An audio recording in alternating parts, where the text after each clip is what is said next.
Селам алейкум, хайрлы күнлер, сайғыла ТР телеканалының телесерджілері бүгін информацион программасыны сейретесіңіз. Студияда сізлер үшін мен Гульсум Халилова çalışам ve növbеттеке 3 saatны beraber keçirecekmiz. Yüzbergen sonki hadiselерні Kırım ve Kırım etrafında alıp geçken mühim vakıyalarını müzakere edecekmiz ve haftanın neticelerini beraberlikte müzakere etmeye planlaştırdık. O sebepten men sizlerge hatırlatamız. Canlı yayında çalışamız. Ekranlarınızga rejissörlarımız vaqtinca telefon numarasını taqdim eteler 067 63 46 130 bizlerge Viber vasıtasıyla telefon açmağa imkanınız var ya da Skype adresimizni kullanabilirsiniz. atr.tv buyurunuz bizlerge telefon açınız. Sizin sesiniz bizler için çok mühim. ATR telekanalına destekni bizim YouTube sayfamızga abone olarak ifade etmege imkanınız var. Siz için bu bir şey olmasa da biz için hakikaten de büyük bir destektir. Bu YouTube'nun ilk sayfalarında bulunmamızga ve daha da kengleşmemizge yardım edecektir. Maddi cihetten ATR telekanalına yardımını bizim Patreon'umuzga abone olarak gerçekleştirmege imkanınız var. Böylelikle büyük Kırım Tatar ATR korantasının azası olabilirsiniz. İmkan olğanca bizge yardım etkenlerge teşekkürlerini da bir kele bildireyim.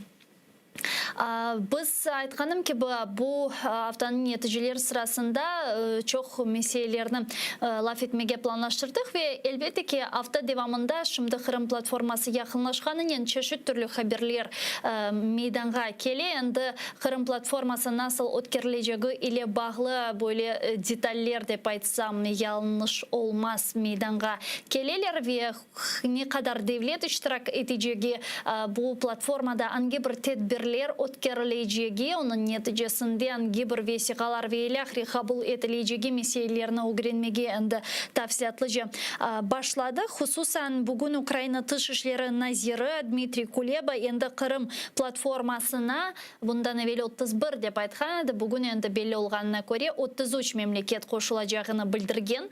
Bu haqda Ukrayna Dışişleri Naziri o'zining Twitter sayfasında yazdı. Keliniz onun yazganlarını beraberlikte dinleyik. Сьогодні отримали ще одне підтвердження. Плюс один президент приїде до Києва на установчий саміт Кримської платформи. Загальна кількість учасників зросла до 33. Ukraynada Amerika Birleşken Devletleri'nin işleri ve sualleri boyunca temsilci Kristina Kvin Kırım platformasının ekspert forumu ötkerildi bugün malum olğanı gibi ve bu forumda dünya Kırım işgalini unutmaması gerek olğanını kaydetti. Onun aytkanına göre Amerika Birleşken Devletleri Rusya'ya karşı sanksiyon siyasetini devam ettirecekler ve bu siyasetten vazgeçmeyecekler. Onun цитатасында тавсиятlıca не айтқаны бар. США наполягають на тому, що анексія Криму – це великий злочин, про який не можна забувати. Росія намагається показати, що Крим – це частина Російської Федерації, але США ніколи не визнають нелегальну окупацію Кримського півострова. Однак заяв про це недостатньо. Порушення прав людини в Криму тривають. Ті, хто в цьому винен, повинні понести відповідальність. Bununla beraberlikte Kırım platformasının ekspert bağı forumunda da İngiltere elçisi, Ukrayna'da elçisi Melinda Simmons da çıkışta bulundu. Onun aytkanına göre halkara topluluk Rusya'ya karşı Kırım işgali sebebinden baskıntını toxtatmamalı. Onun цитатасını dinlemeye teklif edeyim. Зараз потрібно продовжувати міжнародний тиск на Росію за її дії в 2014 році і за те, що відбувається в Криму з того часу. Незаконна анексія Криму поставила значні виклики перед Україною і перед загальною системою євроатлантичної безпеки. Міжнародне співтовариство має продовжувати протистояти цим викликам. Ми повинні показати Росії, що не терпітимемо її кричущої неповаги до міжнародного порядку. Bizler şimdi canlı bağda Kırım Tatar Milli Meclis reisinin muavini İlmiyağa Umerov var. Keliniz beraber onu selamlayıq. İlmiyağa, selam aleyküm, merhabanız. Алейкум селям, сау болыңыз. Илмяға, енді бүгін Қырым платформасының эксперт бойлы бағының форумы өткерілмеге башлады ве Қырым платформасы яқынлашқанын енчеші түрлі хабарлерін аламыз. Мен Қырым татар темсили органымыздың бұл платформа черчевесінде ролі ақында да біраз етмеге істередім. Сіз насыл бұл рольге қиметке сесіңіз етерлі жемі ве темсили органымыз Қырым платформасында насыл шекілде тақдим етілмелі? Қырым татар Milli Meclisi bu platformada Ukrayna çerçevesinde olacak. Ayrılı bir status bizde yok. Ben daha bilmeyeyim. Bekim yakınca olganda bir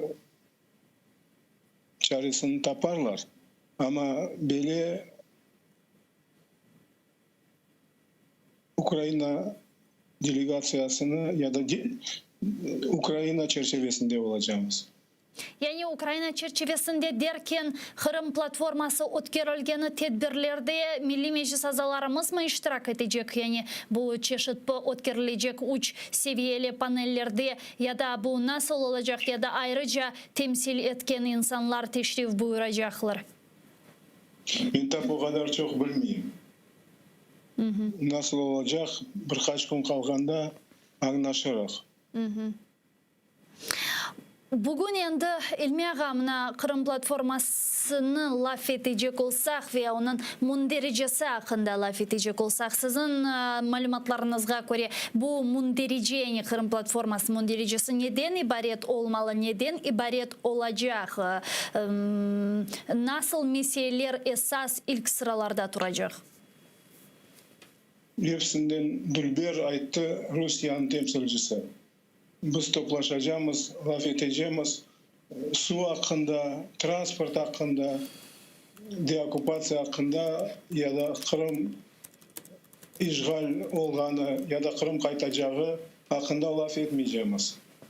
Ben şaka etip başladım ama gerçekten Rusya belli pozisyası var.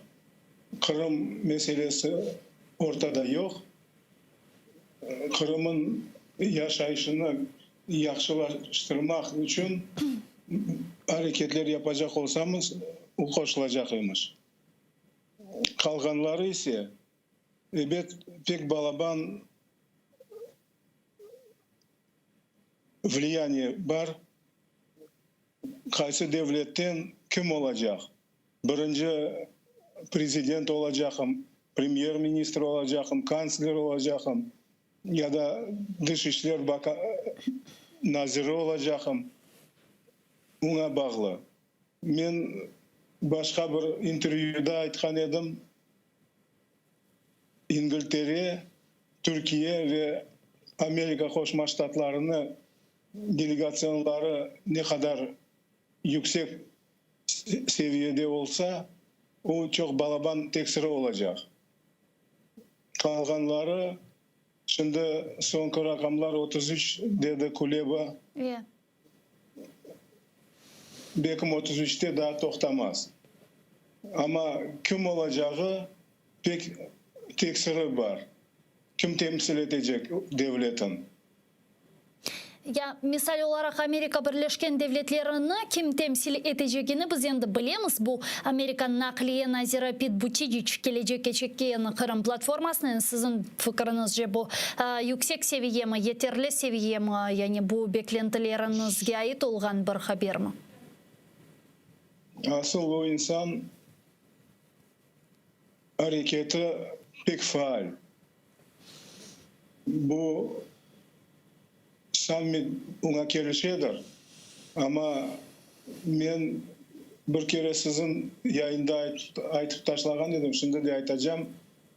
Bekim değiştirseler ya da Dışişler Naziri ya da Gossekreter ya da Prezident gelse daha yaxşı olur edi. Ya sizin fikrinizce ne için ne prezident ne Amerika Birleşken Devletleri'nin Dışişleri Naziri ne de vice-prezident gelmek kararında bulunmadılar? Bilmeyeyim. Bekim işleri vardır, başka işleri, başka planları. Bu çok yüksek siyaset.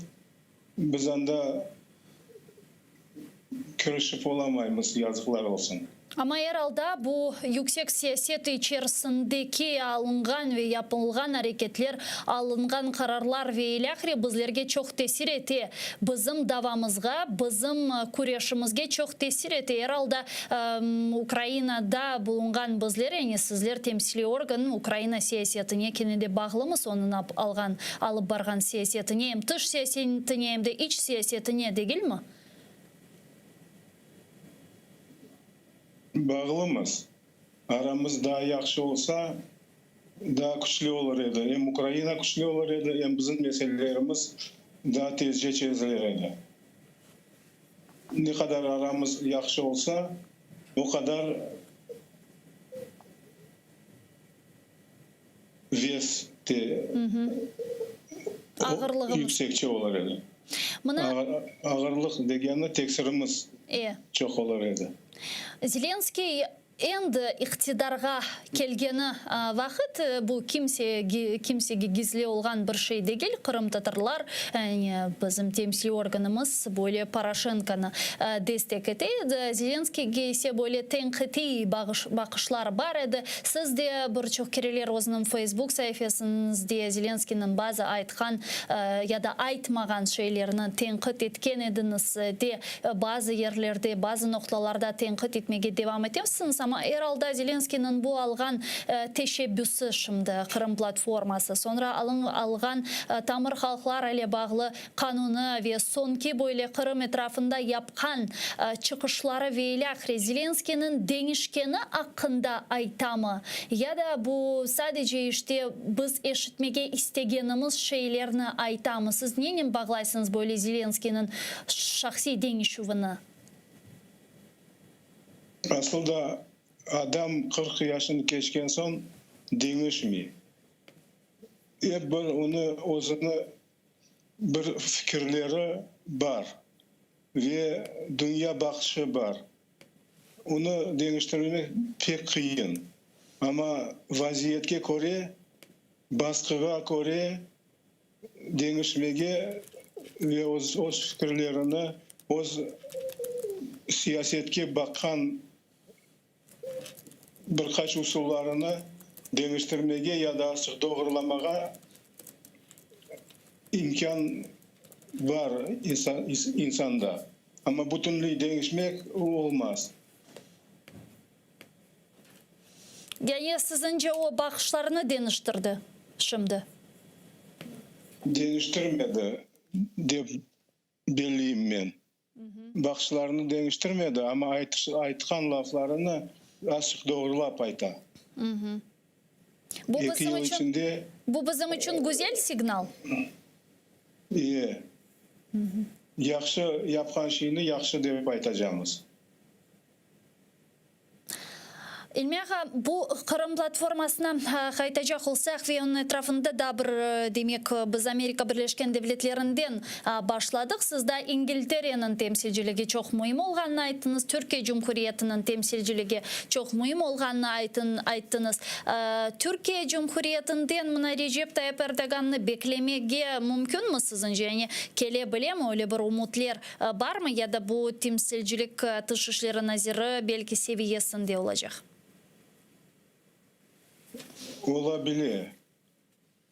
Ama daha ben bilgenime göre sonunacı tayinlemediler. Kim temsil edecek? Prezident ya da premier ya da Dışişleri Bakanı. Nasıl ülkeler temsil ediciliği, kim temsil edeceği çok mühim dep ayttınız. Yani bu nege bağlı ilmiha, kimnin geleceği, daha da semereli işke bağlı mı? Bilmeyeyim, yani mekanizmler işlep çıkarılmasına bağlı mı? Nege bağlı? Dünya şimdi öyle bir uğravinge çıktı. Bir şeyini kotermege gerek değil. Hazır şeylerin kullanmak mümkün. Misal için platforma toplandı, summiti geçirildi. deklarasyasını üstünden çalışıp kabul ettiler ve son iş başlana. Bitmiyor onun iş, tek başlana. Hem onu iştirakçıları, Kırımskaya platformanın azaları hepsi anlamak borçlular. Rusya'nı nasıl edip sipamak değil de nasıl edip mecbur etmek. Kırım'ın ve Donbas'ın boşaltsın, kaldırsın Ukrayna'nı в покое. En esas Rusya'ya baskı hazırlanacak bu platformada. Men anlaganyma göre. Басқа derken bu sanksiyalar hakkında söz ketemi ya da başka Hem usullar? sanksiyalar, hem blokadalar, hem askerlerin hazırlamak, armiyanı güçlendirmek. Ne kadar armiyan güçlü olsa o kadar kolay переговорlar geçer. Ilmiye da şunu soracak idim. İşte geçenleri Ukrayna Dışişleri Nazirinin bu birinci muavini Emine Hanım Cipar böyle bir şey aytdı ki eğer seneye bu gibi inaugurasyon summitini geçirmege Ukrayna'nın mali imkanı olmaz dep aytdı. O sebepten bu platformanın nasıl şekilde çalışacağı etrafında da usullar çıkarılması gerek olganını kaydetti. Bu Birleşken Milletler Teşkilatı yanında mı ya da başka diğer halkara teşkilatlar yanında mı çalışacağı etrafında işte böyle sözler ve fikirler ifade etti. Yani sizin fikrinizce Kırım platforması daha başlamadı ama endi nevbetteki bu gibi toplaşmalarga mali demek destek olmayacağı, mali cihetten imkan olmayacağı gibi söylemler şüpheli değil mi? Yani ne kadar bu sizin fikrinizce Kırım platformasının semereliliği hakkındaydı? Asıl yaşayışta pek çok olaylı situasyyalar ne vakit bir kere bir merasimni geçirirler, son devamı olmay. Bu da öyle olmak mümkün ama çalışmak gerek, çalışmaya borçlu ve devletlerin temsil etken insanlar meraklı olmak gerekler o meseleden. Faydası olacağını görseler devamı olur. Faydası olacağını görmeseler iştirak etmezler, devam etmez. Ve ilmiye sonki böyle sualim var sizin meslekdeşiniz Elvira Ametovga Tünev'in işgalci mahkemeye hüküm çıkardı. Sanki dersin böyle evde silah saklagаны maddesi boyunca ona karşı cinayet dava açılgan edi ve Tünev'in işte işgalciler onu kabatlı olarak tanıdı ve 8 ay devamında ev tevkiti şartı işte evden çıkma yasağı, yani Kırım'ı terk etme yasağı, Sudak'tan çıkma yasağı ve gece evden çıkma yasağı gibi sınırlanıflarını belgiledi. İşgalciler, yani siz bu haberge nasıl kıymet kesesiniz? Fikrinizce bu sadece Elvira Ametovga yapılgan bir baskı ya da katendi temsili organını bugün Kırım'da böyle davalarla, böyle kanunsuz davalarla şimdi sesini susturmağa tırışalır? Anda mahkemede bakılgan vakitlerinde o silahtan başka mecliske mali yardım etkeni de bakılagan edi. Ama o yoldan mahkeme ketmedi. Ketti следовательler göstergen yoldan ve neticesinde ev arestinde olacak. Elbette regional mesele olganı için, faal insan olganı için ve milli hareketten vazgeçmegen için bu mahkeme organizavat ettiler ve neticede gördük işte nasıl ceza verdiler. 8 ay tez biter ama milli hareketçimizni mahkemege çıkarganları tarihte kalır. Çok sağ olunuz İlmiyağa, vakit tapıp bizle bağlanğanız için ve suallarımızga cevap bergeniz için teşekkürler. İlmiya Umerov Kırım Tatar Milli Meclis azası bizle canlı bağda edi. Şimdi ise muarirlerimizden kaydetkenine göre bizim canlı yayınımızga Rizağa Şevkiyev bağlana. Bizim Milli Meclis azamız Rizağa. Selamun Aleyküm, merhaba. Aleykümselam, merhaba. Rizağa, men bugün Kırım Tatar Milli Meclis reisimizin ve bazı Milli Meclis azalarımızın Facebook sayfasında görgenime göre Tunev'in temsili organımızın binasında böyle jurnalistlerle görüşüp gerçekleştirilgen. Siz de anda bulundunuz benim bilgenime göre. Tarif etiniz bizge lütfen tavsiyatlıca bu ne gibi görüşüp edi, ne kadar hazırlandı bu görüşüp, neler hakkında laf edildi? Bu konuşup asla hazırlık yapılganını ben duymadım. Tek konuşupten aldığım reisimiz ayıttı. Bana böyle konuşup var akşamdan. Onun için vakti geldiği son bardım. Bar edemeyiz ve gayet uç meclis azaları hepimiz. Ve o yerde 12 mi 13 mu yazıyordu. Bu jurnalistler Romanya'dan gelme. Yani onlarla bir konuşup oldu. Evet, müzakere başladığında meclis reisimiz söz aldı. Evet, siz onu bilirsiniz, ona söz verin sor. Ondan sonra sözü koruma olmasın. Bütün vaktini asla o aldı. Yani. Ne yapayım? Onu o geçip girişmesinden de bekledim. Söz verildi ama söz verdi tek Gayana İngiliz dilinden konuştular. Niye yani sizge söz verilmedi mi Rizağa? Ama söz öyle de vermedim. Sonra alsaydınız. Yazık ki öyle de kavga etmezsin ama benim de kendi yazık. Ben de bir yani teklifim var idi o yerde.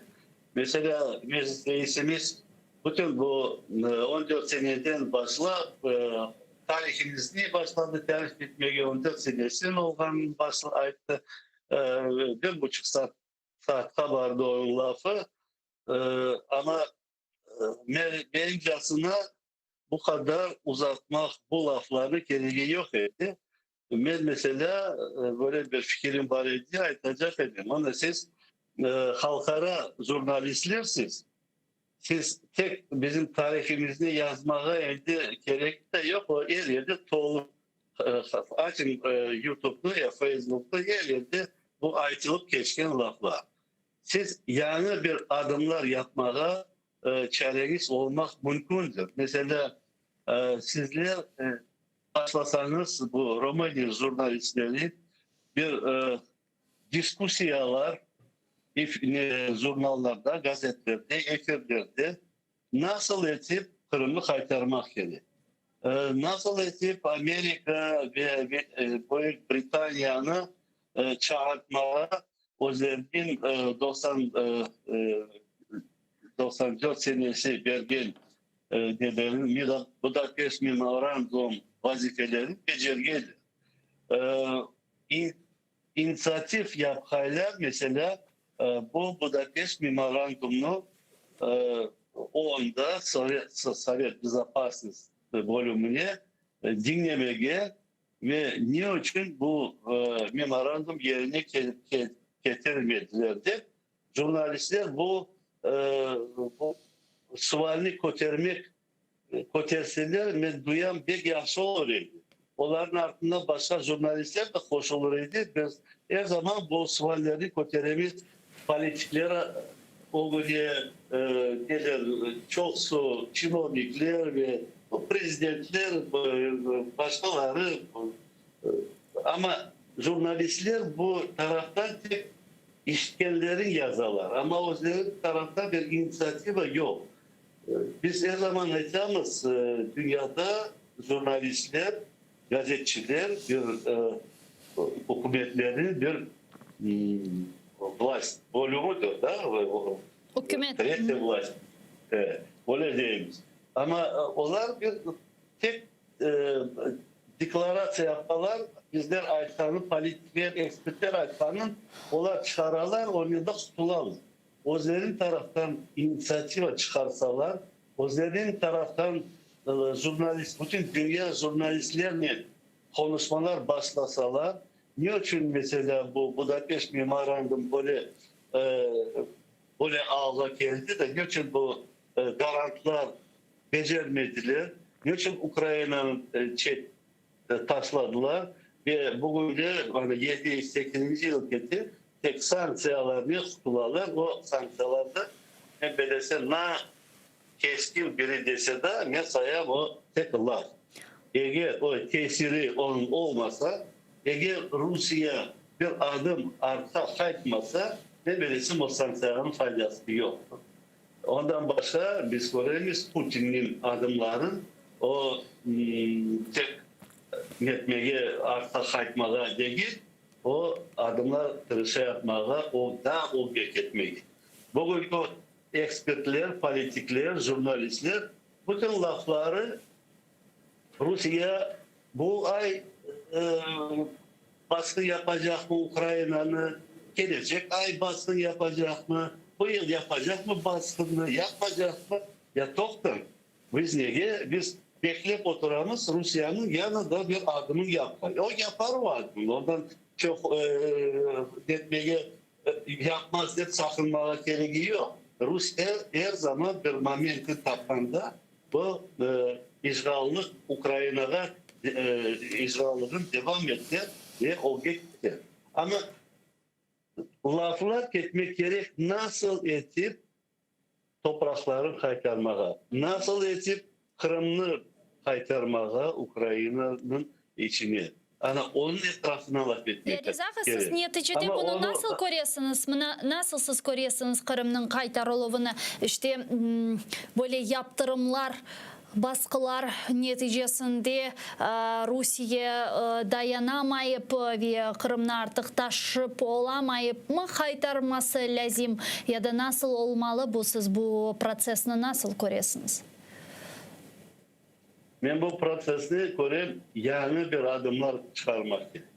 Buna artık geçtim.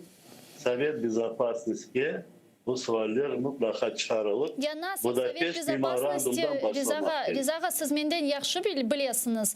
Xavfsızlık Şurası'nda veto hakkı olgan Rusya zaten var. Eğer ki bu mesele ko'tarilmesi başlasa Rusya veto hakkını kullanabilir ve tezden bu meselenin muzakere edilmesini kapatır. Yani ona böyle bir taş koyar bu meseleye. Bunu ne yapmalı? Bu problemle ne yapmalı? Evet, Rusya anda veto koyacak, evet yapacaktır. Ama ondan evvel bakılacaktır. Niçin Amerika ve Büyük Britanya ve Ukrayna böyle bir memorandum imzaladılar da niçin ona işanıp Ukrayna'nı gücün tartıp alıp buraya kaldırdılar. Ben belirlesem birinci o bakılmak gerek. Onu Amerika ve Büyük Britanya düşünsün. Nasıl etip toprakları kaytarmada. Ona garanti verdiler. O da akılsız değildir. Ama onlar da buna onların da garantiyası öyle siz bilirsiniz onun garantiyası ne oldu? Onların garantiyası hakkında aynı nasıl hareketler yapacaklarını onlar bu Budapeşt memorandumunda yazmadılar. Sadece işte biz buna izin vermeyeceğiz. Eğer gerek olsa konsultasyalar yapacak. Belki de vakit endi geldi kabul etmeye ki bu işte vesikanın hiçbir kapikki, hiçbir değeri, hiçbir kıymeti olmaganını belki de bizlerge kabul etmeye gerekti. Yani usullar işlep çıkarılmak gerek. Ne kadar biz böyle tarihe bakıp işte bu olmayacak kağıtlarga dayanacakmız. Evet. Ana eğer o yerde sohbetler bakılsa bu sualler açılacak, açıklanacak. Niçin öyle yaptılar? Bilmeyip mi ya aselet yaptılar mı Ukrayna böyle Allah halka.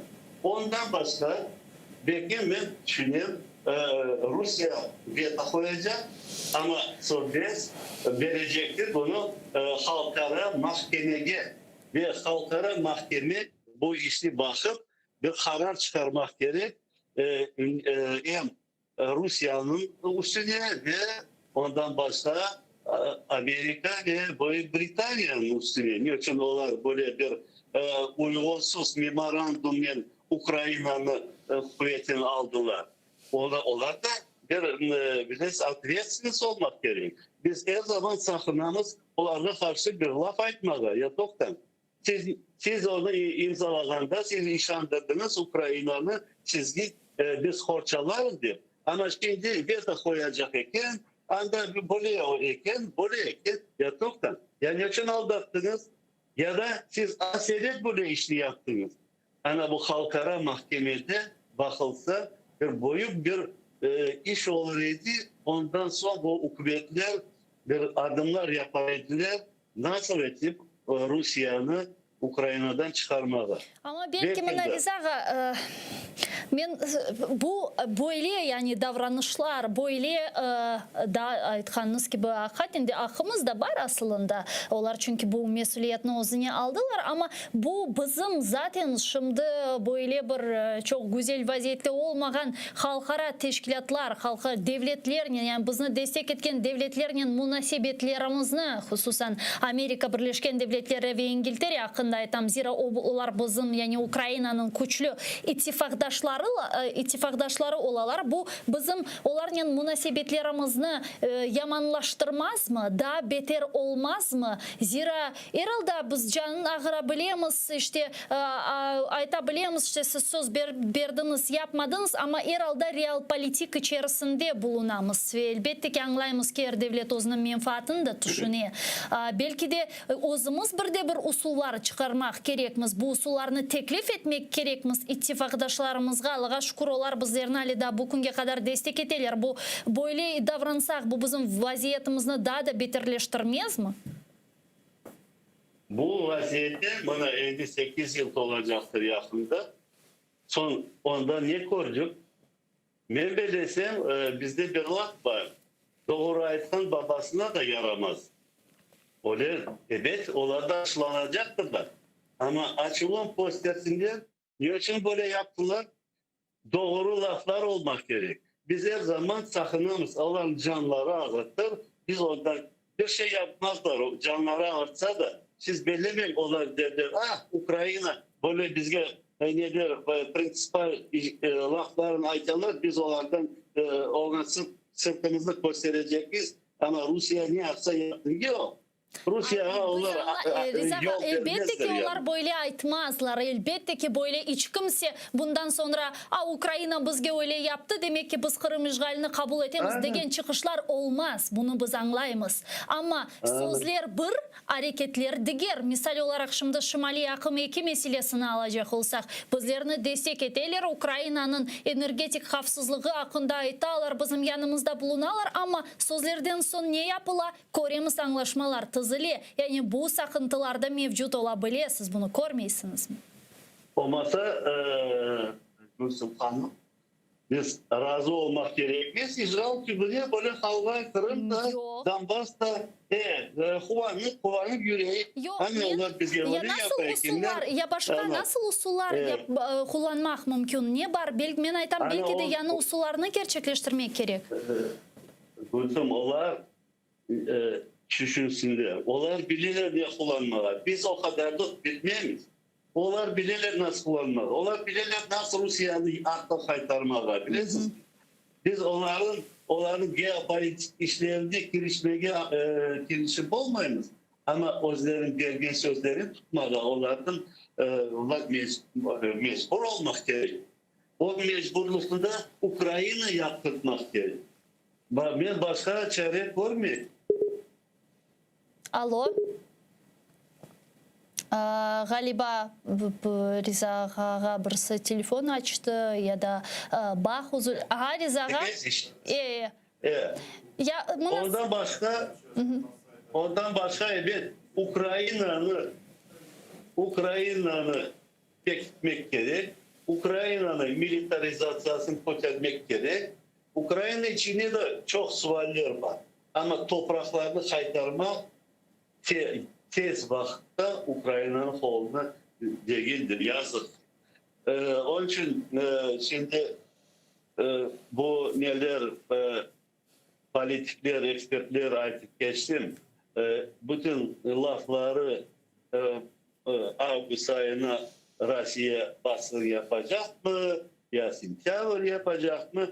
Sanki ya o topraklarını kaytarmak gerek. Onun etrafında laf etmek gerek. Topraklarını kaytarmak gerek. Ondan sonra Zelenski yakında çıkış yaptı. Güzel laflar etti ama Kırım için laf ettiğinde gelmedi. Rapan o yaptı. Sanki Kırım Ukrayna gerek de anda Rapan bağırıp aşamalı. Yalnız bir uygunsuz mesele.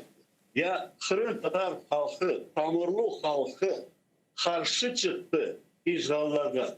Kırım Tatar halkı Azerbaycan'a etmeye işgallandı. Kırım Tatar halkı bu referanduma koşulmadı. Bu meseleleri koyup laf etmedi, yazık ki. Ona bu laflarda laf etmek için bizim taraftan da onun yanına bir saygıdeğer olmak gerek. Ona abone çıkışlarda az bir şey doğurtmalı. Ama bu Rapan'ın güldürmeye ben de razı değilim. Ben de Rusya propagandistleri de dinlesin. Onların da lafları. Evet onlar her zaman bir güzel yarama şey taklit ilişkidir. Ama ben de beğenmiyorum böyle sual. Bizim kalkma ortaya koymadı. Ama Kırım kayıtmak için birincide Tamur halkı razı değil. Tamur halkı Ukrayna'ya razı, Ukrayna içine yaşamaya istiyor.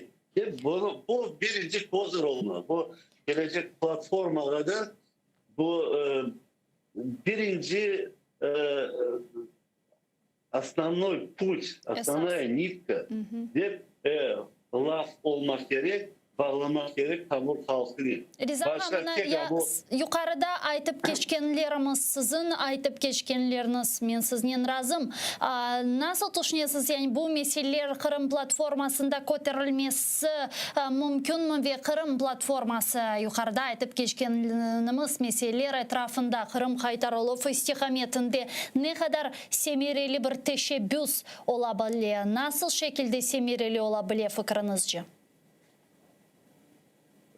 Siz düşünüyorsunuz nasıl çıkarılacak bu suallar yok mu? Onu soracağız.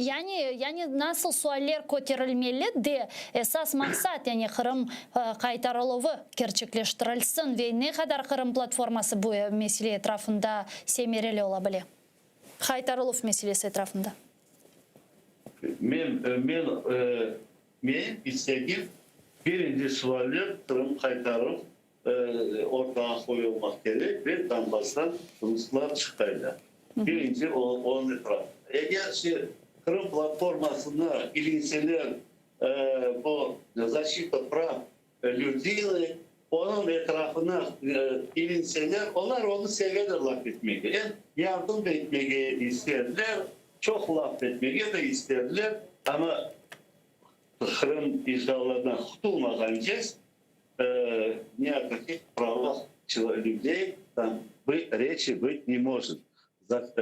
Оккупанты должны быть изгнаны из Крыма. Hep bana Rusça'da açık koşayım. Belki Ruslar da bakar bazen. Bu birinci yerde olmak gerek. Kırım'ı boşaltmaya ve Donbass'ı boşaltmaya, topraklarını kaytarmaya. Eğer başka sualler koşulsa da onun etrafına başlasalar müzakereler o bir kunçe anda vakit kalmaz Kırım için laf etmeye gerek. Ben onun için Kırım ve Donbass toprakları kayıtmak gerek Ukrayna'da bu birinci sualdi. Ama nasıl yapmada bu Kırım platforması Sovyet'de inisiyatif yapıp инициировал, да? Yapıp anda Budapest memorandumunu dinlemek ve bakmak gerek. Niçin böyle yanlış işler yaptı? Nasıl etip onu doğurtmağa? Gerek olsa yanından otursunlar da yanı bir dogovor, anlaşma yapsınlar. Nasıl o anlaşmaya baktığında biz bilgimiz ne zaman onlar hareket edecekler de bu izgalardan da çıkarma olur.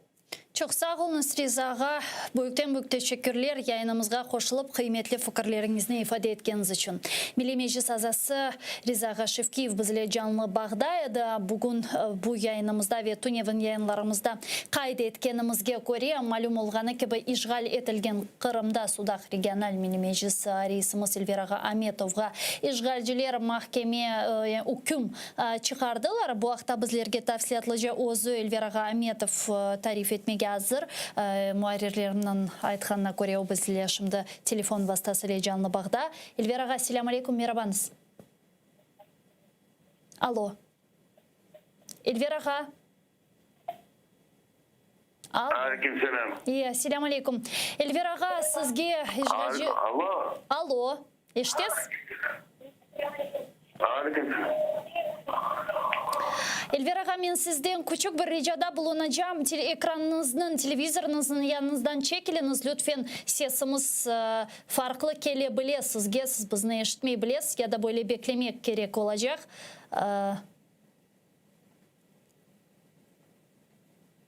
Alo.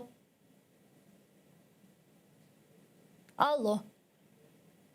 Elvira, şimdi eşitesiz? Üzüldü galiba, bak, men galiba eşitmeyi. Elvira, alo. Elvira Ametov, Sudak Regional Milli Meclis reisi bizle canlı bağda olmasını bekleyimiz saygılı dostlar. Malum olğanı ki Tunev'in işgalci mahkemeye Elvira'ga hüküm çıkardı. Demek çeşit sınırlanuvlar belgelendi. İşgalci mahkemeye kararının 8 ay devamında Kırım'dan çıkma yasağı, Sudak'tan çıkma yasağı ve gece evden çıkma yasağı gibi sınırlanuvlar işgalci mahkemeye kadısı tarafından belgelendi. Malum olğanı ki Elvira Ametov'un kanunsuz şekilde evde silah saklağını da kabatlaylar ama Kırım herkes bile ki, Kırım Tatarlar bile ki, Sudak sakinleri bile ki Elvira'ga zaten eskiden kalgan tüfekler ve ilahri onlarının böyle muzeyi de var idi. Anda işte böyle tutaydı ve işgalciler bunda böyle bir cinayet gibi şey gördüler ve ona karşı baskılarını yapmaya başladılar. Birçok kereler onun evinin tintuvlarının kelgen ediler. Sadece evine değil, Sudak'ta yerleşken ve bulungan onun kahvehanesine de baskılar yapkan ediler ve birçok müddet devamında yapılgan baskılar ve cinayet davalar mahkemeye toplaşmalarından sonra böyle hüküm çıkarıldı. Kayıttı mı bizge Elvira'ga ya da yok?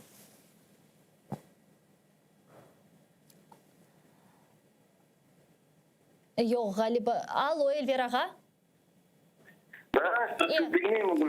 Selamun aleyküm. Biz de şimdi sizni eşitemiz. Elvira'ga, siz Tunev'in işgalci mahkemenin böyle karar çıkaracağını bekleyediniz mi?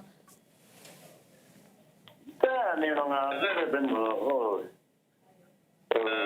2 yıldan beri uğraştılar. En ağır buyurduk çıkardılar. Ben onu bildim o zakazma işi. Kullanmayın çok bizim kantarların gözünün korkutacak oyunlar bunlar. Bizim çaremizde yapamazlar. Korkma işi yok. Sıfır, ben yapacak işimi yaparım. Ben onları dinlemem. Ben kalkımdan beraber nasıl bizim sanmayacağız ki. Ya Elvira, şimdi bu hüküm siz için nasıl bir zorluklarını meydana getirdi? Yani siz nasıl sınırlamalarla karşılaştınız? Yani ne yapmaya mümkün değil? Sadece evde oturmak gerek mi? Ya da nasıl bu mahkeme, bu işgalci mahkeme kararı nedeni var? Tavsiyatı tarif etiniz lütfen. O bana судья не выездной, в общем, если будет куда сказать выезд, должен разрешение взять, отметиться. каждый месяц должен ходить отмечаться. Без разрешения не имеешь права выезжать. Акшам gelip проверять etmeyedi, ihtimal dedi. Bakar. Şimdi apellasya vereceğiz. Yani şimdi şikayette bulunacaksınız apelyatsiyaga. Da apellasya. Mahkeme kararının değişeceğine umutlar besleysiniz mi? İstemeyemezsin, yaramaya işte. Alo, şimdi Elvira ağa. Şimdi işte. Demek şikayet davasının ve hukumunun şikayet davasından sonra değişeceğine umutlar besleysiniz mi ya da yok?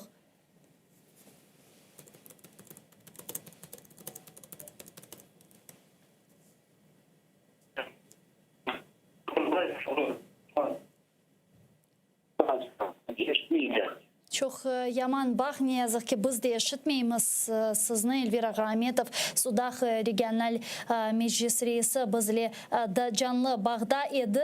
Katendi Kırım'la ne yazık ki böyle bağlanmak planlaştırganımız vakit ve bağlanganımız vakit bu gibi problemler meydanga keli tesadüf mü yok mu endi bilmeyeyim onu öğrenip almak gerek ama ne yazık ki böyle tendensiyalarla çok vakitler devamında biz canlı yayınlarımızda karşılaşamız ama herhalde bu bizlerge informasyon cihetten özümüzün cebimizde çalışmağa görüşmeye keder etmeyi biz devam ettiğimiz canlı yayınlarımızga Kırım ve Kırım etrafında olup geçken hadiselerine müzakere etmeye ve sizlerge anlatmağa devam etemiz saygılı arkadaşlar ve nevbetteki musafirımızla bağlanmağa kene de tırışamız ama muharrirlerimnin aytkanlarına göre Kırım'dan olarla de bağlı gerçekleştirmek ve bağlı tuz etmek imkanları şimdi yoktur. Ne yazık ki o sebepten ben sonki haberlerini sizlerge kaydetmeye isteyim. Bu günlere Ukrayna prezidenti Vladimir Zelenskiy Kırım etrafında çok böyle çıkışlarda bulundu. Çok meraklı şeyler aytты. Misal olğanına göre o böyle aytkan bir şey var. Degenine göre Rusya Federasyası Kırım etrafında yapkan hareketleri sebebinden çok pişman olacak dep aytты Ukrayna prezidenti. Келін sonun цитатасını beraberlikte dinleyik. Вибачте мене за такі словосполучення, але російська історія ще оплакуватиме свої ж кроки і рішення щодо Криму. Чому я кажу зараз Крим, а не Донбас? У Донбасу не менша рана, навіть більша, глибша, загиблих набагато більше, набагато, тисячі людей. Bununla beraberlikte Donbas etrafında da Prezident Vladimir Zelenskiy Rusiyanın Donbas sakinlerini o'zining seçimlerine celp etkeni sebebinden bunu böyle esirlik kulluk deb adlandırıldı. Kelini sonuna aytkanını dinleyik. Сьогодні 90% успіху в питанні повернення Донбасу і деокупації наших територій залежить від однієї людини. І люди на Донбасі повинні це розуміти. Все в більшій частині залежить від президента Російської Федерації. Ми з ним домовилися про КПВВ. Ми побудували, відкрили. Потім ми відкрили всі КПВВ. А з їх боку? Ось у чому проблема. Yani sonki vakitlara katende çeşit türlü siyaset şınaslar, siyaset ekspertleri Ukrayna prezidenti Vladimir Zelenskiy'nin retorikası çok değişkeni hakkında aytalar. Hususan bu retorika işgal etilgen teritoriyalar, işgal etilgen topraklar ile bağlı anlaşmalar meselesinden bağlı. Eğer ki 1,5 yıl evvelsi Ukrayna prezidenti iktidarga endi kelgeni vakit herkes bunu eşitken bilgen edi. O böyle Putin'in anlaşma umutlarını beslegen edi. Hem de bunu gerçekleştireceğine hiçbir şüphesi olmağını birçok kereler özü de aytkan edi. Sonra malum olğanı ki bu 2019 senesi saygılı dostlar böyle Paris Summit'i ötkürüldü.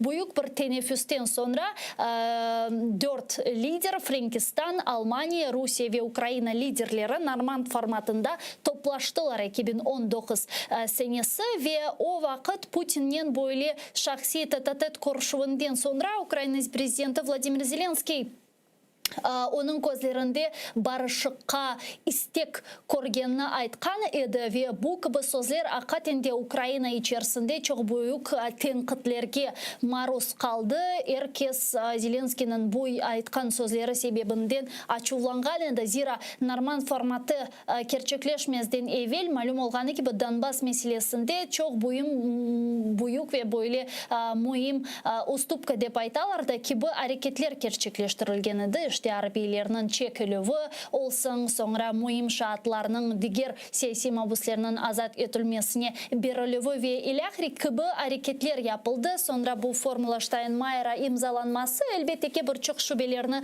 doğurgan edi. Ve siyaset şinaslarının kaydetkenine göre işte bu gibi hareketlerle Zelenskiy anlaşmalar gerçekleştirebileceğine işangan. Fakat sonki vakitlara görgenimizge göre bu endi öyle olmaganını galiba Ukrayna prezidenti anladı. Ve böyle Putin'in gözlerinde barışıkını görgen Prezident Zelenskiy endi çok retorikasında denişti ve cenkinin yekünlenmesinin yekene adımlarından biri bu Ukrayna'nın NATO'ga kirmesi gerek olganını aytmağa başladı. Sonra özünü Rusya'da is etken Donbas sakinlerini Rusya'ya koçmege teklif etti.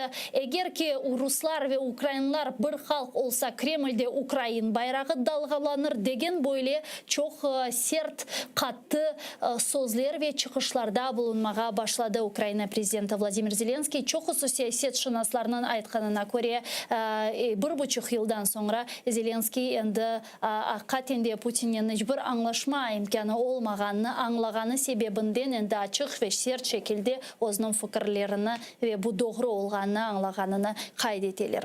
Bekir Ağa Mahmut bizle şimdi canlı bağda onun de laf etmege planlaştırdık. Bekir Ağa, selam aleyküm, merhabanız, melemeji sazamız. Selam aleyküm. Selam aleyküm. Bekir Ağa, mına Kırım platforması yakınlaşa, çeşit türlü haberler alamız. Bugün misal olarak endi 33 memleket Kırım platformasında iştirak edeceği belli oldu. Tünevin böyle Kırım'dan meraklı haber aldık, gördük. Demek Ahmetçit kirişinde pervasız olmaganlar Kırım platformasını destekleyimiz gibi yazını demek anda yerleştirdi. Kırım hakikaten mi Kırım platformasına umut besley? Nasıl sizge görünüyor? Kırım degende ihale bilетiniz gayet farklı. Onun için evet adalet halkara hukuk tantanasını beklegen ve müzakereler masasına oturup bütün ne kadar keskin mi, böyle bir ateşin mi, büyük meseleler müzakere etmesini kim arzu etti, kim cebe cenk değildi, insan tabiatına, insan medeniyetine has olgan usulün böyle bir davalarını çözmeye istegen insan elbette bu siz şimdi aytkan tınç, diplomatik, barışlık usulünün yani bu Kırım platforması degen ne diyeyim işte programı boyunca mı, gaye boyunca mı bu meselene bakmak elbette pek doğrudur. Bunda ona karşı tabii ki yerli kutlevi haber vasıtaları onu tırışalar itibarını düşürmeye, maskara etmeye, ters olğan körsetmeye ve herkes elbette bilesiniz de Putin'in sözleri biz için onlar için Kırım meselesi degen mesele yok deyip nokta koyulgan mındaki ihalege hatırlatalar ama Allah'a şükür bütün cihan demesek de lakin ileri memleketler ve kimisi hakikaten de insan cemiyetini yaşamaya ve tırışkan güçler ve bu bir sıra halkara anlaşmalar bozulganı, çeşit olmayacak bir referandumlar ötkerilmesi, mındaki tamır halkın hak hukukları bozulmasının neticesinde bu şeyler ve daha bir mühim şey elbette bu hepsi silah, harbi güçler vasıtasının olgan şeylerin bunu kendine bir adalet akımına getirmeye tırışkan güçler elbette bu 23 Ağustos'ta olacak şeyi umutlu bakalar. Yani olsun bu birinci adım belki bir değil 5 adım olur. Lakin bu başlanması olur. Men doğrusunu aytganda elbette andaki o taraf bu şeye nasıl bir dikkatli bakar ve onun neticelerini bir ciddi kabul eder degen böyle bir beklenirlerim mende şahsen yok. Ben bilesem herkes anlay çünkü o devletin siyaseti böyle bir kör sokakka barıp geldi, battı. Ama herhalde bu şey mutlak elbette yapılmak gerek. Nasıl soradınız Kırım'dan bakış nasıl? Bizim elbette böyle bir buna münasebetimiz kene de tekrarlap aytam diplomatik tinç barışlık usulünün çözülür dep umutlar aça ve onun için anda olacak müzakereler diyeceğim kabul edilecek vesikalarga mı elbette umut bağlap onlarga büyük dikkatle bakmak gerek ve bunda biz onların kolumuzdan gelgence anlatmağa teşvikat etmeye tırışacağımız.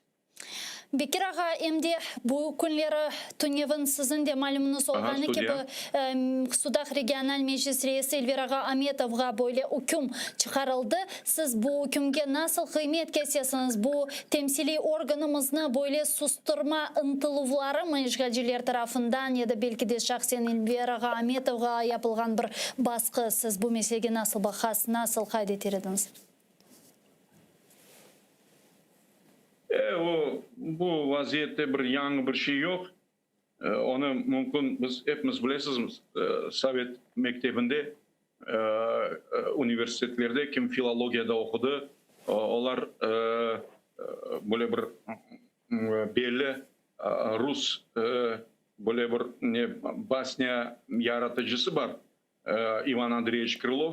Onun bir Kaşkır ve Kozu degen öyle eserinde bilesiz unenin bitti. Senin kabatın men aç olganımda dep. Onun için birinciden de bir korkuzmaya tırışalar. İkinciden endi bilesiz nasıl olar duvarga o pıştavını askan son evet o pıştav atmak gerek. Hiç olmanda bir pak etmek, bir ses çıkarmak gerek.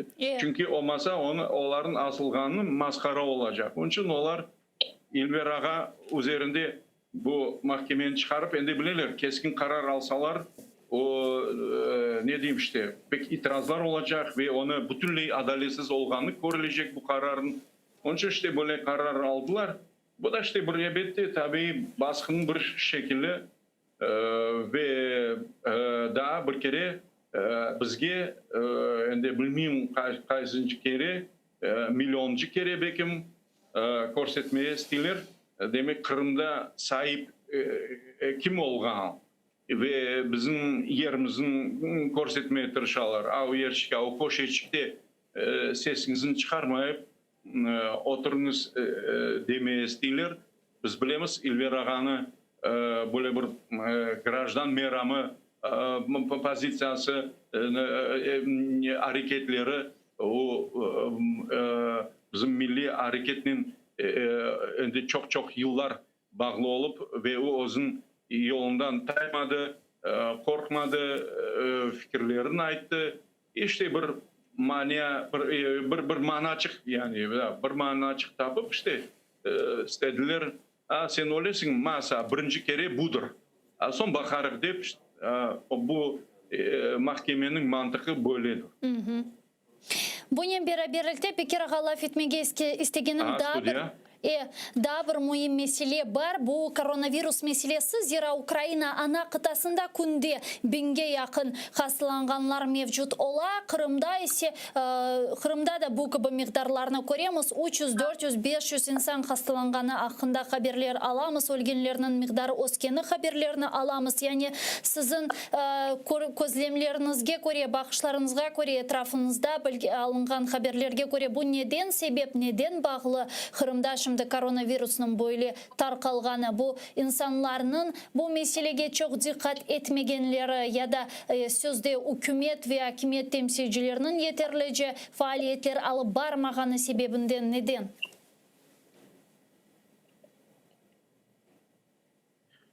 Doğru aytқанда bu anao el çırpmağa o şey. Hakimiyet mına şunu bilesiz mi? Cemaat bu nakliye transportunda toxtamay böyle şey aytalar. Ana maska takınız, reydler olacak, tek sizni pasajirlerini değil de bununla beraber aydavcılarında cezalacaklar. Böyle öyle şeyler var ama bu harekette ben işitmedim, görmedim öyle şey olgan.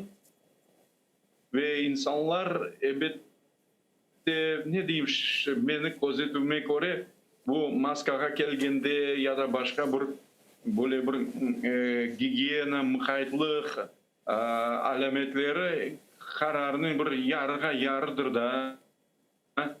Onun için eyali de biraz boşadı. Bekim aralarına endi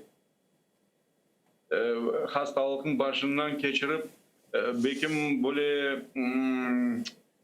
o antitila kanında bekim öyle bu marazga kureşken öyle malzemeler var mı?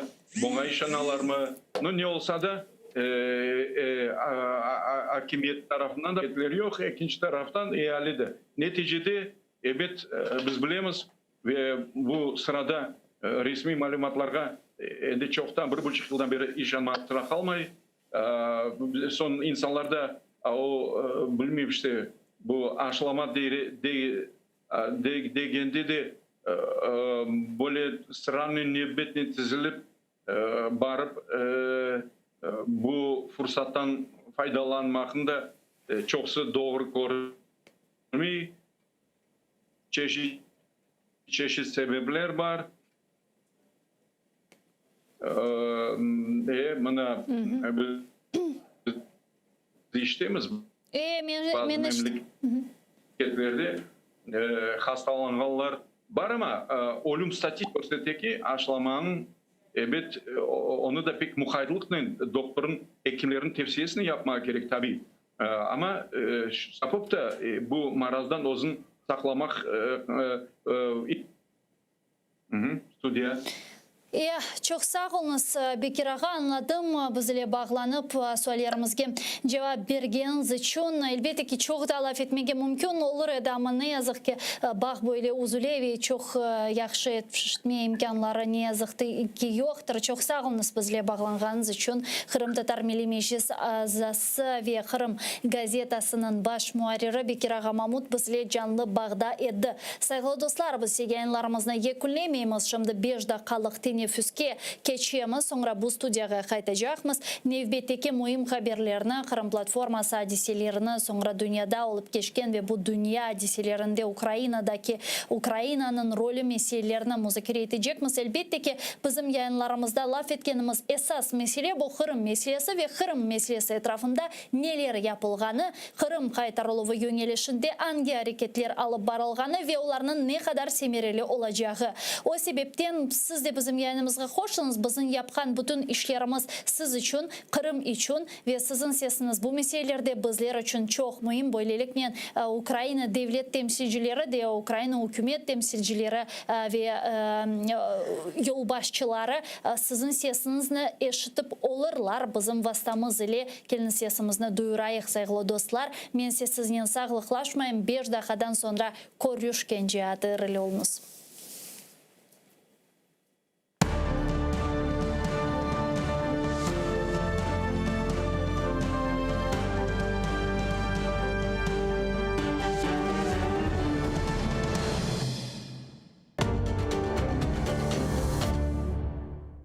Найсильніші куряшисти зберуться в Києві на турнірі з кримсько-татарської національної боротьби «Куреш», присвячений Міжнародному дню корінних народів. Борці з різних міст України, велика команда з окупованого Криму, команда з Румунії, Туреччини та Туркменістану поборються на київському килимі. Турнір відбудеться 8 серпня в Києві в Палаці спорту «Венета Спорт» за адресою Героїв Севастополя, 11Б, вхід вільний. О 13-й годині також розпочнеться пряма трансляція турніру на телеканалі АТР.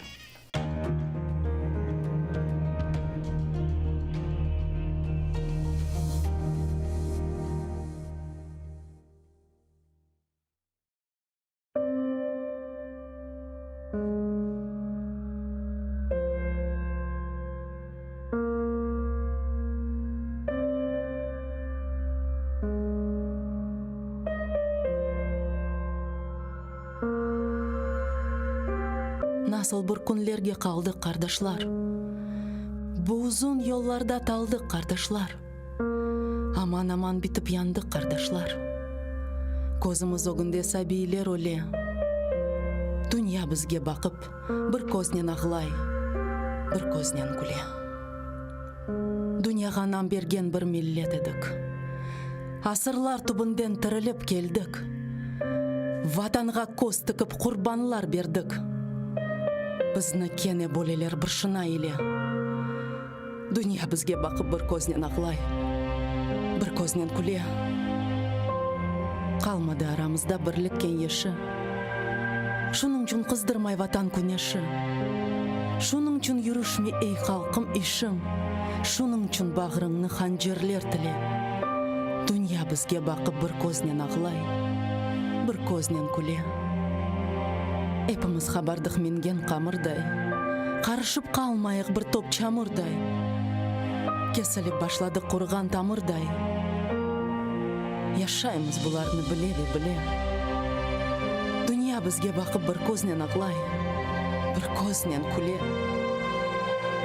Бізні кене бір евлер ойнатмақ істей. Кене дамсыз бір шорба қайнатмақ істей. Кенардан қошланып бір бақмақ істей.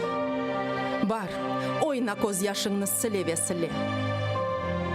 Дүния бізге бақып, бір көзнен ағылай, бір көзнен күле. Санки душман олдық бір-бірімізге. Урмет йоқ не өлі не тірімізге. Не олды, қардашлар? Не олды бізге? Кене дерсін бір белялар бастырып келе. Дүния бізге бақып бір көзнен ағылай, бір көзнен күле.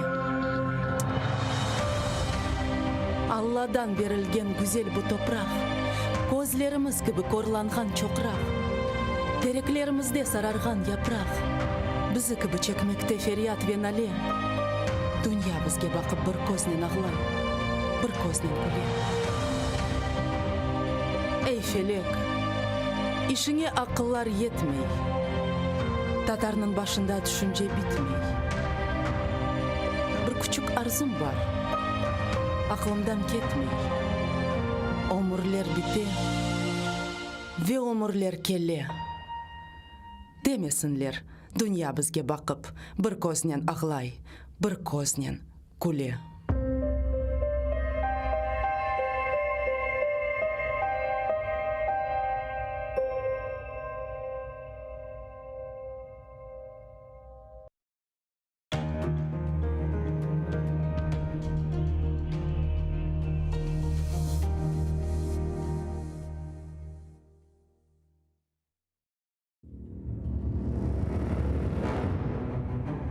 Хаджи Герай Қырым ханлығыны тізгенде 29 yaşında еді. Тахминен 350 ел девамында Қырым ханлығы девлет оларақ үкім сүрді. Исмаил Гаспринский Терджиман газетіні 28 yaşında нешір еті башлады. Номан Челебиджихан Қырым татар милли құрылтайны 33 yaşında тізді.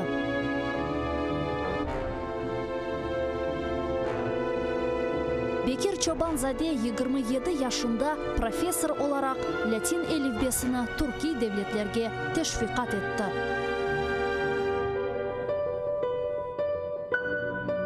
Шаир Амди Герайбай 29 yaşında milletçilikte qabatlanıp Moskvada Butyrka apsxanesinde vahşice öldürüldü. Ahmetxan Sultan birinci kere qaramanlıqni 23 yaşında kazandı. 25 yaşında ise 2 defa qaraman oldu. Musa Mahmud 1978 senesi hakimiyetke qarşı isyan etip o'zini yaktı. Milli meşal oldu. Ayşe Setmuratova 27 yaşında adalet kurashine kirishdi ve bütün umrini Kırım Tatar milli hareketine bağışladı. Genç ve yaşlar, fedakarlık ve kahramanlık için kurash meydanı açıktır.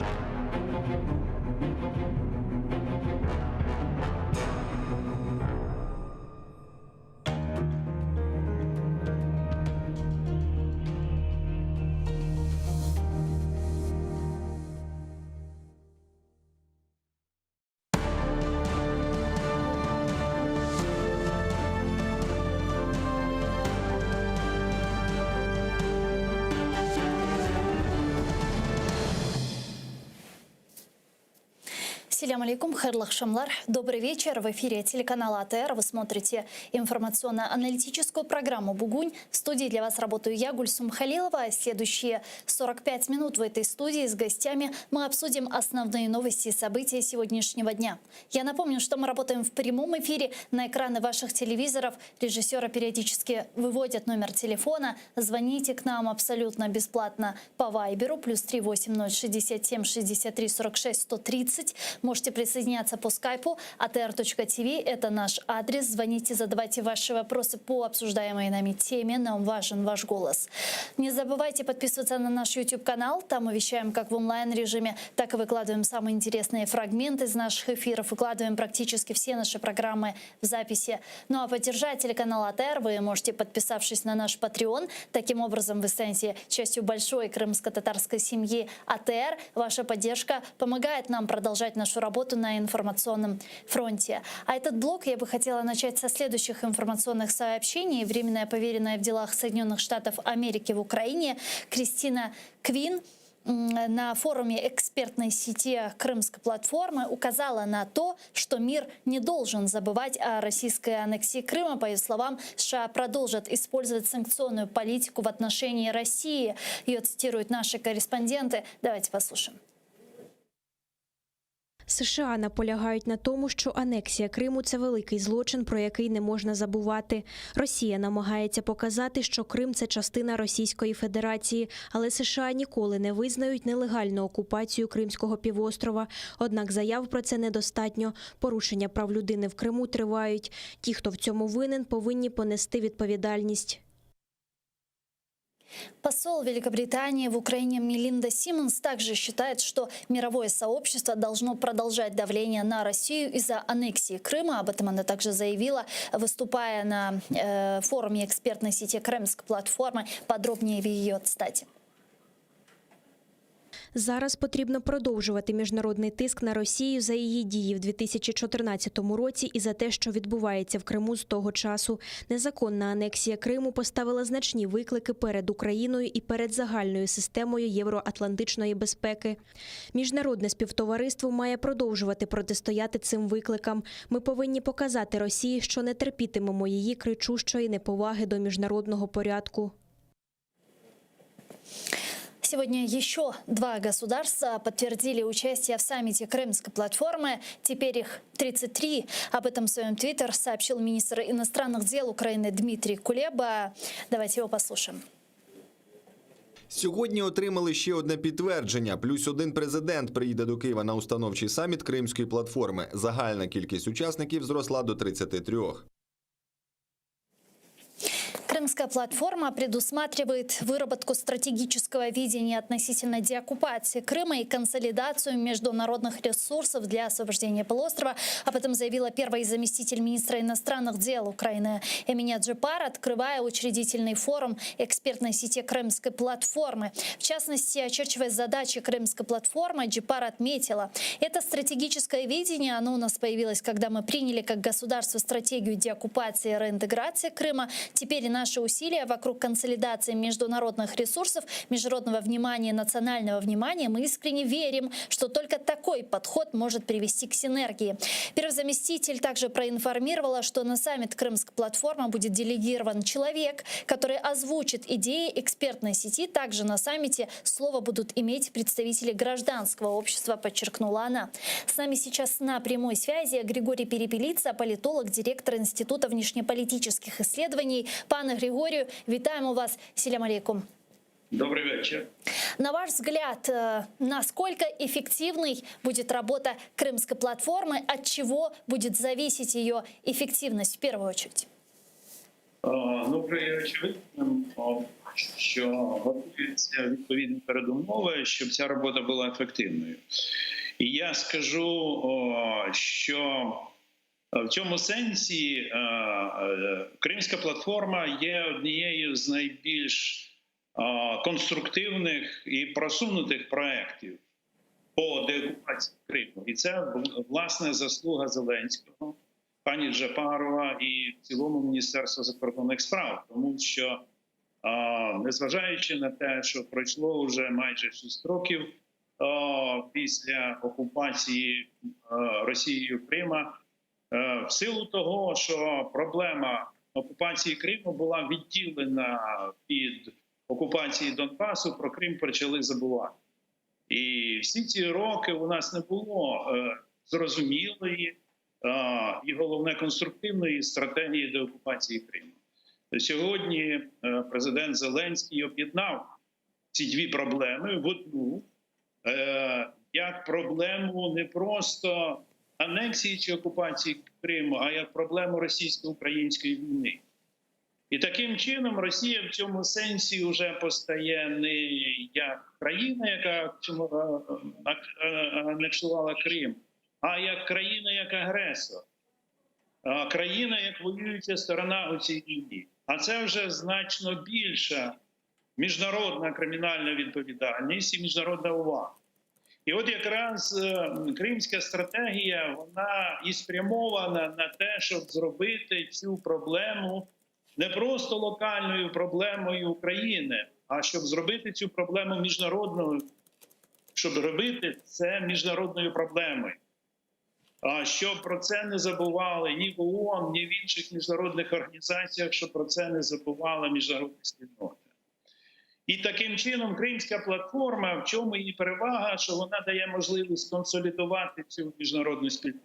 А есть ли у нас сегодня стратегическое видение того, каким образом мы возвращаем Крым, к примеру? Увидели ли вы это в стратегии деоккупации Крыма, которую представили совсем недавно в Совете национальной безопасности и обороны Украины? Так, я бачу конструктив, тому що ця стратегія побудована на врахуванні реальності. А, на жаль, реальність така, що у нас дуже мало шансів повернути Крим там в короткостроковий і середньостроковий період. Тому це дорожня карта на довгу перспективу, я би сказав. І виходячи з тих умов, які сьогодні є, ця стратегія якраз і передбачає ті пріоритети, і ті напрямки діяльності України по деокупації Криму. І мова йде не тільки про деокупацію самого півострову, а мова йде про зняття морської блокади Росії як в Азовському, в Керченській протоці, так і в Східному Чорномор'ї. І Росія ж окупувала не тільки сухопутів Криму, а й нашу морську економічну зону. І зараз займається грабіжництвом цих мінеральних ресурсів в економічній зоні. Тобто, щоб ми розуміли, Кримська платформа – це не тільки відносно повернення кримських татар і наших громадян. Кримська платформа – це платформа для зміцнення чорноморської безпеки в цілому. Скажите, а зависит ли эффективность платформы от участников этого саммита, который должен пройти уже 23 августа, а именно тех, кто будет представлять свою страну на саммите Крымской платформы? Я почему задаю этот вопрос? Потому что до этого со Соединенных Штатов Америки ждали Джозефа Байдена. Если не приедет президент, ждали госсекретаря США Энтони Блинкена, ну или вице-президента Камалу Харриса. Совсем недавно стало известно, что Соединенные Штаты Америки на саммите будет представлять министр транспорта Пит Бутиджич. Насколько это хорошее представительство и, в принципе, зависит ли от этого эффективность Кримської платформи? В цілому, безумовно, чим вище статус, чим вище рівень представника, тим більше вага самої цієї платформи. Ну, це однозначно. Але те, що приїжджає один з міністрів, скажімо, уряду Сполучених Штатів Америки, це говорить про те, що, на жаль, для нової адміністрації президента Байдена це питання не стоїть як першочерговий стратегічний пріоритет. Тому що у нього сьогодні більше проблем глобального характеру, ніж ця проблема, як сприймається Білим домом сьогодні. І це теж реальність, яка, на жаль, не грає на нашому. Президент Украины Владимир Зеленский убежден в том, что Российская Федерация со своей стороны будет жалеть через принятое решение относительно оккупации. По мнению президента, соответствующий поступок привел к ухудшению отношений между народами. Я предлагаю пану Григорию вместе послушать цитату президента и вернуться к нашей беседе. Вибачте мене за такі словосполучення, але російська історія ще оплакуватиме свої ж кроки і рішення щодо Криму. Чому я кажу зараз Крим, а не Донбас? У Донбасу не менша рана, навіть більша, глибша, загиблих набагато більше, набагато, тисячі людей. Также президент Украины Владимир Зеленский отреагировал на то, что Россия привлекает жителей оккупированного Донбасса к своим выборам. По словам главы государства, это похоже на рабство. Вот его цитата. Вибори в Держдуму. Українців з цими паспортами вони саджають в автобуси, примушують голосувати. Це рабство якесь. Але, як показує історія, зазвичай такі кроки історія змиває, як після дощу. Все це пройде. Пане Григорию, президент превращается в такого ястреба в своей риторике. Что поменялось? Помінялось те, що після такої миротворчої позиції, яка була розрахована на гуманність, там на якісь моральні орієнтири, на міжнародне право, ці роки реальної війни з Росією показали, що Росію це не турбує. І тому знову ми маємо представити цю всю ситуацію не як мирна анексія, а як війна. На жаль, ми не визнали це з самого початку, що ми знаходимося в стані війни. А змалювали це як внутрішній конфлікт. На цьому, власне, і була відокремлена проблема окупації Криму від Донбасу. Таким чином, Росія в цій ситуації виявилась посередині. І вона не несла належної кримінальної відповідальності. Якби ми це визнали, що Росія є воюючою стороною, і, на жаль, що це війна, то Росія внесла кримінальну відповідальність. І те, про що сказав Зеленський, це класичні кримінальні злочини, які мають розглядатись Міжнародним кримінальним судом. Ну, оскільки ми не визнаємо війни, що ми в стані війни, на жаль, з Росією, що ми жертви агресії, тому і нема підстав трактувати таким чином, що це воєнний злочин. А це воєнний злочин, тому що є Женевські конвенції, Гаазькі конвенції, які говорять, що населення не можна насильно заставляти приймати громадянство країни-окупанта, що вони не можуть служити в Збройних силах, що вони не повинні служити в окупаційній адміністрації, що їх права не повинні порушуватись країною-окупантом. Це все є цілий комплекс воєнних злочинів, які ми так і маємо оцінити. Що стосується те, про що сказав Зеленський, що Росія пожаліє. Так, колись вона може пожаліє. А вона пожаліє після того, як отримає нищівну воєнну поразку. Від кого вона отримає? Це велике питання. Але поки вона відчуває себе переможецею, вона не жаліє. І Крим для неї економічно, він їй не потрібен. Не потрібні люди, які там живуть. Їй потрібен Крим як геостратегічна позиція для геополітичного наступу на Захід. Так, розширення своєї сфери впливу. І в цьому сенсі Крим має для Росії виключно воєнне значення. Коли він перестане мати таке значення, він дійсно буде не потрібен Росії. А де Росія може цю воєнну поразку отримати? Чи може бути це Донбас? Ну, важко сказати. Розумієте? Якщо ми говоримо про Донбас, то тоді ми маємо говорити і чітко усвідомлювати, що територію на Донбасі ми ніякими дипломатичними засобами ніколи не повернемо. Тому що території повертаються тільки у військовий спосіб. Але для цього президент має сказати цю правду. І має готувати Збройні сили не тільки для охорони лінії розмежування, а її сьогодні інакше як лінія розмежування, а не фронт називають. Тоді ми маємо застосовувати симетричні засоби і приступати від пасивної охорони до активної оборони, щоб противна сторона несла втрати, щоб для неї цей Донбас став важким. Тільки тоді Росія буде на це реагувати і, можливо, йти на певні дипломатичні поступи. А оскільки цього немає, то і поступок, і прогресу на Донбасі ніякого немає. И очевидно, якщо но при этом президент Украины Зеленский настаивает на необходимости проведения очередного саммита Нормандской четверки, встречи с Путиным и так далее. В чем тогда смысл такой встречи? Ну, а я хочу задати вашим телеглядачам питання. А що, хіба був якийсь сенс, починаючи встановлення нормандського формату з переговорів, з Мінської угоди від 2015 року? Ну, разве что гуманитарные вопросы в виде обмена пленными и так далее могли решаться в рамках такого формата. Гуманітарні питання вирішуються в будь-якій війні.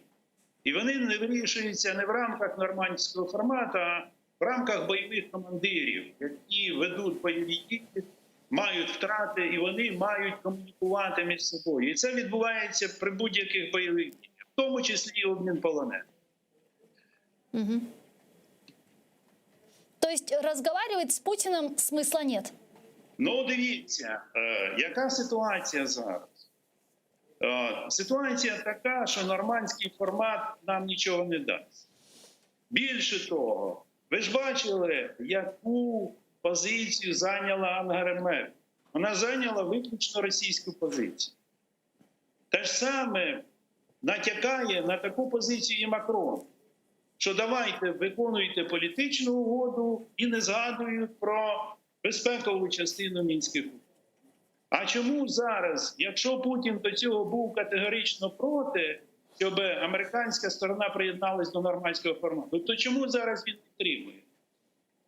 Тому що він отримав від Байдена на Женевській зустрічі мовчазну згоду на те, що має реалізовуватися Мінські угоди на умовах Росії. І тому Меркель сказала Зеленському під час його візиту в Берлін: виконуйте план Штайнмаєра.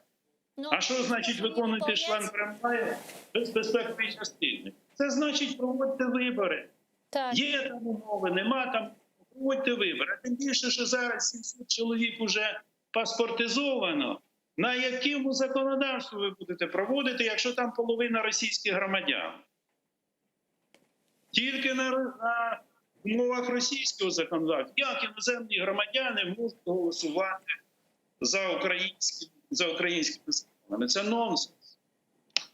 Тому Росія вже знищила ці Мінські угоди. Пане Григорию, ну в таком случае мы ведь можем не обращать внимания на то, что говорит Ангела Меркель, тем более, что буквально через несколько месяцев она уходит на пенсию, а формулу Штайнмайера мы можем и не выполнять, разве нет? Мы же субъектное государство, мы же демократическое государство.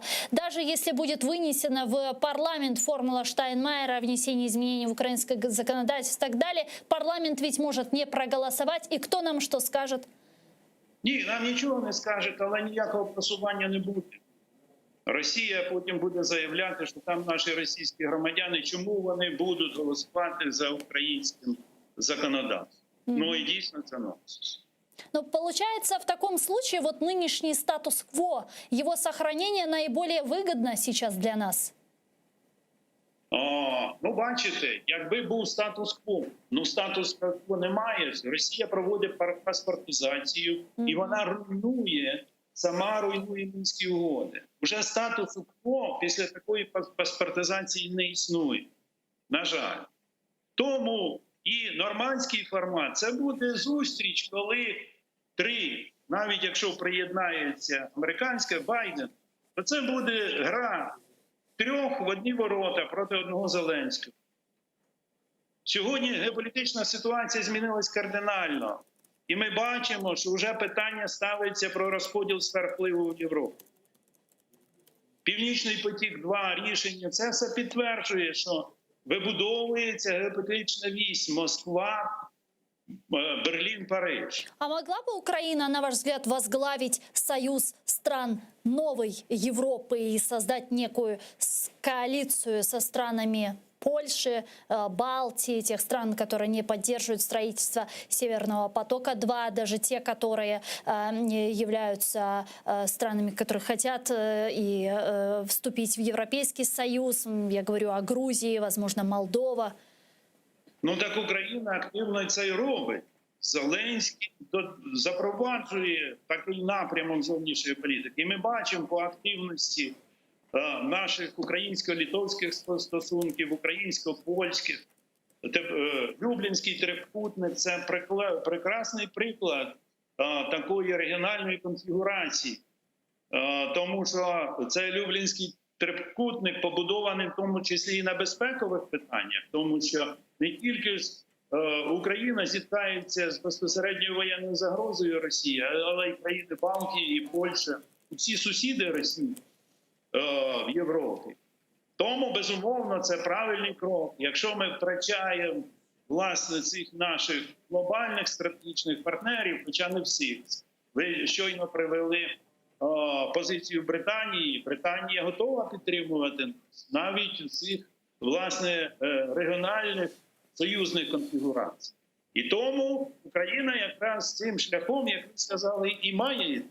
І цим самим Україна буде збільшувати свою геополітичну і міжнародну вагу, збільшувати свою міжнародну суб'єктність. І з нею будуть більше реагуватись, а не торгувати її інтереси. Пане Григорию, а вот такой еще вопрос. Известно, что 30 августа президент Украины Владимир Зеленский уже летит в Вашингтон. И сегодня вернулись с Вашингтона Дмитрий Кулеба и глава Офиса президента Андрей Ермак, которые ездили туда для того, чтобы подготовить этот визит. Насколько он будет эффективен, на ваш взгляд? Каких-то прорывных решений, двухсторонних соглашений мы можем увидеть по результатам переговоров двух президентов США и Украины? Ну, бачите, українська сторона покладається, як вона і раніше покладалась, найбільшою мірою на Сполучені Штати Америки. Так, на підтримку НАТО. Але сьогодні ситуація міняється. На жаль, ми бачимо втрату Сполученими Штатами Америки глобального лідерства і глобального домінування. І це почалось не за Байдена, це почалось раніше, це почалось з Обами і так далі. І місія Байдена сьогодні полягає в тому, щоб утримати США на цьому олімпі глобального лідерства, тому що Китай піджимає. Китай став глобальним конкурентом, тому для США більше всього важливо стримати Китай. Тому заради цього він йде на зближення з Росією. Байден. А якщо він йде на зближення з Росією, він має рахуватися її інтересами. А який головний інтерес у Росії? Це Україна. Віддайте нам Україну, віддайте нам цю сферу впливу. І ми бачимо, що така мовчазна згода вже мається. Наскільки вона глибоко піде, ми ще подивимося. Тому для Байдена Україна має третьорозрядне значення. Перше значення вона має для неї має Росія, консолідація євроатлантичної спільноти для того, щоб відстояти демократичні інтереси і, власне, зберегти оце американське домінування. І це хибна позиція Білого Дому, тому що якщо він заявляє, що ми захищаємо демократію, то вибачте, яка в Росії демократія? Як в такому випадку авторитарна чи зараз тоталітарна Росія може бути союзником США в стриманні Китаю? Китай для Росії – це природний союзник про повалення Америки. От цим розкладом і визначається, що тепер уже для американської адміністрації Україна вже не є таким важливим стратегічним партнером в геополітичному вимірі. Тому що вони вивели війська з Афганістану, вони йдуть з важливих стратегічних регіонів. І цей вакуум заповняє Росія. І тому вони з цією ситуацією рахуються. Більше рахуються, ніж рахуються з Україною і з її інтересами. Зрозуміло. Дуже дякую вам, пане Григорію. Спасибо большое, що знайшли время і підключились к нам в ефір. Григорій Перепеліця був з нами на прямому зв'язку, політолог, директор Інституту зовнішньополітичних досліджень. А зараз до нашого ефіру приєднується журналіст Лариса Волошина. Пані Лариса, вітаємо вас. Салям алейкум. Витаем, алейкум ассалям. Вот с паном Григорием Перепелицей сейчас как раз говорили о предстоящем визите президента Украины Зеленского в Вашингтон. Вот постфактум соглашения США и Германии относительно Северного потока-2, постфактум Крымской платформы, которая пройдет 23 августа. Что может нам дать этот визит? Каковы ваши ожидания? Я слышала частично ваш разговор с господином Перепелицей. Частично я согласна в тех трендах, которые он обозначил. Это осознанный отказ Соединенных Штатов от мирового лидерства. То есть, с одной стороны, они претендуют на него, но с другой стороны, они ищут новые формы, прекрасно понимая, что консолидируется образ, такой вот пояс недемократических государств. Это союз Китая, это союз, безусловно, Российской Федерации. Но есть нюансы, потому что эти тренды, мы должны понимать, что решение вопроса Крыма, вообще сам по себе вопрос статуса Крыма, который поставила Россия оккупацией, он может быть решен только одним способом. Одним, никакого другого способа нет. Это вопрос международных переговоров. В рамках либо существующего международного права, то есть я говорю, что рано или поздно у мира возникнет необходимость решить этот вопрос окончательно. И тогда возникнут новые международные переговоры с участием, конечно, Российской Федерации, Украины и каких-то других посредников. Сегодня мы не знаем, кто это будет. Возможно, это будут Соединенные Штаты, скорее всего. Будет ли это Евросоюз, тоже непонятно, потому что мы не знаем, сохранится ли Евросоюз. Мы не понимаем, сохранится ли НАТО, например, потому что мы видим, что гибридная агрессия Беларуси против России сейчас приводит к тому, что НАТО абсолютно бессильно противодействовать вот подобным методам, которые используются против Литвы. Все это понятно. Но решение вопроса Крыма будет решаться на международных переговорах. Либо в рамках существующего международного права произойдет к ним возвращение, либо в рамках какого-то нового международного права, как последствия Третьей мировой гибридной войны. Ну, по аналогии, я могу привести вам аналогию, например, встречи в Ялте, когда был тремя странами-победительницами, Британией, Соединенными Штатами и Советским Союзом, был разделен мир. Это было новое право, новая система, которая возникла после уничтожения Лиги наций. Мы не знаем, сохранится ли он, но в любом случае переговоры будут. Вот это мы должны понимать.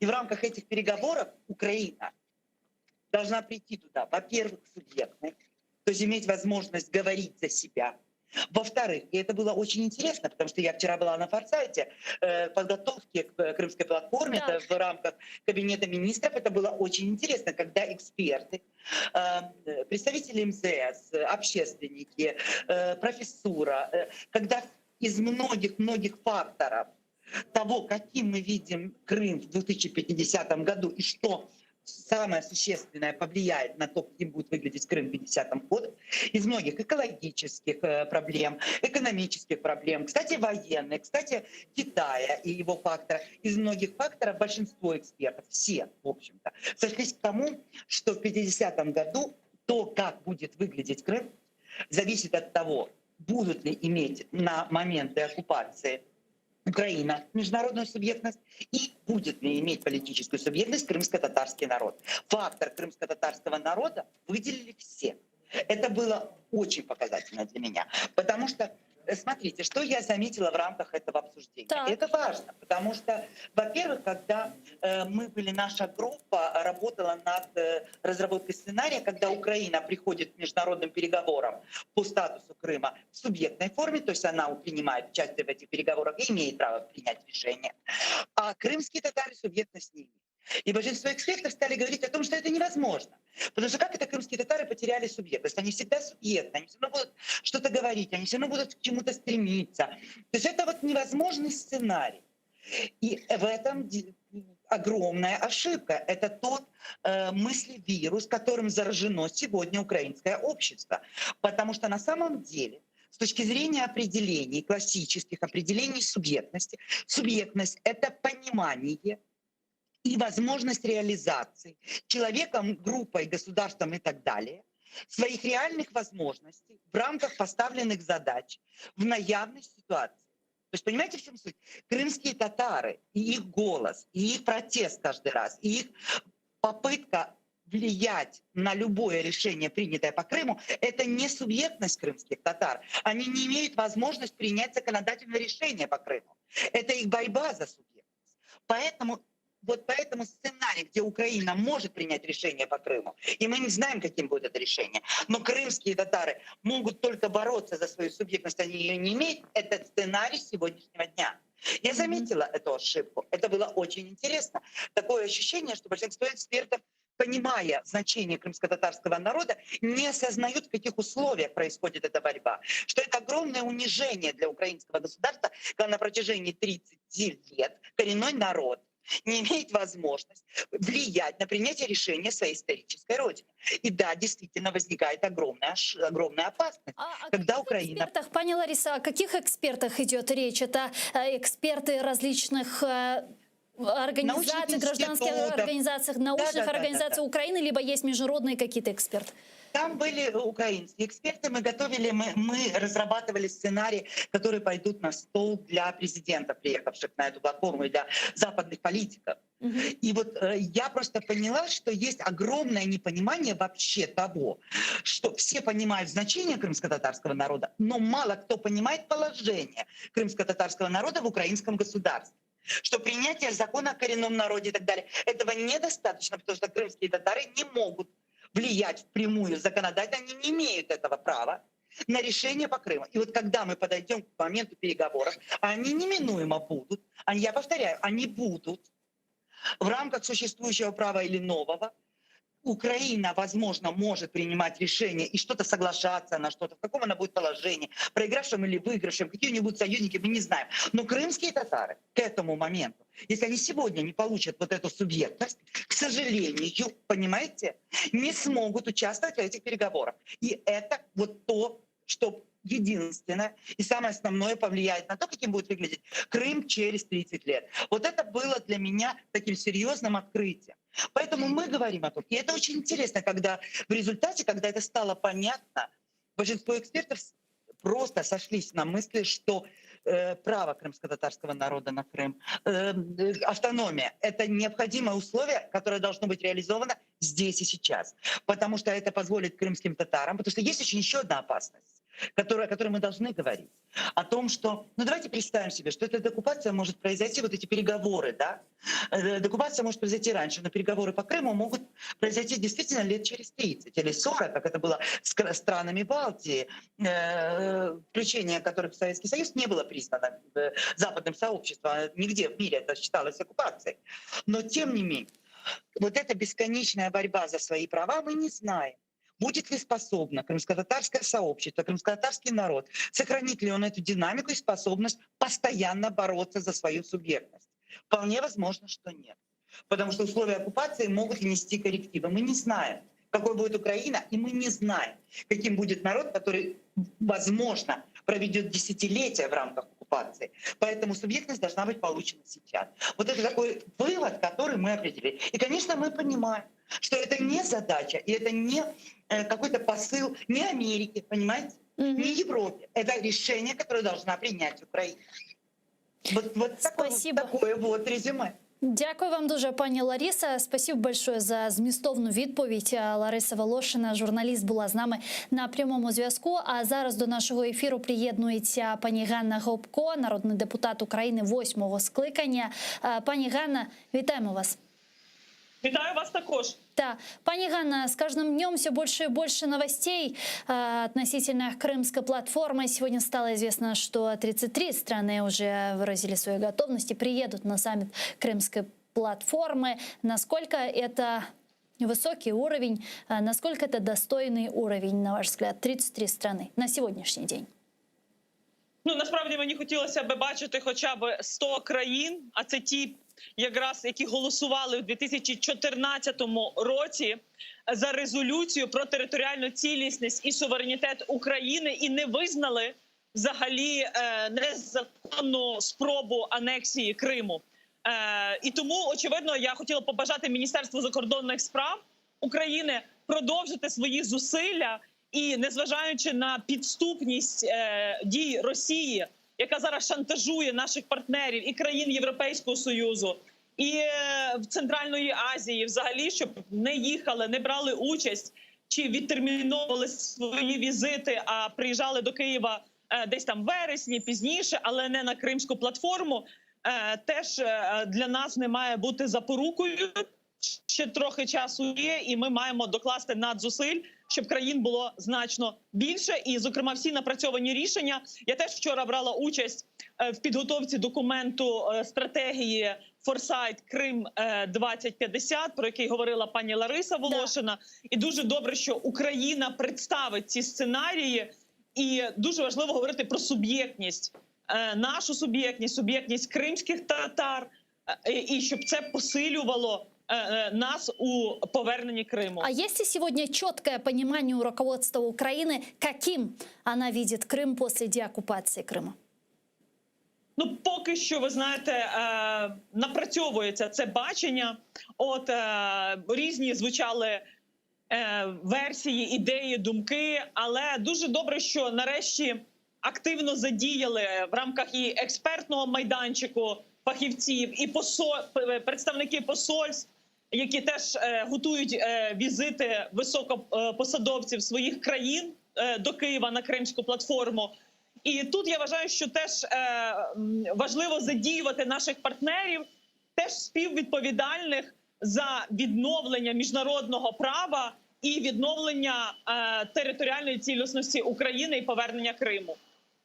Также нам известно, что по итогам инаугурационного саммита Крымской платформы будет представлена Крымская декларация, над разработкой которой, я так понимаю, сейчас работают в Министерстве иностранных дел Украины и в постоянном представительстве президента Украины. Вот есть ли у вас информация, что включает в себя декларация Крым по Крыму, что в ней будет прописано, увидим ли мы какие-то четкие механизмы, четкую дорожную карту по деоккупации Крыма, или это будет вот такой очередной рамочный документ? Ну, насправді там є декілька підходів, і були спроба підписати навіть більший документ, але ми бачимо, як в деяких наших партнерів, навіть ті, які з Чорноморського регіону, і які мали би бути зацікавлені в тому, щоб Росія не контролювала Чорне море, не продовжувала мілітаризацію, вони якось дуже налякано себе поводять. Але я сподіваюся, що в цій декларації, зокрема, буде чітко зафіксовано позиція України, так само механізми повернення Криму. Плюс ми обговорювали питання економіки, питання довкілля, змін клімату, військові варіанти, сценарії, кіберзагрози, питання демографії і як Росія намагається здійснити заміщення населення Криму і взагалі через репресії, через утиски, питання міжнародно-правових судів, позовів, як асиметрична відповідь. І мені сподобалася одна експертка, яка сказала, що ми сподіваємося, що до 2050-го ми побачимо на лаві підсудних уже весь режим, який давав наказ на окупацію Криму, на вторгнення в Україну. І в цьому зацікавлені міжнародні партнери, тому що, очевидно, в 21 сторіччі порушення Росією міжнародно визнаних кордонів це може надихнути інші країни в інших регіонах чи континентах діяти так само. Тому працюють різні підгрупи, санкційні механізми, які мають бути, таку дорожню карту представлено. Але я вважаю, що тут ключовими є, зокрема, трансатлантична єдність і готовність збільшувати для Путіна, як то скажімо, тягар його агресивних дій, і щоб одного прекрасного дня, коли ми повернемо Крим, навіть, ви знаєте, спілкуючись із українськими музикантами, мені сподобалась Оксана Муха на запитання: Оксано, а яку пісню ви заспіваєте, коли ми повернемо Крим? І вона сказала, це буде кримсько-татарська пісня. А я кажу, а ви знаєте конкретно вже пісню, знаєте кримсько-татарську мову? Вона каже, ні, Ганно, але я вивчу. И я буду спевать эту песню. Да, мы ей поможем в этом вопросе, если понадобится наша помощь. Пани Ганна, как вы считаете, вот насколько визит президента Украины Зеленского постфактум Крымской платформы в США важен? Насправді, візит і розмова із стратегічним партнером України, незважаючи на те, що дата 30 серпня недостатньо вдала через те, що не працює Конгрес, але багато залежить, чи вдасться президенту після всіх помилок, прорахунків, певної токсичності, через те, що різні правоохоронні органи України відкривали кримінальні провадження і так далі, перегорнути сторінку і спробувати вийти на новий рівень відносин. І чи вдасться, щоб з'явилася така, знаєте, як кажуть в міжнародних відносинах, між лідерами chemistry, така хімія, коли вони зможуть між собою спілкуватися, піднявши там, обмінявшись там, не знаю, телефонами. Я так спрощую, але все одно кажу, що треба виправляти якісь попередні помилки. Треба чітко зрозуміти, що в Україні зростає незадоволення після Байден-Меркель домовленостей, які суперечать нашим національним інтересам, не відповідають і інтересам США, і Європейського Союзу. І тут ми маємо теж зайняти позицію достатньо принципову і знайти ту форму, де ми і аргументи, де ми будемо переконливі для Байдена і використовувати Конгрес і його потенціал незгоди з адміністрацією Байдена для того, щоб переглянути це рішення. А что может предложить Украина Соединенным Штатам Америки в обмен на Северный поток-2? Ну, я вважаю, що Україна Сполученим Штатам Америки, які підписували Будапештський меморандум, не повинна зараз взагалі йти в риторику торгів чи обміну і так далі. Україна – це демократія в дії. Коли Байден говорить, що «America is back», Америка повертається, то, зважаючи на ті події, які відбуваються в Білорусі, в Російській Федерації, подивіться в різних регіонах Росії, Якутія, Поволжя, 6 республік Дель-Уралу, що відбувається?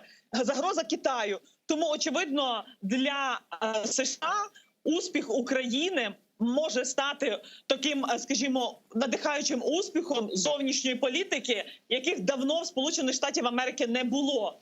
Плюс є, звісно, питання економіки, інвестицій, питання роботи і співпраці в секторі безпеки і обороноздатності. І Сполучені Штати Америки розуміють, що ми маємо унікальний досвід протидії і кібератакам, загрозам. І тут ми є їхнім партнером в протидії цим гібридним загрозам демократії, коли авторитарні режими тестують, апробують. І тут я вважаю, що не просто питання, що ми хочемо взамін, тому що Росія є абсолютно договоронездатною. І це не питання торгів, це питання принципів, це питання цінностей. І на цьому ми маємо наполягати. Дякую вам дуже, пані Ганна. Спасибо большое, что нашли время и подключились к нам в эфир. Ганна Гопко, народный депутат Украины 8-го скликання, была с нами на прямом зв'язку. Вот прошла следующая новость, которую я бы хотела зачитать. Глава Министерства иностранных дел Украины Дмитрий Кулеба объяснил формат Крымской платформы. Он рассказал, как пройдет мероприятие. Учредительный саммит Крымской платформы состоится 23 августа в Киеве в конференц-центре Парковый. Название выбрано не случайно. Это будет именно саммит глав государств, правительств, парламентов и руководств международных организаций, сообщил Кулеба. Будет официальная часть, где выступит президент Украины, глава Верховной Рады, премьер-министр, глава иностранных делегаций, лидер крымскотатарского народа и представители экспертной сети Крымской платформы. Это не будет встреча, чтобы просто сделать политические заявления. Все серьезнее. Страны-основательницы Крымской платформы создадут действенные международный механизм и примут совместную декларацию участников международной Крымской платформы, как мы ее называем между собой в быту, Крымскую декларацию, сообщил Кулеба. Зеленский вместе с главами иностранных делегаций посетит офис Крымской платформы. Во второй части саммита состоится 4 тематические панели. Первое – непризнание попытки аннексии Крыма. Второе – милитаризация Азово-Черноморского региона. Третье – пути реинтеграции Крыма через права человека и устойчивое развитие. И четвертое – восстановление прав крымско-татарского народа. Я напомню, что сегодня стало известно, что участие в саммите Крымской платформы подтвердили уже 33 страны. Мы прерываемся буквально на 5 минут, небольшой перерыв. Далее вернемся в эту студию и продолжим информационно-аналитическую программу «Бугунь». Не переключайтесь, оставайтесь с первым крымско-татарским телеканалом АТР. Коруш Кенджи Архадашлар.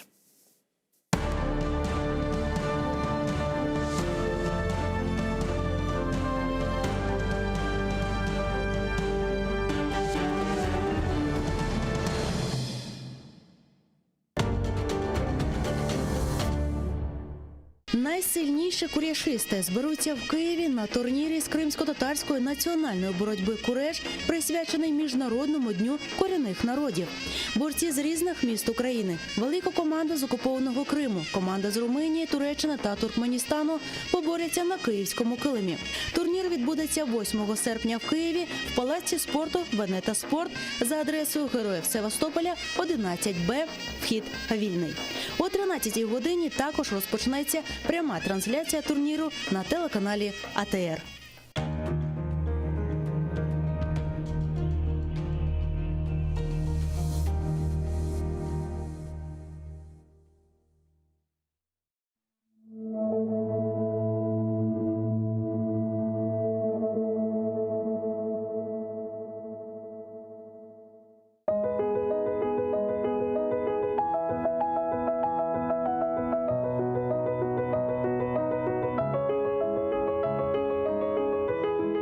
Қырым дегенімде жүрегім açılır. Yağmur olup buluttan güller saçılır. Dağ, çöller, denizden tebessüm yayılır. Kalbimnin melyemiz, ey ana vatan.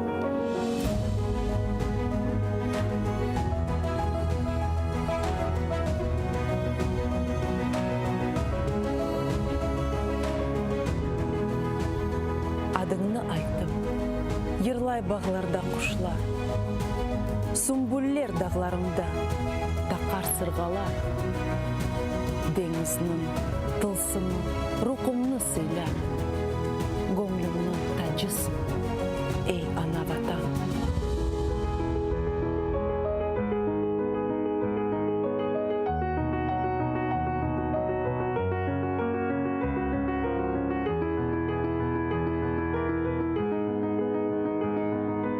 Сәйлер соқақларда женне табасы. Бақча бағлар қалқың чун, дертлер девасы. Будыр асыл инсанның омыр сефасы. Көзімнің нұрысы, эй ана ватан.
Бисмиллахир-рахманир-рахим.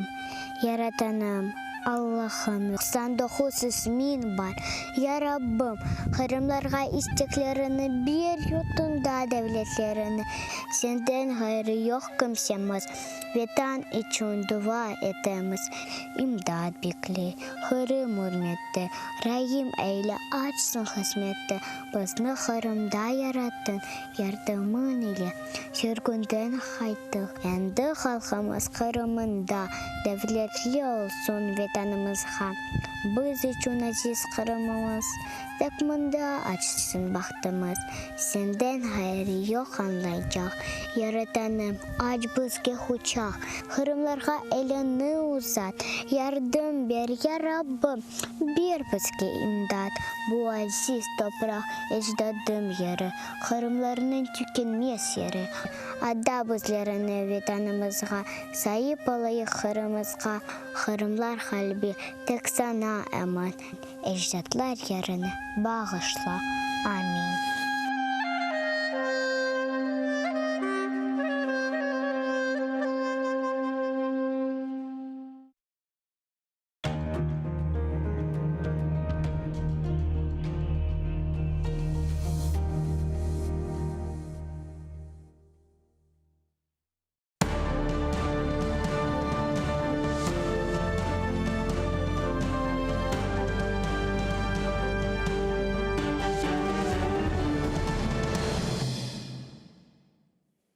Ассаляму алейкум, хайрлы акшамлар, добрый вечер.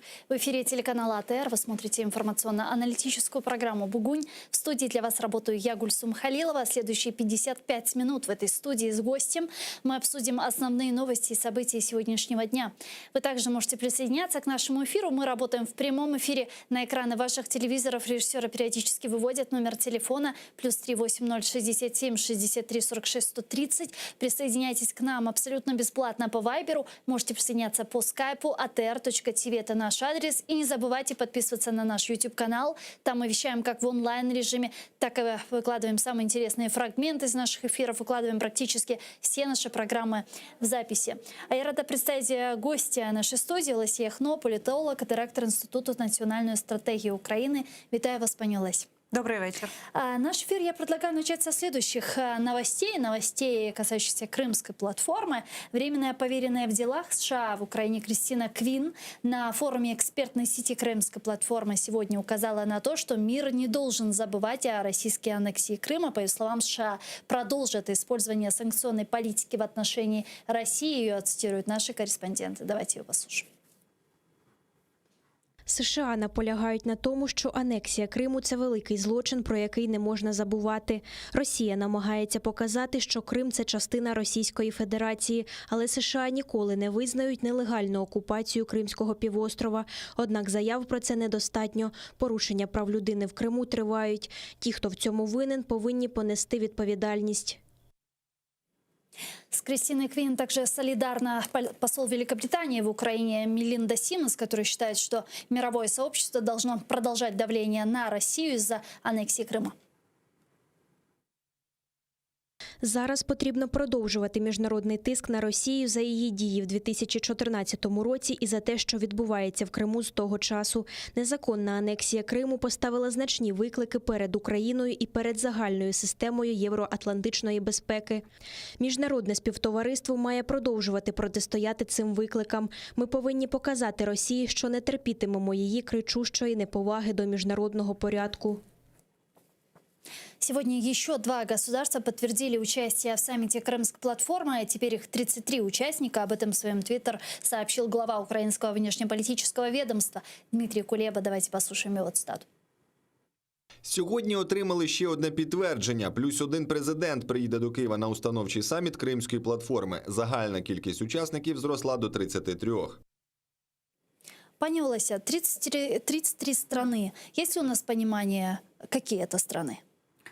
Ну, я думаю, что это ключевые страны, которые имеют значение для Украины, в частности, которые влияют на регион, в частности, США и Великобритания, и я думаю, что и другие страны Запада, и также Турция, я так думаю.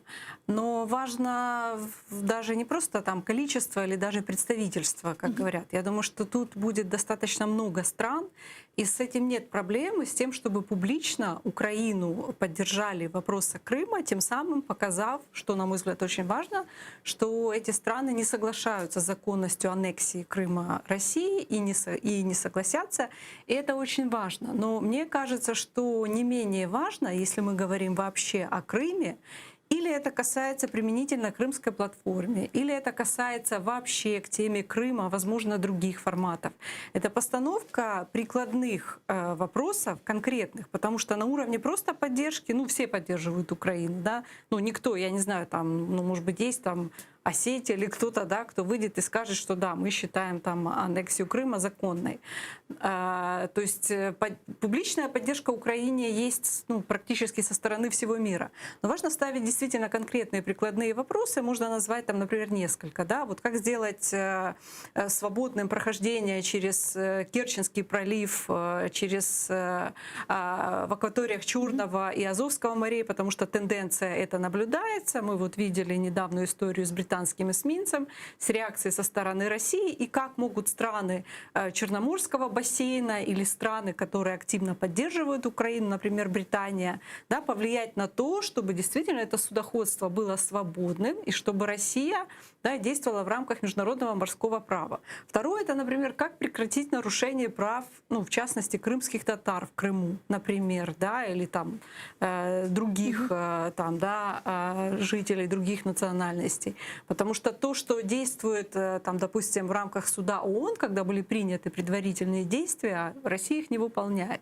Да, так что в этом-то и вопрос. Да. А что тогда, насколько будут эффективны абсолютно эти выработанные механизмы, если даже мы говорим о правах человека в Крыму, если Россия не выполняет абсолютно никакие международные директивы? Ну, все равно, мне кажется, важно вот ставить именно конкретные вопросы, да, вот как те же страны, например, Крымской платформы могут способствовать, ну, там, если не возврату Крыма, потому что это сложно, да, но хотя бы там выполнению прав, не нарушению прав человека в Крыму. То есть вопросы все равно должны быть конкретные, прикладные, а не просто декларативные. Потому что с декларативной поддержкой Украины нет проблем, и все как бы на словах поддерживают Крым, хотя мы знаем, что есть там, например, отдельные политики в отдельных даже европейских государствах, Франция, например, да, сенатор или там политики, бывшие действующие от которых приезжают в Крым, например, там даже сейчас. То есть есть и такие прецеденты. Ну а сама инициатива, я повторюсь, она важная и нужная и она правильная в том смысле, что это публично, да, Украина говорит о Крыме, и публично мы получаем поддержку со стороны разных стран. И возвращаясь к вашему вопросу, какие страны будут, ну, ключевые будут страны, да, которые, я имею в виду, влияют на принятие решений, в том числе по санкциям, или позиция которых является, ну, наверное, болезненной, да, для Российской Федерации и ощутимой. Я думаю, что представители этих стран будут, и даже не важно, какого уровня это будет представительство. Пані Олесо, я предлагаю сейчас подключить к нашому ефіру Олександра Краєва, експерта Ради зовнішньої політики «Українська призма». Він зараз з нами на прямому зв'язку. Пане Олександре, вітаємо вас. Салям алейкум. Добрый вечер. Алейкум ассалям. Да. Пане Александре, вы участвуете, насколько я понимаю, в форуме экспертной сети Крымской платформы. Как она проходит? Какие задачи стоят перед собой? Да, прямо сейчас я все еще нахожусь на форуме. Сегодняшний форум — это скорее презентационная наша часть. Мы рассказываем и иностранным коллегам, и будущим нашим украинским коллегам о том, как мы будем работать, с чем мы будем работать и какие наши конечные цели. Сегодня на первой панели у нас также присутствовали посол Великобритании Мелинда Симмонс и шериф де Фер Соединенных Штатов Кристина Квин. Мы также познакомили наших дипломатических коллег с нашей работой. И потому сегодня, условно говоря, там старт экспертному измерению работы. Пане Александре, тогда я вам адресую эти же вопросы, которые вы озвучили. Как, с чем вы будете работать и какие цели ставите перед собой? Фактически экспертная среда готовится стать таким себе интеллектуальным хабом крымской платформы в целом. То есть именно здесь будут прорабатываться стратегии, приниматься определенные решения и нарабатываться новые пути и новые инструменты, которые помогут освободить Крым и вернуть Крым в Украину. Фактически это то место, где будут формироваться те политики, которые в дальнейшем будут рассматриваться и уже изменяться и фактически применяться на более высоких уровнях платформы. Конечно же, с очень широким вовлечением иностранных коллег, потому что мы сегодня увидели очень активный, очень живой интерес к украинской теме и действительно заметили одну большую проблему, что крымская проблематика не просто выпадает из инфополя других стран, она в принципе там отсутствует. А та информация, что есть, исходит от страны агрессора. И потому у нас появилась фактически еще и такая цель, правильное, но очень правильное, четкое информирование о том, что действительно происходит на полуострове. А как много различных организаций принимают участие в форуме экспертной сети? Какие это организации украинские, я имею в виду гражданские, научные, или же есть представители международных и международных организаций экспертов? В данный момент в инициативной группе экспертной сети более 20 разных организаций и еще десятки независимых экспертов из разных сетевых структур и из разных аналитических центров. Кроме того, мы уже провели презентацию для более чем 30 стран, для экспертов из 30 стран, среди которых наибольший интерес проявили эксперты из Польши, стран Балтии, Соединенных Штатов, Соединенного Королевства Великобритании и даже из Японии и Аргентины. По факту на данный момент мы привлекаем десятки ключевых иностранных и украинских экспертов к нашей работе. Весь список называть, я займу у вас большую часть эфира, но в целом это в основном аналитические центры, экспертные сетевые организации, а также представители академических кругов и международных социологических экспертов. А как вы видите дальнейшую работу экспертной группы Крымской платформы? Она будет дислоцироваться в каком-то центре, будет создан какой-то центр, где будут работать, собственно, эксперты и разрабатывать стратегии деоккупации Крыма, как они это видят и так далее, или как это будет дистанционно происходить? Как вы видите эту работу? На данный момент у нас еще идут дискуссии, вот прямо в данный момент идут дискуссии по поводу структуры платформы, по поводу ее определенных органов, институций. На данный момент сеть работает и, возможно, продолжит работать в формате горизонтально координируемой, то есть абсолютно равных правах группы и сети экспертов, которые разделены на несколько ключевых рабочих групп. Соответственно, каждая рабочая группа будет взаимодействовать с государством на нужном уровне и в нужных точечных вопросах и ситуациях, и не будет ни от кого зависеть, собственно, будет давать непредвзятое аналитическое мнение и анализ той или иной ситуации и соответствующие решения. Пане Олександре, у вас, как у эксперта, причастного к форуму Крымской платформе, есть ли сегодня понимание и видение, каким мы видим Крым после его возвращения? Это действительно один из главных вопросов, для которого мы, собственно, и сегодня собрали форум, для которого мы работали все месяцы до этого. А многие эксперты, должен заметить, не работали над этой темой. И это тот вопрос, который мы как раз и хотим решить. Потому что фактически вся цель нашей работы, вся цель нашего единения и наших стратегий — это действительно оккупация и освобождение Крыма, а в дальнейшем и остальных временно оккупированных территорий Украины. И на данном моменте мы видим очень много разных мнений, очень много дискуссий, в том числе от наших иностранных коллег.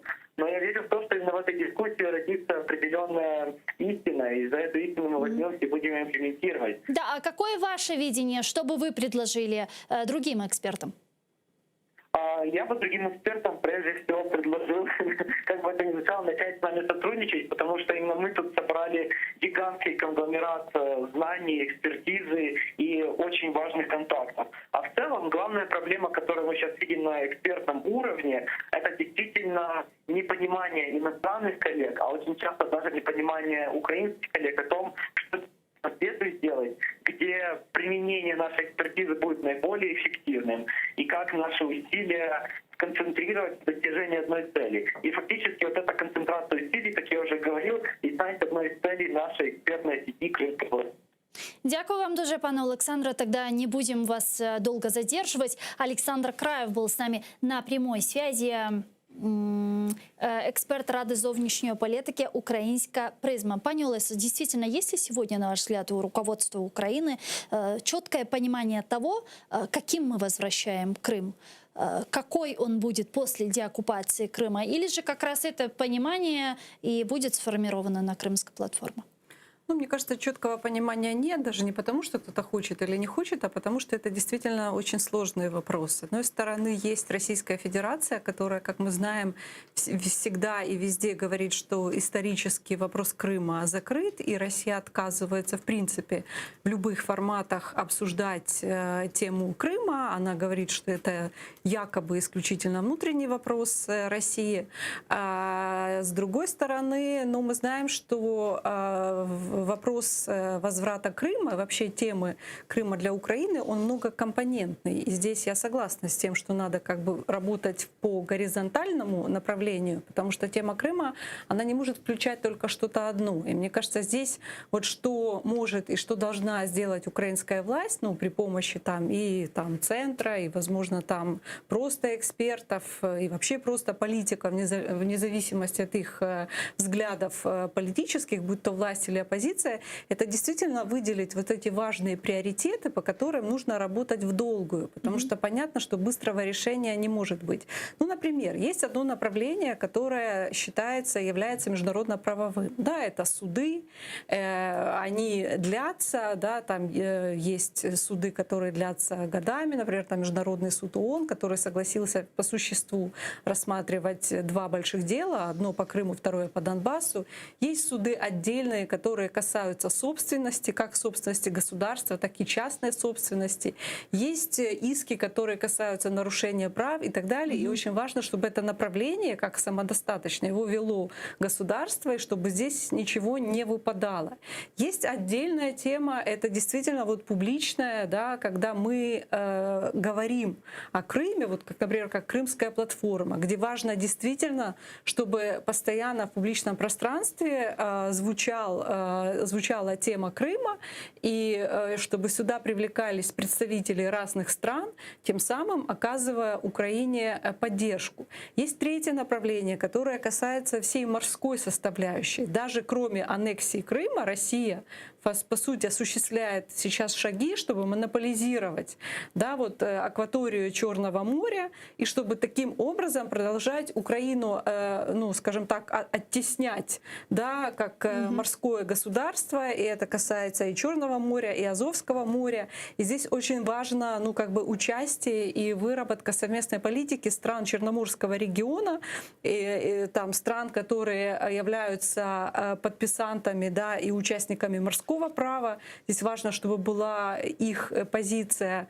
И другие вот направления, которые касаются просто гражданского, да, вот, ну, составляющей. Да, я понимаю, но вот как раз именно эти позиции, которые вы озвучены, они, собственно, и прописаны очень четко в различных международных договоренностях, резолюциях, которые принимали на протяжении 7 лет, если мы говорим про милитаризацию акватории Черного и Азовского морей. Это 2 резолюции парламентской ассамблеи Совета Европы. Если мы говорим о нарушении прав человека в оккупированном Крыму, не только это практически, это 4, если я не ошибаюсь, 4-5 резолюций парламентской ассамблеи Совета Европы, это резолюции Организации Объединенных Наций и так далее. В принципе, это поддержка, четкое понимание того, что происходит там, у нас есть в этих международных резолюциях, договоренностях и так далее. Но вот механизм, как это решить, как деоккупировать Крым, как заставить Россию уйти с Крыма, с Донбасса. Может, как раз этот механизм может быть разработан на Крымской платформе? Что это может быть? Может быть, но здесь, мне кажется, очень важно понимать, чтобы, знаете, не наступил такой, как синдром усталости, потому что если люди видят, да, что вот есть какие-то принятые решения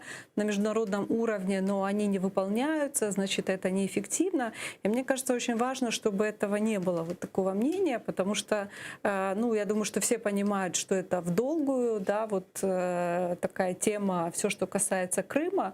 И здесь важно, чтобы вот не было этой усталости. И если мы говорим, допустим, о санкциях, вот сейчас будут выборы осенью в Госдуму, да, тоже очень важно реагировать на, на уровне новых санкций, да, если мы видим, если эти выборы будут там незаконные и так далее и тому подобное. Поэтому здесь, не столько даже какой-то механизм может быть найден, потому что механизм может быть только в том, если Россия будет ощущать более на себе, да, скажем, сильно, да, последствия аннексии. Сколько ужесточение санкций это не механизм? Ужесточение санкций, да, это один из механизмов. Но здесь важна, мне кажется, последовательность, пошаговость и готовность, да, идти в долгую.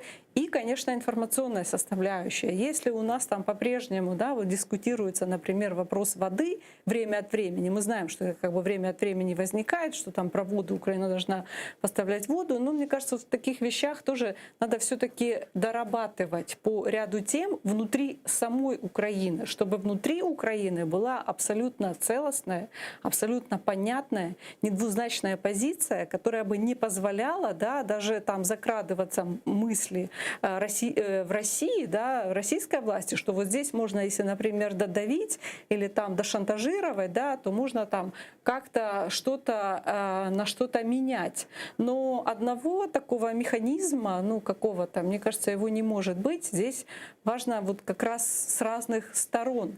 Да, например, есть даже миф, который в России все время говорят, что Крым все время был российским. Хотя это неправда. И даже этот ответ такой в стиле, как я называю, «Калинка-малинка» министра обороны Шойгу на слова Владимира Зеленского о Крыме, да, он рассказал анекдот об Одессе и там добавил, что Крым всегда был, есть и будет российским. Но это неправда. Крым не был, да, как хотят показать в России, что он был все время российским. Когда их останавливало, правда? Не останавливал, но здесь надо внутри самой Украины над этим, мне кажется, более, может быть, эксперты там из Крымской платформы, если будет это направление, такое просветительское, да, может, это будет учтено, потому что Россия же работает и на общества западные, да, кто там на Западе, не все там разбираются, да, когда и как долго Крым был или не был российским. И здесь просто важно иметь абсолютно проактивную позицию, и в том числе и на этом направлении. Поэтому,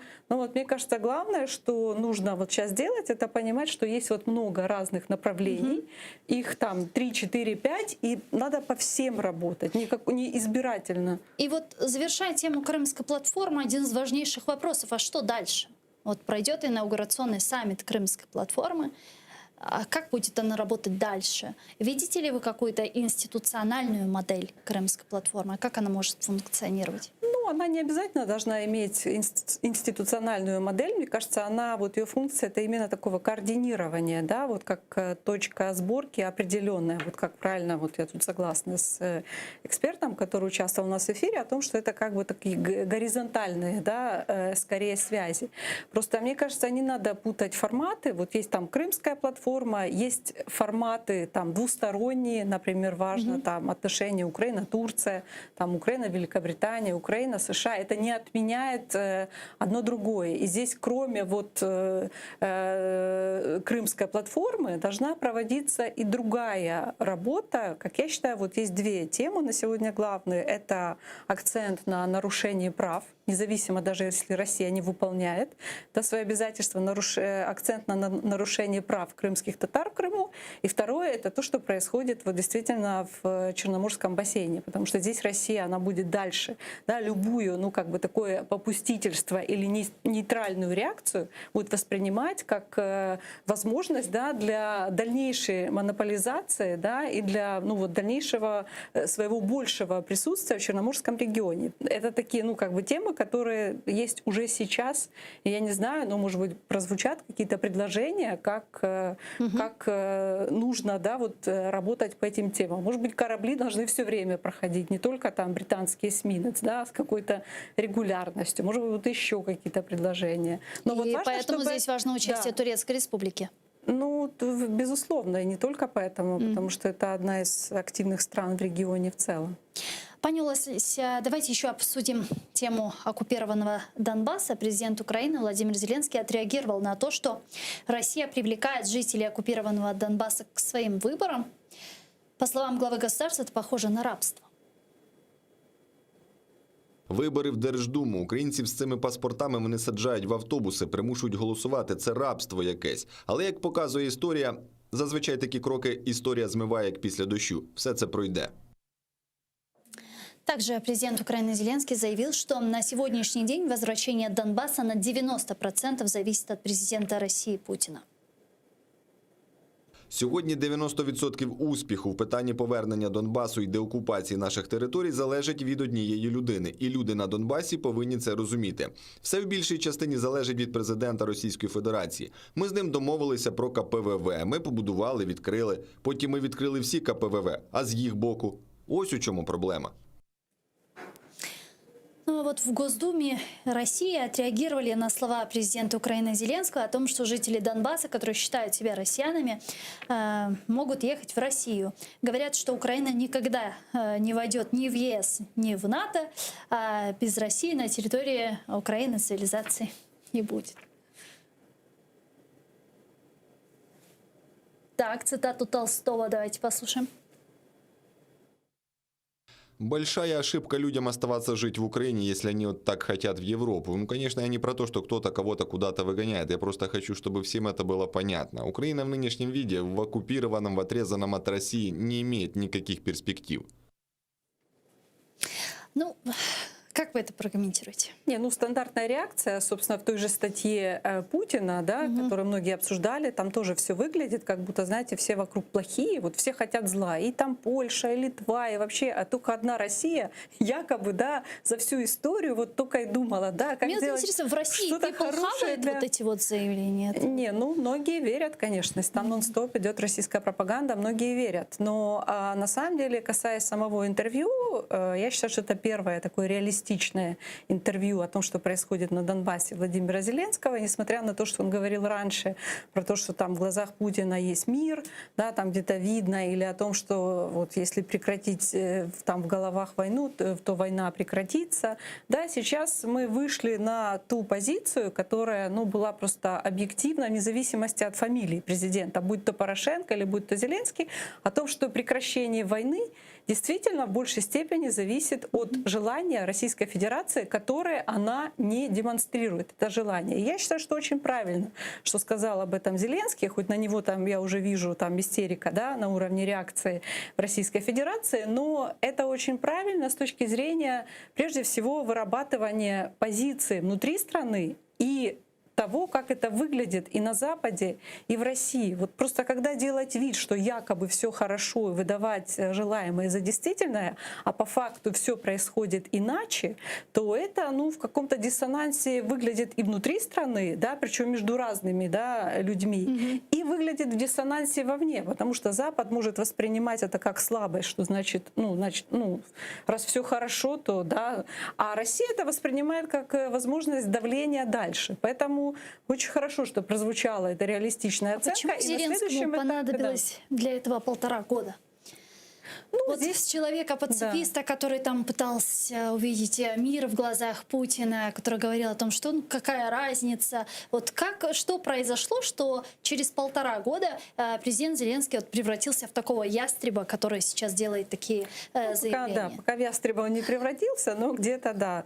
Я думаю, что несколько есть причин, субъективных и объективных. Субъективные причины были связаны с избирательной кампанией, в том, что Зеленский шел на выборах на критике, да, своего предшественника Петра Порошенко, и он показывал, что смотрите, вот тут там война, а мы сможем, да, достичь мира, что якобы это легко, это возможно, и это зависит от персоналии конкретно президента. Как казалось, это не так, потому что сейчас формулировка практически такая же. Порошенко говорил, что ключи от мира находятся в Москве. Зеленский сказал, что решение проблемы Донбасса на 90% зависит от желания Путина. Есть и объективные факторы. Это отсутствие политического опыта, ну вообще опыта госуправления как такового, и недооценка масштабности самой проблемы и того, что если делать вид, там, позволять Путину сохранять лицо, например, ну если просто говорить о мире, да, то и даже если делать какие-то пошаговые уступки, хотя их было очень мало, и это тоже спорно, можно ли это назвать уступками, как в вопросе, например, обмена.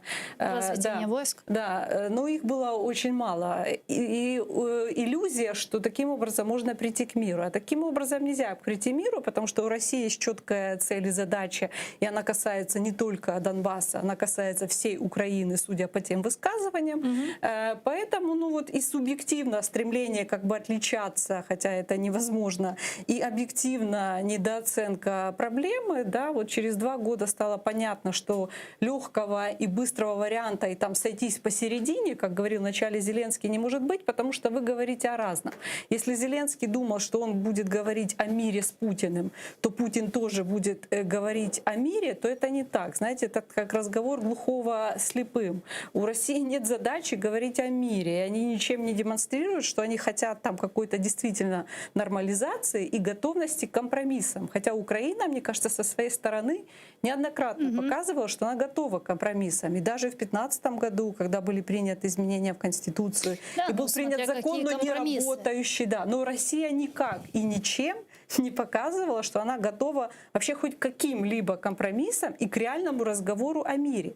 Поэтому сейчас следующим этапом, после вот такой реалистичной озвучивания реалистичного отношения к ситуации, у власти должен появиться теперь конкретный план, не абстрактный, как мы слышали, что у нас есть там А, Б, В, С, никто не знает, а реалистичный план для того, чтобы говорить реалистично и с Западом, и для того, чтобы это было понятно России. Ну вот к плану еще вернемся. Я предлагаю подключить к нашему ефіру сейчас народного депутата України 7-8 скликання Андрія Єленко. Він зараз з нами на прямому зв'язку. Пане Андрію, вітаємо вас.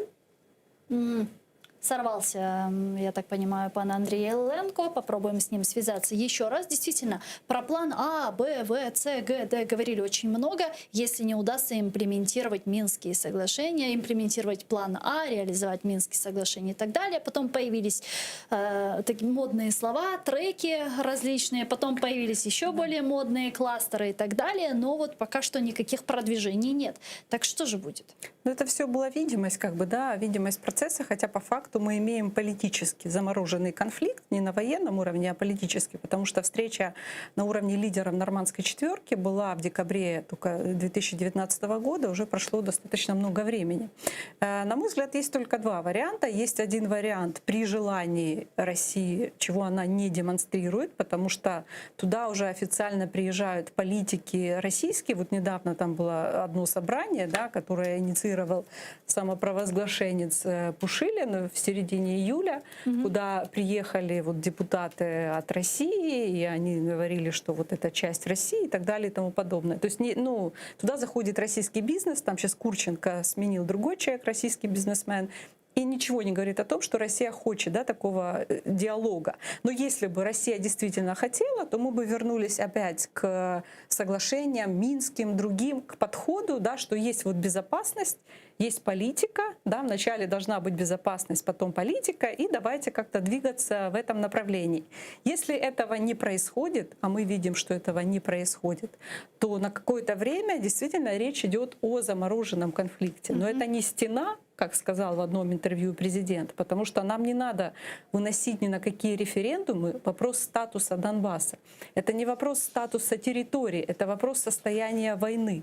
Она горячая или она холодная? Потому что холодная война будет длиться долго из-за того, что Россия не приемлет самого государства Украины, сейчас? его движения, да. Поэтому речь идет о замороженном конфликте. Но Сейчас надо это четко... замороженный конфликт? Политически, да. Политически. На военном уровне нет, потому что Россия продолжает и дальше тактику, что при помощи военного шантажа надо добиваться политических уступок. Говорить о том, что Украина должна там выполнять формулу Штайнмайера, 5-10, так, как будто там военной составляющей Да, но вообще не проблема в том, существует. что Германия уже говорит о том, что Украина должна выполнять формулу Штайнмайера. Вот к Германии вернемся. Пан Андрій Ленко, говорят, присоединяется к нашему сейчас эфиру. Пане Андрію, чуєте нас? Вітаємо вас. Добрый вечер. Да, добрый вечер. Пан Андрею, президент Украины Владимир Зеленский сказал, что на сегодняшний день возвращение Донбасса на 90% зависит от президента России Путина, и при этом в офисе президента говорят о необходимости все же проведения нормандского формата. Это сможет каким-то образом, вот нормандский формат на нынешнем этапе, в данный момент, в нынешних реалиях, каким-то образом сдвинуть с мертвой точки ситуацию с Донбассом, Минский процесс и так далее? Ну, насправді, я вважаю, що ніщо сьогодні не може зрушити з мертвої точки ситуацію на Донбасі. І всі прекрасно розуміють, що ситуація насправді патова. Росія продовжує свою агресивну політику, не збирається від неї відходити. Нещодавно Путін вкотре повторив всі ці свої тези, зокрема в своїй статті так званій, яку він недавно опублікував, про те, що його стратегічна мета, як він вважає на посаді президента Росії, це в той чи інший спосіб ліквідація української державності і повернення України під російський контроль. І, власне, сьогодні війна на Донбасі використовується як важіль тиску на Україну. Я от повністю згоден з тим, що тільки що звучало у вас в студії, як важіль тиску для того, щоб змушувати Україну йти на політичні поступки, кінцевою метою яких є фактична ліквідація української державності, ну або принаймні повна політична підконтрольність України Росії. Ну, відповідно, Україна не готова, звичайно, жити на такі кроки, що логічно. І навіть Зеленський, який приходив до влади на відверто популістичних тезах про те, що він зупинить війну, про те, що він домовиться з Путіним і так далі, навіть Зеленському вже, здається, за цей час стало очевидно, що з Путіним домовлятися нема про що.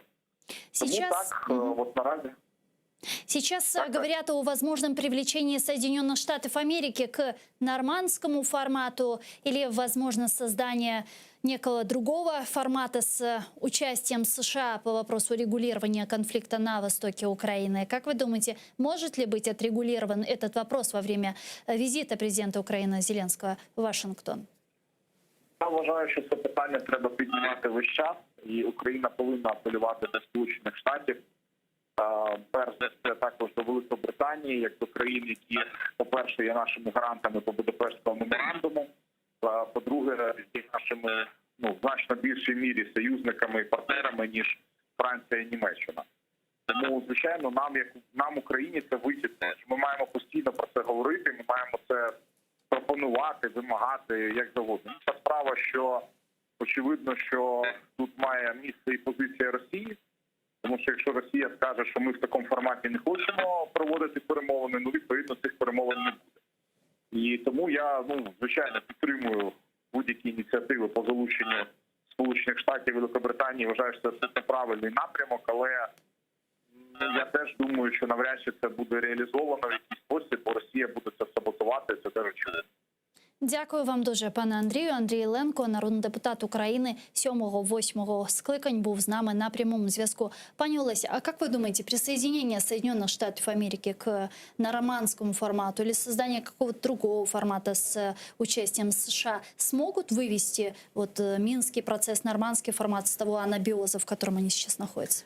Ну, я думаю, что нет, потому что общение на уровне США-Россия, даже вот у нас было Сурков-Волкер, да, вначале Нуланд, Сурков-Нуланд, потом уже Сурков-Волкер, так или иначе в параллельном режиме это все осуществлялось. Просто объединить в самом нормандском формате, на мой взгляд, на сегодня представляется технически это сложно, потому что в Германии будут выборы, и Германия как бы вообще больше погружена во внутриполитические процессы.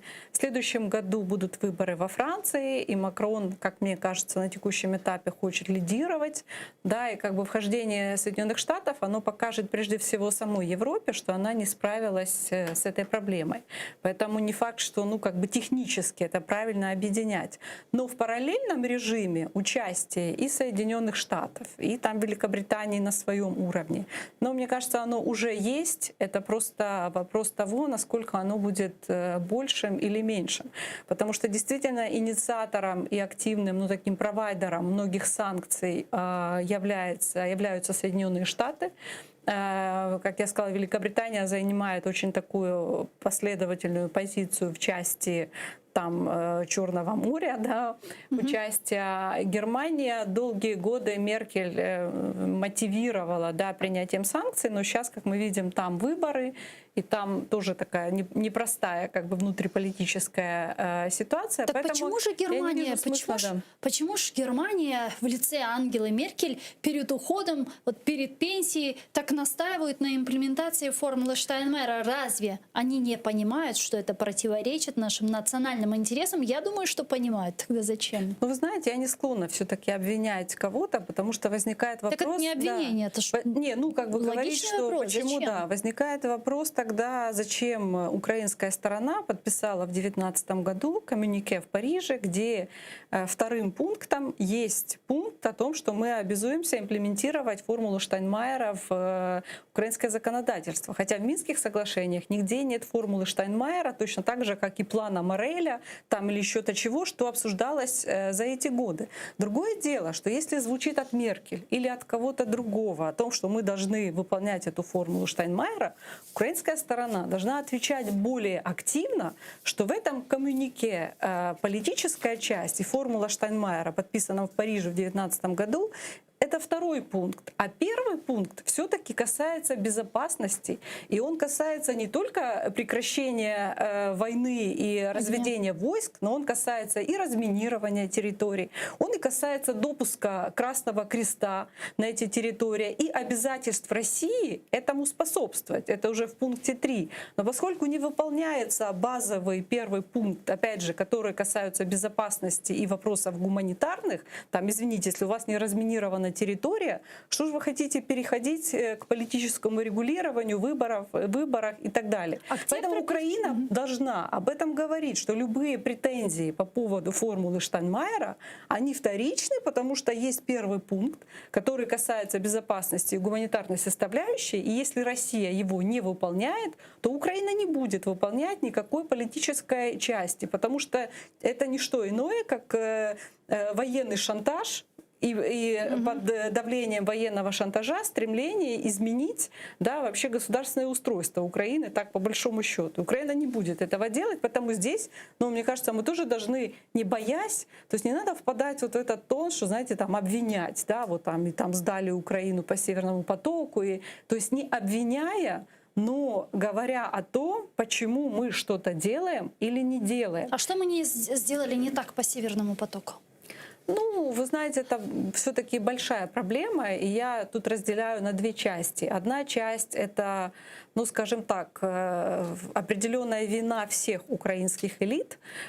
Тема газа, отношение к газовой политике еще начиная с 90-х, когда это всегда была очень конкурентная сфера, и в 90-х, и даже в начале 2000-х все боролись за то, чтобы кого-то оттеснить и самим зайти, будь то с посредником или без посредника и так далее.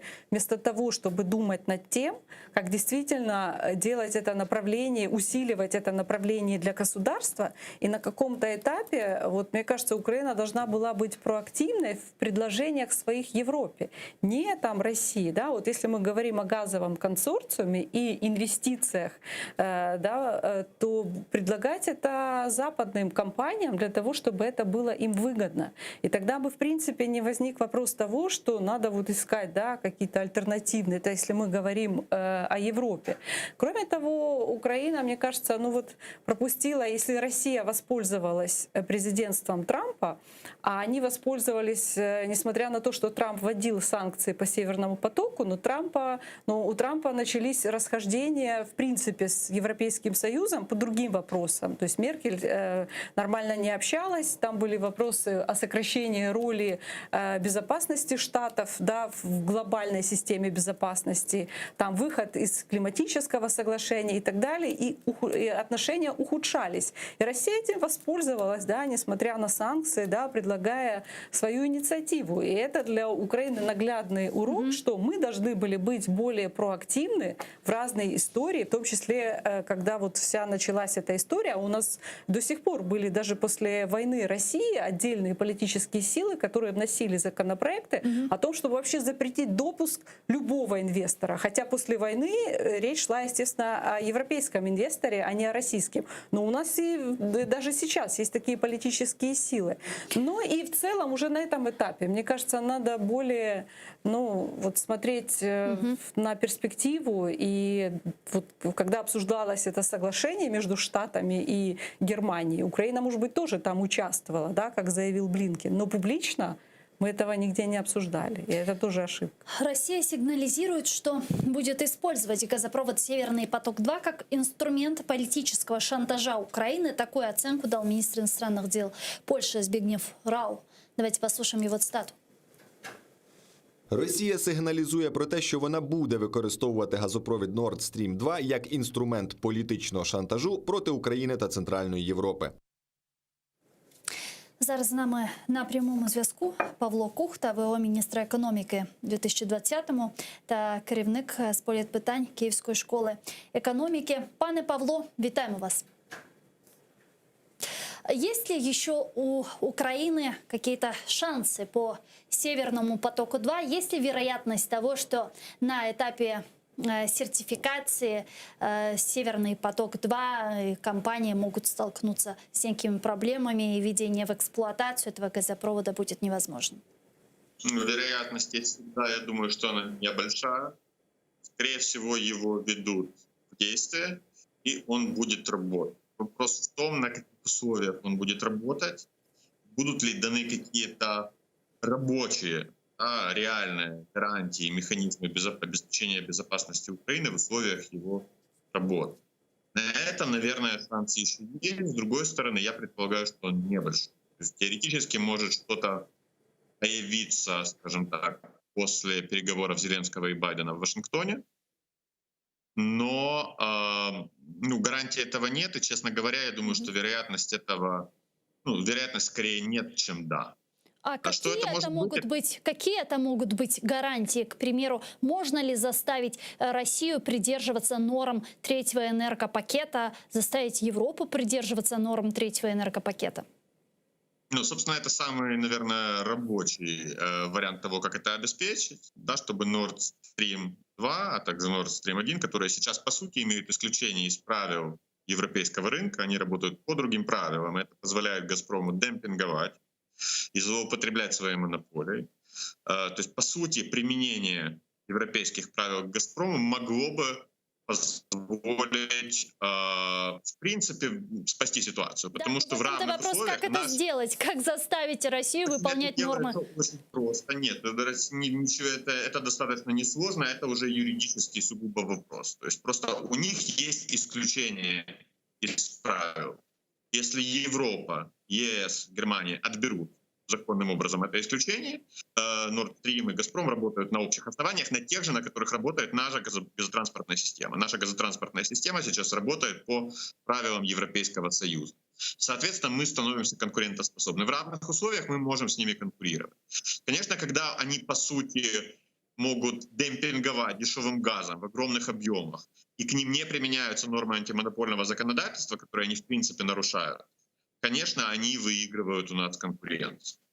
Это очень выгодно немецкому бизнесу, который получает доступ к огромному объему дешевого газа. Это крайне невыгодно всем остальным. То есть это самый нормальный и правильный механизм, который нужно было бы применить в этой ситуации. Но, повторюсь, я думаю, что, скорее всего, этого не будет.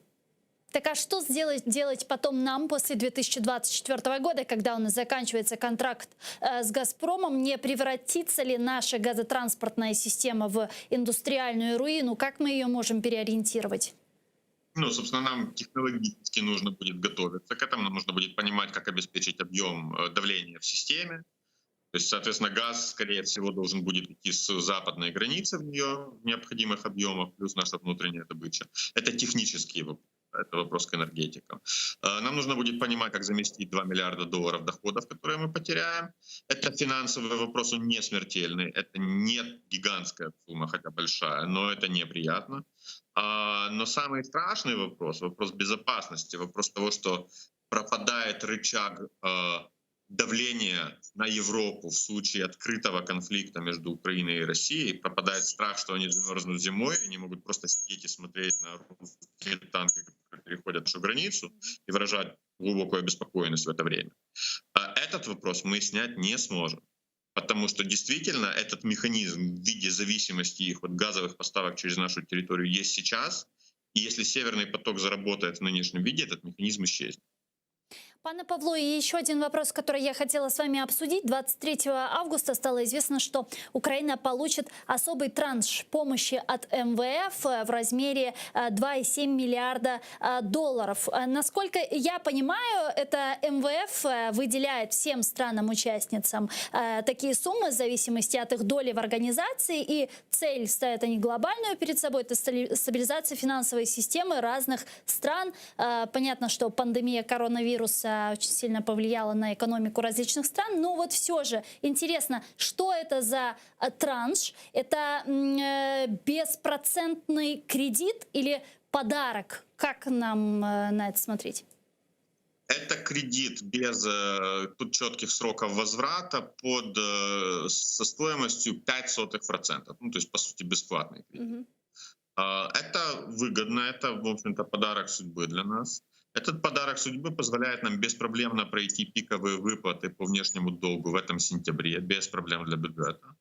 Поэтому проблемы для бюджета, если начнутся, они могут начаться позже, в конце года, когда будут очень большие расходы, ну просто госбюджета. В конце года они всегда выше, чем обычно. Для решения этой проблемы нужен уже нормальный транш МВФ в рамках обычной программы. Эти $2,7 миллиардов, да, это часть пакета из $150 миллиардов, которые выдаются всем странам-членам МВФ в рамках поддержки глобальной экономики после рецессии во время ковида. Но все же интересно, куда пойдут эти деньги? Куда пойдет этот транш? В резервы Национального банка Украины, чтобы закрывать наши существующие долги? Или же будут этими деньгами перекрывать дырки в бюджете? Технически эти деньги попадут на счет Нацбанка, но их распорядителем будет Министерство финансов. Скорее всего, большую часть они пустят на бюджетные нужды, в первую очередь выплату по внешним долгам, которая предстоит в сентябре. По внешним долгам там будет выплачено порядка $3 миллиардов. Как вы считаете, это сможет стабилизировать экономическую ситуацию в стране? Это позволит спокойно пройти сентябрь для бюджета, не более того. Дякую вам дуже, пане Павло. Спасибо большое, що знайшли время і підключились к нам в ефір. Павло Кухта, виконуючий обов'язки міністра економіки України в 2020 році, керівник з політпитань Київської школи экономики. Пані Олесь, предположим, возвращаясь к Северному потоку-2, что так или иначе какой-то транзит газа через нашу страну, через нашу ГТС сохраняется. Все же сколько мы теряем? Мы теряем? Не, ну это вопрос в том, сколько сохраняется, потому что если действительно это меньшее количество объемов, просто критически необходимое для поддержания уровня давления той же газотранспортной системы, то это уже проблема. Но вот для меня удивительно, вот только сейчас, ну буквально там неделю назад я прочитала хорошую, правильную статью в издании «Политика» гендиректора как раз украинской газотранспортной системы, да, где он рассказал о том, что цифры, которые были озвучены, между прочим, на брифинге в Европейском парламенте о необходимости модернизации ремонта украинской трубы, они существенно завышены. То есть те, которые были названы, фактически там в 2 раза они были завышены. И вот мне, ну, как бы аргументы правильные, но вот у меня вопрос, почему они только сейчас, да, возникают эти аргументы, почему мы о них не слышали в тех же там западных СМИ, да, гораздо раньше, чтобы это доходило до европейского пользователя, до европейского читателя, таким образом убеждая, что украинское направление транзитное, оно более выгодное, чем российское, потому что оно лишено, ну, хотя бы, да, вот этих возможностей использования России для шантажа, потому что уже сейчас говорят, что Россия прекратила поставки газа, объясняя это тем, что они проводят ремонт там, да, в каких-то газопроводах, тем самым создавая искусственный, да, запрос на газ, который, очевидно, будет дороже зимой, чем если бы его купить запасом сейчас. И вот то, что я читаю там в разных мировых СМИ, о том, что Россия уже это использует как шантаж и давление, чтобы подталкивать как можно быстрому введению в эксплуатацию Северного потока-2. Вот вчера в нашем эфире советский разведчик Юрий Швец допустил, что Россия может даже организовать некую диверсию на ГТС, либо на нашей территории, либо на своей территории, чтобы таким образом не выполнять нормы 3-го энергопакета и качать газ через Северный поток-2 напрямую. Мне кажется, что и без каких-то диверсий у России есть масса возможностей. То есть там такая звучит формулировка, я слышала комментарий от России, что мы не против, мы же будем продолжать транзит в случае, если украинская газотранспортная система будет модернизирована, да, и для этого подходить по техническим параметрам. Поэтому Россия может в любой момент сказать, что смотрите, украинская газотранспортная система не подходит по техническим параметрам, это опасно, якобы там есть протечки, поэтому мы не можем, да, таким образом рисковать. Поэтому даже и без диверсий у России есть масса возможностей при наличии, да, альтернативного Северного потока-2 просто отказаться или там сокращать поставки, даже не прибегая, да, вот, к каким-то такого типа уже действиям. Дякую вам дуже, пані Олеся. Спасибо большое, что приехали к нам в студию. Олеся Яхно, политолог, директор Института национальной стратегии Украины, была гостем нашей студии. А мы с вами не прощаемся, мы прерываемся буквально на 5 минут. Далее эфир телеканала АТР продолжит аналитическая программа «Бугуни» с Османом Пашаевым. Не пропустите. Коршкенча.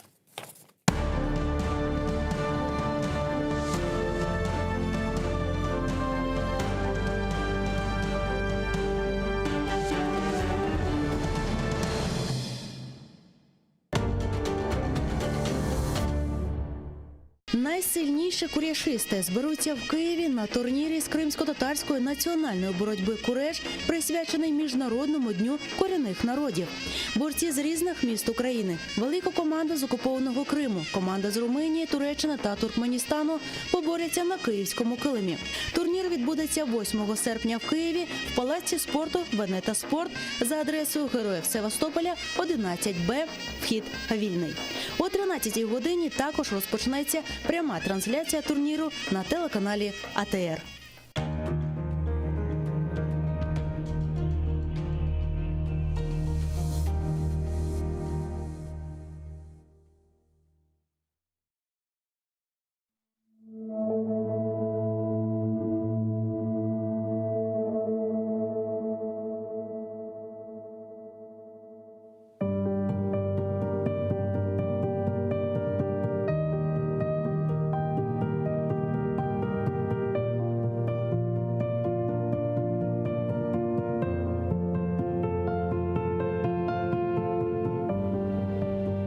Кырым-татарым, бу буюк бір ғұрурымдыр.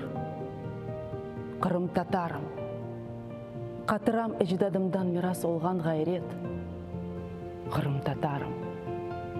Ақ жесүр қалқым, көргенсін сен неже беля ве фелакет. Көрдің үжрет, ақаретлер, амма йықылмай. Баш егмей, әршіге қаршы тұрдың. Намысына ифтиралар тоқтылер.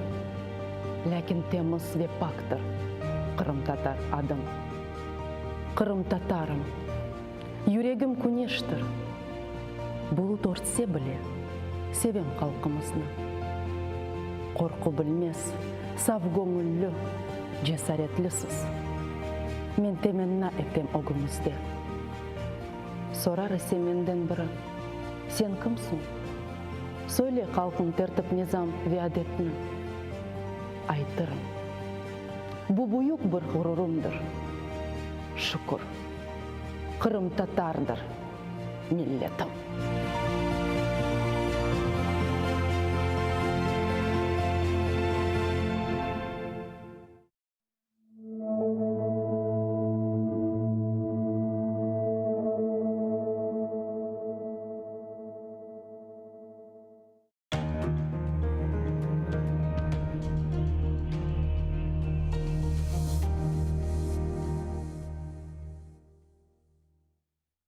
Маарифчы, нешырчы, драматург ве публицист Асан Сабри Айвазов Алупка көйінде майысының 6-сында 1878 сенесі дүнияға келді. О елке тасыны иптидаи мектепте алды. Медреседе оқыды. Медреседе оқуыны бүтіріп, мектеплерде муалlimlik yaptı. Sonra bilgi seviyesini yükseltmek maqsadıyla ketip, İstanbul ve Kayır üniversitetlerinde tahsil aldı.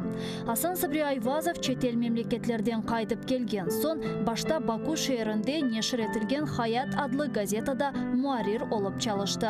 Sonra Karasu Bazar şehrinde Abdurashid Mediyev ile beraberlikte Vetan Hadimi namında gazeta çıkardılar. Асан Сабри Айвазов Vetanı Kırımға avdet olgan son 1913 senesinden başlap Kadimi Bahçesaray'da İsmail Gazpralı tarafından çıkarılgan Tercüman gazetasında çalışa başladı. İsmail Gazpralı 1914 senesi vefat etken sonra Асан Сабри Айвазов tercümanın baş muariri oldu. Sonra o Ahmetçit şehrinde Millet dep adlandırılgan gazeta neşir etti ve aynı zamanda Kırım Milli Kurultayı reisi vazifesinde bulundu. Асан Сабри Айвазов publicist olmak ile beraberlikte hem yazıcı, hem dramaturg, hem de acayip edebi tercüman edi. Anneciğim neredesin? Kel, neden bu alga kaldık? Gibi bedi eserlerle bir sırada Ivan Turgenev, Anton Çekhov, Lev Tolstoy, Avrupa edebiyatından Knut Gamsun, Longvili gibi müelliflerinin işlerini Kırım Tatar tiline tercüme etti. Асан Сабри Айвазов'ның icadi umur faaliyeti gayet gürlegen vakitte o Bolşevikler tarafından represiyaga uğrab 1938 senesi aprelinin 17'sinde vahşice öldürüldü. Асан Сабри Айвазов'ның Neden bu alga kaldık piyasasından küçük bir parça. Seyitbek, şimdi biz ne işleyelim? Avrupalılarının kulturası fenadır diye cahil mi kalalım? Abdülislam, hayır evladım. Hoşa sim hoşa. Hazreti Fahir-i Kainat Efendimiz sallallahu aleyhi ve sellem beşikten mezara kadar ilim aranız buyurdukları gibi ilim nerede olsa da gidip alınız buyurmuştur. Avrupalılarının ilimi ve marifini, fenoni ve sanayisini alınız. İhtirat ve keşfiyetlerini de öğreniniz. Milli mekteplerimize sokunuz. Ana lisanınızga tercüme ediniz. Binaenaleyh Avrupa'ya gideceğinizde birbirinize lisan-ı milli bulunur ise size büyük bir siladır. Her yerde sizi selamete çıkarır.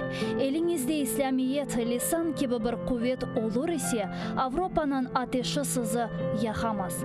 Mamafih ne Frankistan'ın Paris'i, ne Almanya'nın Berlin'i, ne de İngiltere'nin Londra'sı, ne de Avrupa maişeti millet ve kavmiyetinizi unutturamaz. İşte bizim fikrimiz budur evlatlarım.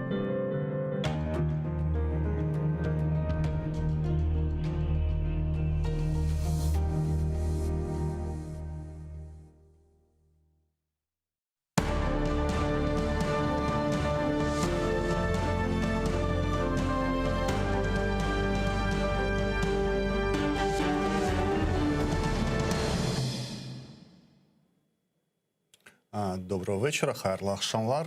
Studiyada Osman Paşaev. Gelecek 3 saat devamında men sizden olacağım ve birinci kısmımız, birinci saatimiz saat 6'dan 7'ye kadar Kırım platforması hakkında laf edeceğiz. Çünkü Avgust ayı geldi. Avgust'ta işte 23'ünde esas merasim, yani dünya liderleri gelecekler Kiev'e ve bu Kırım platformu boyunca, ama esas merasimlerden başka birçok ekspert merasimleri, jurnalistlerin, yani futurologların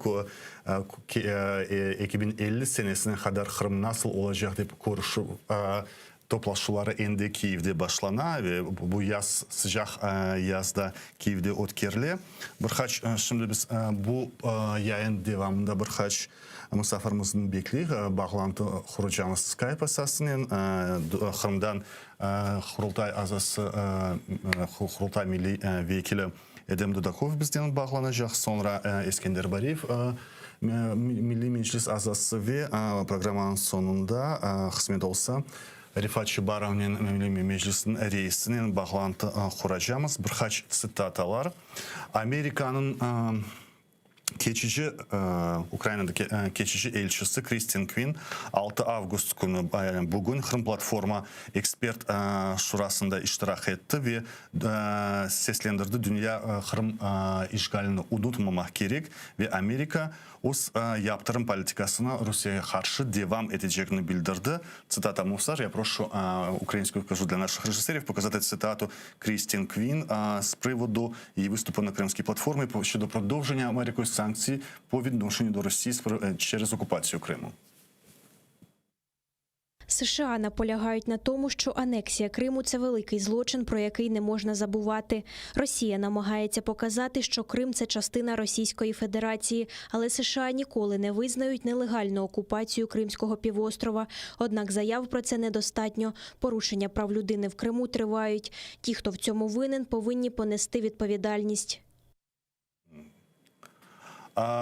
Büyük Britanya'nın Ukrayna'daki elçisi Melinda Simons da iştirak etti bu konuşmada ve dedi ki dünya unutmamak gerek. Dünya bu işgalini ve Rusya'ya baskısını devam etmek gerek.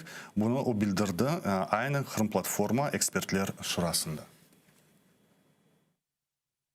Зараз потрібно продовжувати міжнародний тиск на Росію за її дії в 2014 році і за те, що відбувається в Криму з того часу. Незаконна анексія Криму поставила значні виклики перед Україною і перед загальною системою євроатлантичної безпеки. Міжнародне співтовариство має продовжувати протистояти цим викликам. Ми повинні показати Росії, що не терпітимемо її кричущої неповаги до міжнародного порядку. Ukrayna Dışişleri Naziri Dmitro Kuleba bugün bir beyanname yaptı. Endi bilemiz ki bu 23 Ağustos Kiev'de 33 memleketin temsilcileri Kırım platformasında iştirak edecek. Bunu Nazir Oz Twitter'inde bildirdi. Сьогодні отримали ще одне підтвердження. Плюс один президент приїде до Києва на установчий саміт Кримської платформи. Загальна кількість учасників зросла до 33. Ve muhabirlerinde stüdyodan Edem Dudakov hazır ve Kırım'dan bizden bağlanan hayırlı akşamlar. Hayırlı akşamlar. Edem Bey, Kırım'da Kırım Tatar toplumu bu Kırım platformasından neler bekliyor? Bilirsem Ukrayna'da ne bekliyor, biz de onu bekliyoruz. Şimdi bütün dünya bizim alımızı korup bir el uzatsa, ondan işte bir yardım olur diye. El uzatmanın bir konkret adamları var mı sizce? Neni arttırmak gerek, neni eksiltmek gerek? Bu hafta biraz tafsilatlıca bildirseniz Kırım'ın beklentisini. Basım etmek gerek elbette. Halkımızın içinde pek çok hapishanede oturuyorlar. Bunları vermek, bunların forantalarına yardım etmek. İşte bu milli mirasımızı yok ediyorlar. Buna bir şeyler yapmak gerek buna karşı. Çünkü kazma işlerler, arkeolojik işler, bunları hepsini alkıtıyorlar. Moskova'da bu bizim halkımızın milli mirası. Ama bize ondan bir türlü işte tarihimize bir türlü yardımcı. Bu yıl ahır sonu 7 yıl sonra Ukrayna Yukarı Şurası Tamir Halklar hakkında kanunu kabul etti ve geçenlerde Ukrayna Cumhuriyeti Zelenski bu kanunu imzaladı. Ama şimdi Muhtar Cumhuriyeti hakkında laf yükseltildiğinde böyle sorular da Ukrayna'da peyda ola. Ne verecek bu Kırım Tatarlarga? Yani çünkü Kırım işgalden kurtulmaganca yine de bu Muhtar Cumhuriyet ahi olarak çalışmayacak. Yani gerçekleşmeyecek gibi bu leyha. Ne için sizce bu kanunlar şimdi kabul edilmesi gerek? Ne için Muhtar Cumhuriyeti yakın vakitte peyda olması gerek? Bakınız, hepsi bir bu kanunları kabul etkince bu kanun bu devletke, şimdiki basıp algan, Kırım'ı basıp algan devletke bayağı bir, ne bilesem, basım eti. Bunlar da bir şeyler yapmak gerektirler.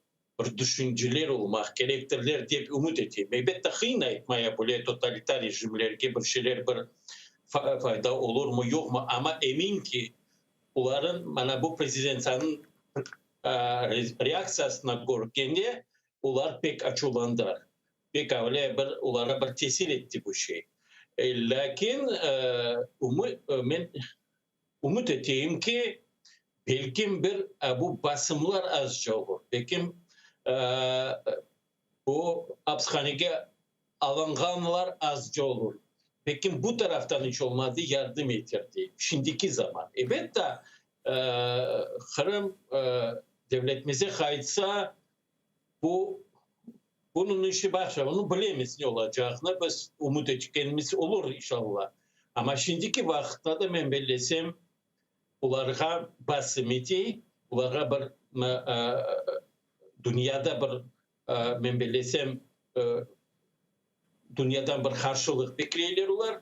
Onun için ben belirlesem hiç olmadı bu rejimleri bizim halkımıza karşı bir azca basar diyeyim. Azca ezev olur. Aslında siz dediğiniz açıları çıktı. Beni de biraz bu Putin'e kadar açıları çıkması taciplendirdi. Çünkü onlar aslında bu hanımha kulak asmamaları gerekedi menimce. Siz belki anlatırsınız. Çünkü ne değiştiriyor Rusya için? Bir şey değiştirmiyor. Rusya'nın siyasetini değiştirmiyor. Lavrov'un 6 ay degeni gibi Kırım meselesi kapalı. İsteseniz Tamir halk tanınız. İsteseniz bilmem Allah'ın tanıgan halkı tanınız. Deseniz ne isteseniz tanınız. Bu sizin işiniz. Der, niçin o kadar açığı çıktı bunu anlamaya zor? Niçin Rusya bu kanundan korku gibi bir şey gösterdi? Bakınız, bunlara uşağın bir kanun var. Elbette ben bilesem Putin bunu bilir. Lakin onun açığı çıkanı bunlar Kırım'a dokunuyorlar. Bu halka yardım etmeye istiyorlar ki, lakin bu Rus konsepsiyası, Rus kimir degen konsepsiyası bizim halk aslı Kırım'a doğru kim? Çünkü bakınız, çıkan neleri, abideleri, Nikolay II, Alexander III, Yekaterina, Stalin Yalta'da. Bütün bizim halka düşman etki imparatorlar ve başçıları. Onlar bu Rus dünyasının konsepsiyası evvelki bu imparatorların pravoslavный ya da Konstantinopolski proyektin bir türlü farkı yok. O bir proyekt. Bir proyekt. Onun için o bizi Tamur halk tanıganlar için bu projekte karşı çıkmak diye onun için açığı çıktı. İkinciden bu Donetsk'de Kırım'da yaşayan Ruslarga bir signal olup veriyor. Bakınız, bunları Tamur halk tanıdır. Bu bizim Rus devletimize karşı, Rus konsepsiyamıza karşı çıkan bir kanun degenidir. Çünkü o ahmak değildir. Kendi kanunu okusa Ukrayna'nın kanunu çok farkı yok. Tamur halkların bu kanunları var. 2001 yılı 98. yılın ötken asır kabul edilgen. Yok. 90. yılların başında kabul edilgen bu kanun. Ama onlarınki galiba az nüfuslu, yani 50.000'den az olgan tamır halklar hakkında laf yürütülü bu kanunda. Bu şimalde yaşayan tundran taraflarda o halklar hakkında galiba laf yürütülü. Şimdi ben soracağım, böyle bir zorca suali olur belki sizden. Kırım Tatar millet olarak şimdi yavaş yavaş bu şeyini kabul ettim mi deyip sorasam, çünkü bir taraftan bilemiz yüzden ziyade Kırım Tatarı Rusya hapislerinde, yani bunlar siyasi mebuslardır bir taraftan. İkinci taraftan böyle o aramızda laf etkinde anlayık ki Kırım Tatarları aslında evvelden de devlet işinin çok işleri yoktu. Ozunu geçindirmek için herkes oz işinin uğraşsaydı. Fidelcilikten başka indi Ukrayna vaxtına oteller, kafeler, restoranlar, alışverişler. Kırım Tatar halkında böyle küçük iş, yani meselelerinde bizneste güçlü de er vakit ve Rusya gelgen son diler bu daha ziyade Pekin'de Kırım'da, yani Kırım Tatar halkı ozunu maddi taraftan en azından zor duyma, yani Rusya pazarı piyasası Türkler degeni gibi açıldı. Birçok adamlar ozunu taptı bu işlerde ve Kırım Tatarlar siyasetin uğraşmasalar ozun rahat duya gibiler. Öyle mi yani? Siz ne diyorsunuz bu vakta? Eğer öyle olsaydı bizim halkımız Uzbekistan'da kalırdı. Öyle değil. Evet de maddi taraftan bu 2 yıl biraz İngilizce oldu. Lakin eğer fitilcileri alsak bunlara en kıyın. Çünkü su yok. Bu şimali tarafta Kırım'da çok yapan, Kafkas'a gelgen bu pomidorlar desem halal gelgen bunlar ucuz. Onun için halkımız kıynalı bu tarafta. İkinciden halkımız bir vakit çok su desem kafasına devletçilik kalgandı. Her türlü su var elbette bizim arasında. Biz bir halkımız. Ama çok su, bana komşularım var.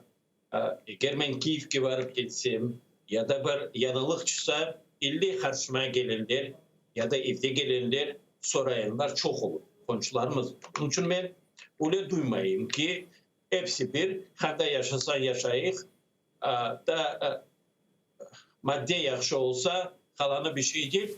Böyle söyler bir kim vardır. Ama ben bilesem halkımızın azı.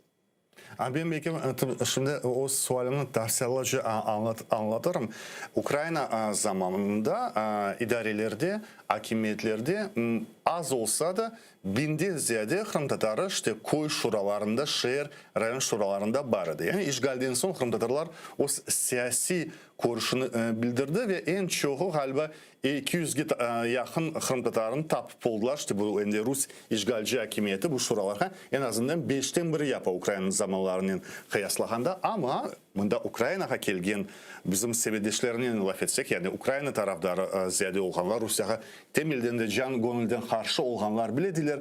Şimdi şuralarda olmağımız işte birçok meselelerin çözmeyi, sokakların, caddelerin işte adları var. Kırım Tatarca verecek olsak yapalmayaq. Yani bir mesela mektep sınıflar sualleri peyda ola, onların yapalmayaq. Şimdi halkın hareketleri nasıl olmak gerek?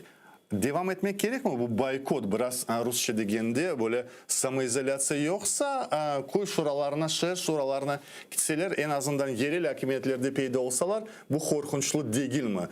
Öyle mi? Korkunçlu değil mi? Korkunçlu mu? Siz ne diyorsunuz? Bakın evveller 1000 değil de 2.500'e kadar 2.500'e kadar. Bütün şuralara var. Bu işte iş başında duran insanlar bir türlü partinin bağlı değildir. Bir türlü partinin bağlı değildir. PKK diye. Öyle söyler olsa da PKK.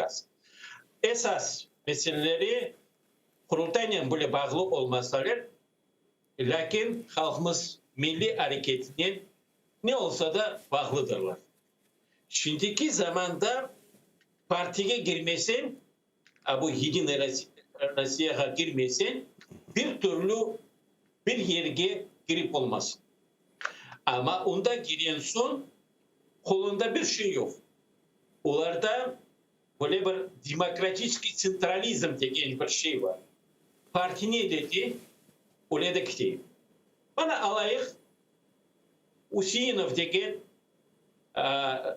Simferopol'de muavin olup çalışan Abdal'ın topraklarını alganda bu insan bütün kağıtlarını, bütün dokumentleri bundan geçip bu imzalap böyle çıkardı. Yani karşı sesi çıkmadı. Karşı sesteki onun eline yapılmış şey. Çünkü anda gelen son sana onlar Rusların ellerinden yapmadı. Kırımlar için yaptı. Onu alıp koluna verip buyruk verip yap degendi yaptı. Onu kısacasından sizin fikrinizi bildirsek, hiç bir kimsenin hayalı olmasın, böyle tuş görgeni gibi anda kitip oz menfaatlarını kimse çizmeyecek, onların menfaatlarına çalışılacak. Doğru mu? Yani mecburiyim. Bana Remzi İlyasov alayı anda gelen son bir iki adımlar yaptı. Ondan sonra pısıp kaldı. İkinci fikran işleyen son, bundaki işleri bilen son Ekaterina'nın abidesini koyayık mı yok mu diye. Evet de tarihte yoldan formak gerekiyor. Ama bir türlü bir söz çıkmadı. Doktanız. Bu tarihte olan şey ya bizim toponim mahkememiz tarihte olmayan şey. Ha, demedi de. O kadar yıllar mecliste çalışan insan pısıp kaldı. Ya bu yanı aslı bir milli harekette olmayan insanlar FSB'nin provokalarının geçkin soyla onlardan bir yardım çıkar mı? Evet de şahsi bir adamka bir şey yardım eder. Lakin umumen milli hareket bizim işte bu problemasına alganda ben bilesem onlardan bir tanesinden bir yardım. Siz şimdi hatırladınız Remzi İlyasov'un adını. Böyle gibi insanlar mesela onlar mecliste o vaxtına Milli Hareket'te meclis reisi muavinine kadar çıktılar. Sonra işte Ruslarla işbirlik yaptılar, işgalcilerle. Şimdi atılgan son peşmanlar mı? Ne diyorsunuz bu insanlar? Bu zümrenin insanları tek Remzi İlyasov'un aytmayayım. Etrafında da insanlar vardır. Bilemiz onların adlarını. Bir peşmanlık var mı bu işbirlik yapanlarına? Ben bilmeyeyim bir peşmanlığı var mı? Bu peşmanlık toydan son bir yerine silmek mümkün. Ben bilesem yaşlığımda çok düşünürdüm ben böyle. Nasıl seçip adam satkın ol. Öyle durum. Ait. Yaxşı ben sizin taraftarımın deyip ama son bir vaxt sağ tutup ikincinin tarafında geçirdi. Ama son bildirmiyor. Onları başta bu nelerge koyan, işe koyan son başta bir personelne işler veriyorlar. Bu işlerden son kaçıp olmuyor bir tarafa. Bu şeyler var. Ben bilmeyeyim. Remzi'nin pek çok yıllar dostum. Biz 1987 yıldan tanışmışız. Dostluğumuz var. Ne olduğu insana ben aileden alıp olmayayım. Ama ne düşünüyorum bilmeyeyim. Gene de yazganlarını baştan kendi meclisi kabayatlı şeylerge aynı mecliste ozu çalıştım. Ben mesela için mecliste çalışmadım. Ben kurultayda gittim. Yaxşı tarafları da var idi, hataları da var idi. Lakin o bizim ordumuz. Bu yerde Remzi Bey içlerdi. Ama şimdiki ne kafasında? Evet de halkımızın arasında bir türlü ihtibarı yok. Bu şeyleri hep... Daha bir sualım, neyle bağlı işgalin birinci aylarında kurduk Rusya Milli Hareketini, yani Kırım Tatarlarla bir bağ kurmak için Tatarstan'dan yollar edi emisarlarda. Sonra mutikaslarını görgende, ben okur edim o vakit 2014-2015 senesi faal olarak Kafkaz'ın uğraşan mütehassıslar ona mesela hatırlayın Rusya'nın Yana Amelina gibi söylerini ol dediler. Yani Kırım Tatarlarını da işte Kafkazlılara oşatıp onların Kırım'a yollar edilir. Yani kirgizmek için, milletin içinde anlamak için sadece baskın yani değil, tıkaran oplap toplap da o şeylerini de Rusya yapmaya tırışır edi. Ama başka taraftan bu siz deysiz bu baskı var milletimizge ama bu baskı sadece Kırım Tatarlarına değil de Rusya'nın birçok yerinde muhtar cumhuriyetleri var idi, tilleri resmiydi, devlet tilleri var idi, şeydi. Yavaş yavaş Rusya onların da muhtariyetlerini azaltmaya başladı. Bağlar var mı bu Rusya'daki milli hareketlerden? Bu milli hareketler türü mü? Haysi taraflarda varlar mı? Tatarstan, Başkırtıstan tarafta mı? Yoksa Kafkas taraflarında mı? Yoksa hiç yok mu? Ve milli hareketler endi joyulup kalkan bitti gitti demek mümkün mü? Nasıl derecede bu mesele? 2015 seneden son Tatarstan umumen yok olup gitti.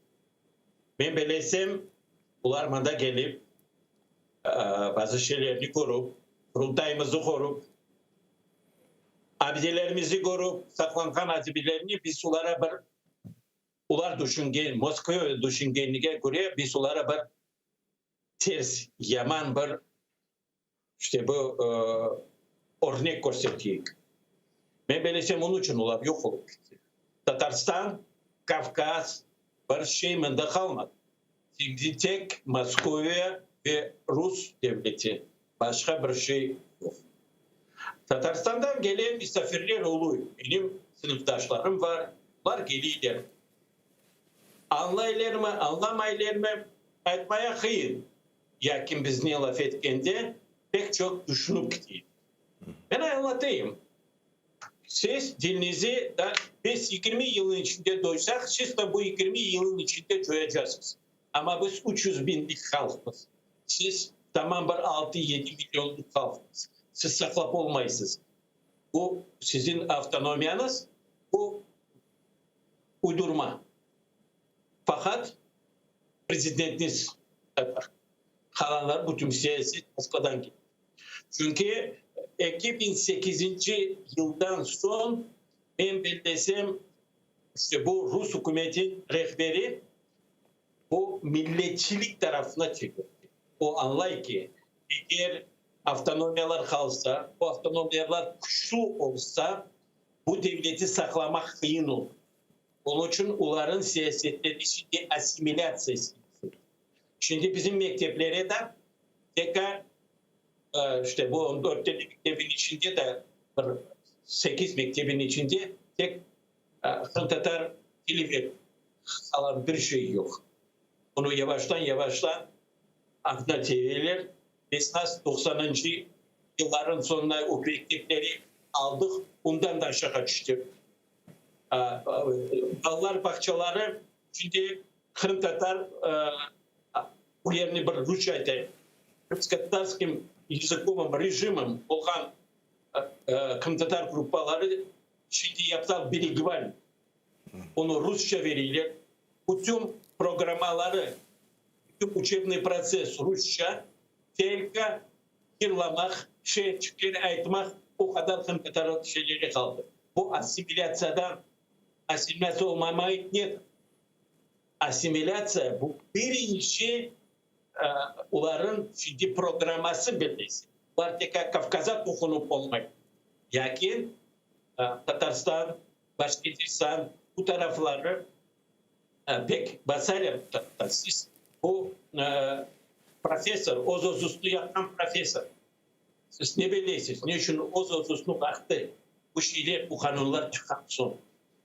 Onun için bizge kayıtmak mutlaka gerektiğince eğer biz kayıtmasak 10, 15, 20 yıldan sonra millet biz yok olur. Ama öyle bir efsane var mı? Gerçek mi? Kırım Tatarlar tirinmegi bilgen bir halk deyip sayamız olsun. Çünkü trenmesi tek 44'ten son değil de evvelden de yani 17-18 senelerde birinci kurulganda 21 senesine kadar Sovetlerin sonuna kadar baskı çıkarıp da işte açlık çıkarganlarına kadar bu trenmek halkta en azından 100 yıl devamında var idi. Şimdi bu direniş var mı halkın içinde mi?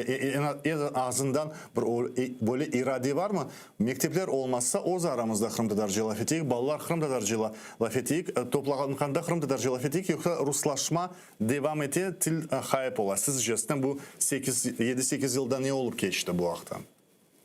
Korodaya bak.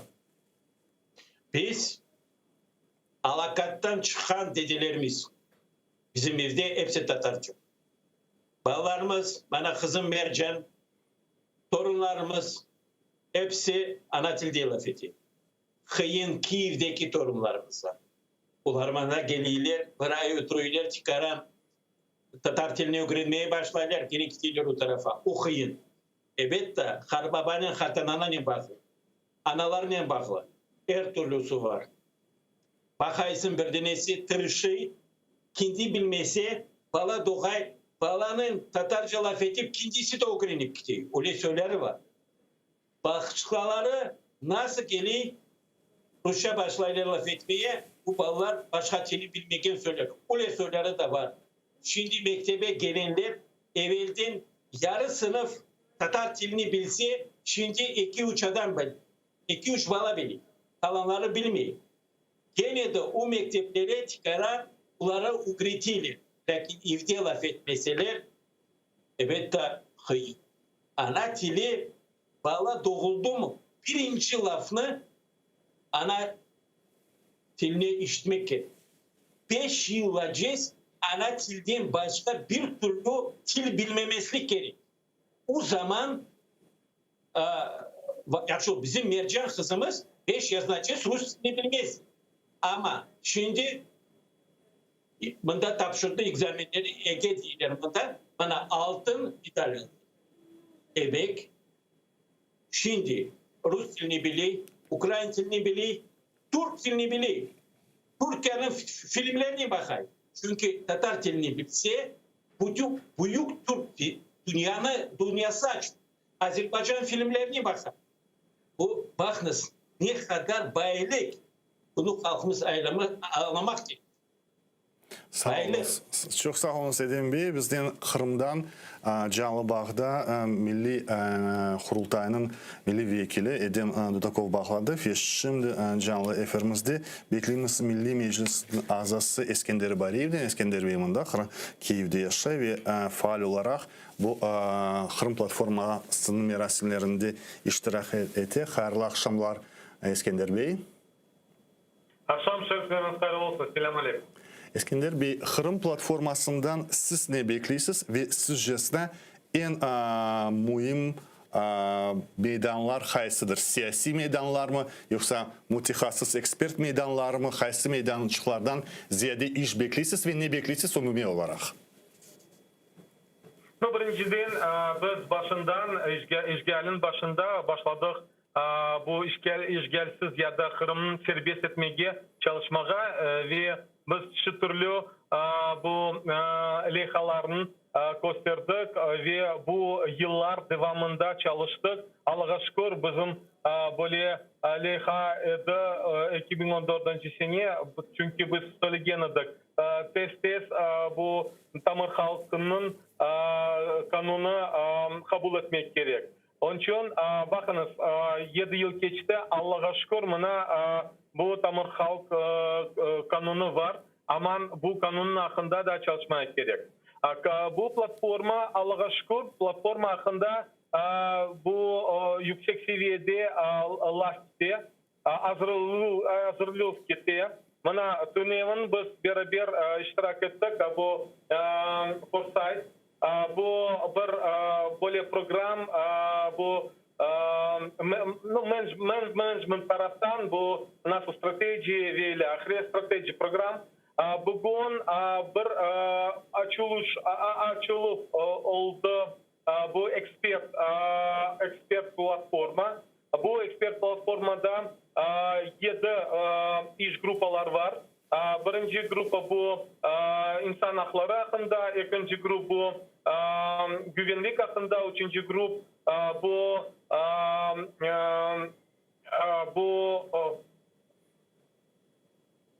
устойчивое развитие, nasıl Krım-Tatarca olacak, устойчивое развитие, окружающая среда. Dördüncü grup bu sanksiya hakkında ve biz inisiyatiften çıktık, ayrı olmak gerek, tamır halkının grup olmak gerek ve biz gösterdik, brief alvardık, çalıştık. Bugün prezentasiya yaptık bu briefni.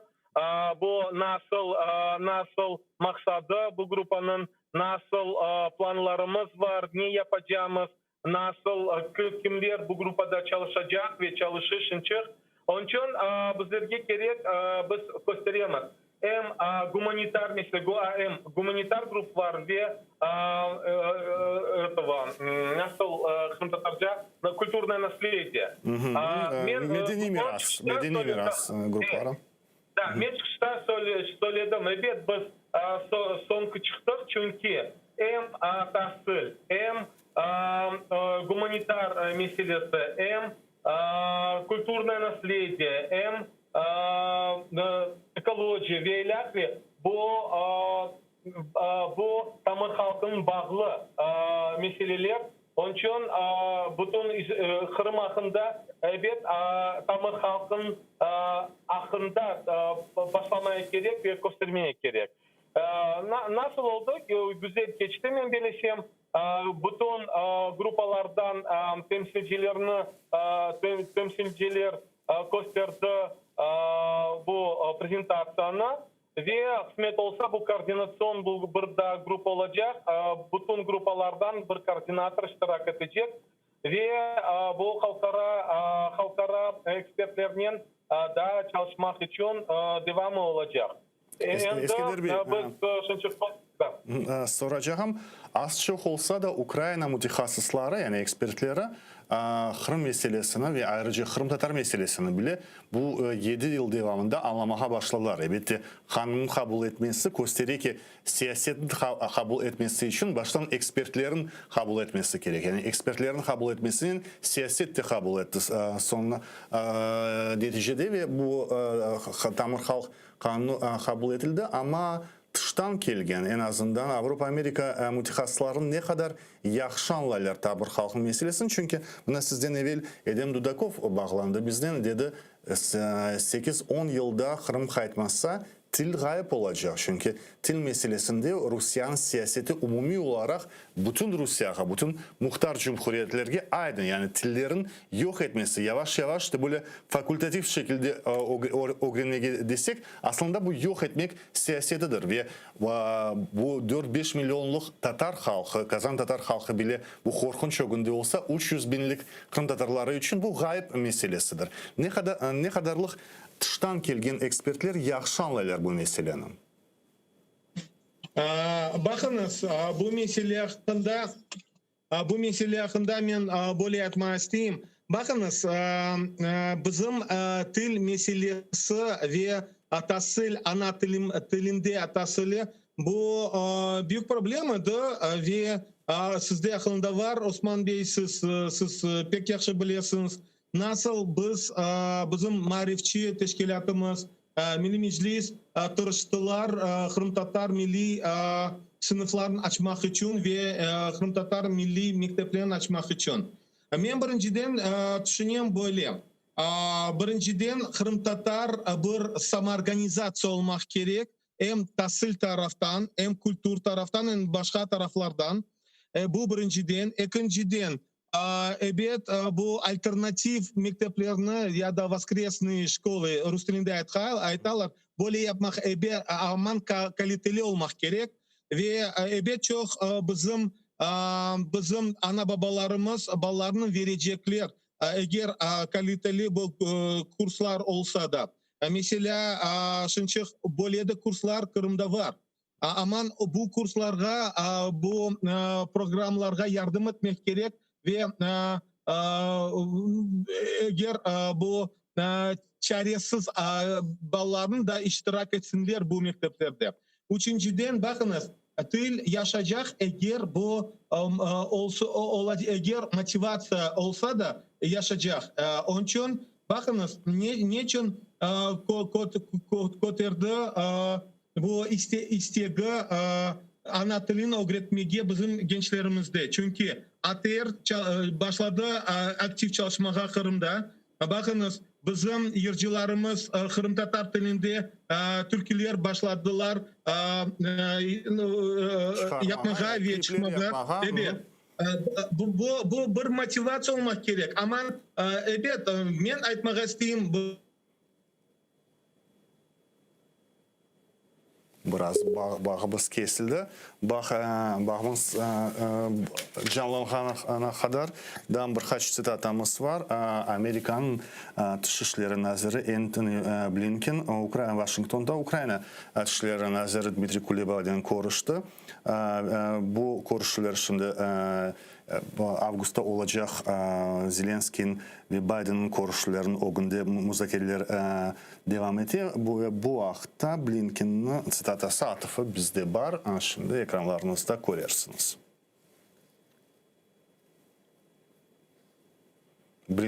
Antony Blinken.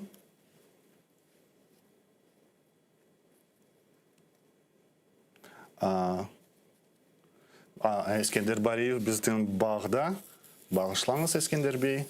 Osman Bey, evet, ben devam edeceğim. Mesela bir böyle ekspert var, Aluş, Doktor Aluş, o söyleyen adı. Kosova'da bizlerge, mekteplerini yapmaya onlar vermediler. Biz özümüz mektepler yaptık bu kasabalarda. Bizlerge hastahaneler yapma yol vermediler. Biz özümüz hastahanede evlerde yapmadık. Aman. Onun için bizlerge gerek bu taraftan çalışmaya çünkü bakınız çünkü onların kanunlar. Sağ olun Eskender Bey. Bak biraz yine yamanlaştı desek yanılmam. Ama şimdi can bağımızda Milli Meclis'in reisi Rifat Bey Çubarov da var. Hayırlı akşamlar Rifat Bey. Rifat Bey, şimdi evet bu Kırım platformasının merasimleri faal olarak başlıyor ve 23 Avgust'a kadar işte esas merasim 23 Avgust'ta beklenili ekspertlerin toplaşmaları endi başladı tünelinin belli başladı ama ben bir şeyge toxunacağım bu Kırım Tatar tili meselesinde. Ayrı stratejiyadan başka, kanundan başka bu yıl peyda oldu böyle bir konsepsiya vardı. Yanılmasam doğru mu? Kırım Tatar tilinin işte canlanmasının bağlı konsepsiyası ve siz bu konsepsiya hakkında da celpetesiz insanların hoşlanmağı bu konsepsiyasının işletilmesi için. Ama soracağım halkın ekseriyeti Yarımada'da Kırım'da. Bu konsepsiya mında Xitayda kabul edilse bile en güçlü konsepsiyası olsa nasıl tilin saklanmasına yardım edecek bu? Şimdi dilimizi saklamak için bilirsiniz birinciden gerekli sözlükler, derslikler ya da edebiyatımızla bağlı kitaplar çok yapılacak çalışmalar var. Ve şimdi misal için sözlükleri hazırlamak için ya da okullarda derslikleri hazırlamaya çalışmak için şimdi insanların hepsi bir yerde yaşadığı o kadar önemli değil. Birinciden mütehassisler olsunlar. Kiev'de mi, Simferopol'de mi ya da bilmeyeyim başka bir yerlerde ve bu çalışmalarını koordine yapmaya gerek. Ve birinciden bana göre işte Kırım Tatar yazısının elifbesini Latin elifbesine çevirdiğimizden burada çeşit türlü dersleri alıp barmak için gerekli lügatlar, imla araştırmaları ve ilahli bunları hazırlamaya gerek. Bilirsiniz bizler bu şekilde zayıflığımız az değil. Rifat Bey, pandemiya biraz yollarını da gösterdi.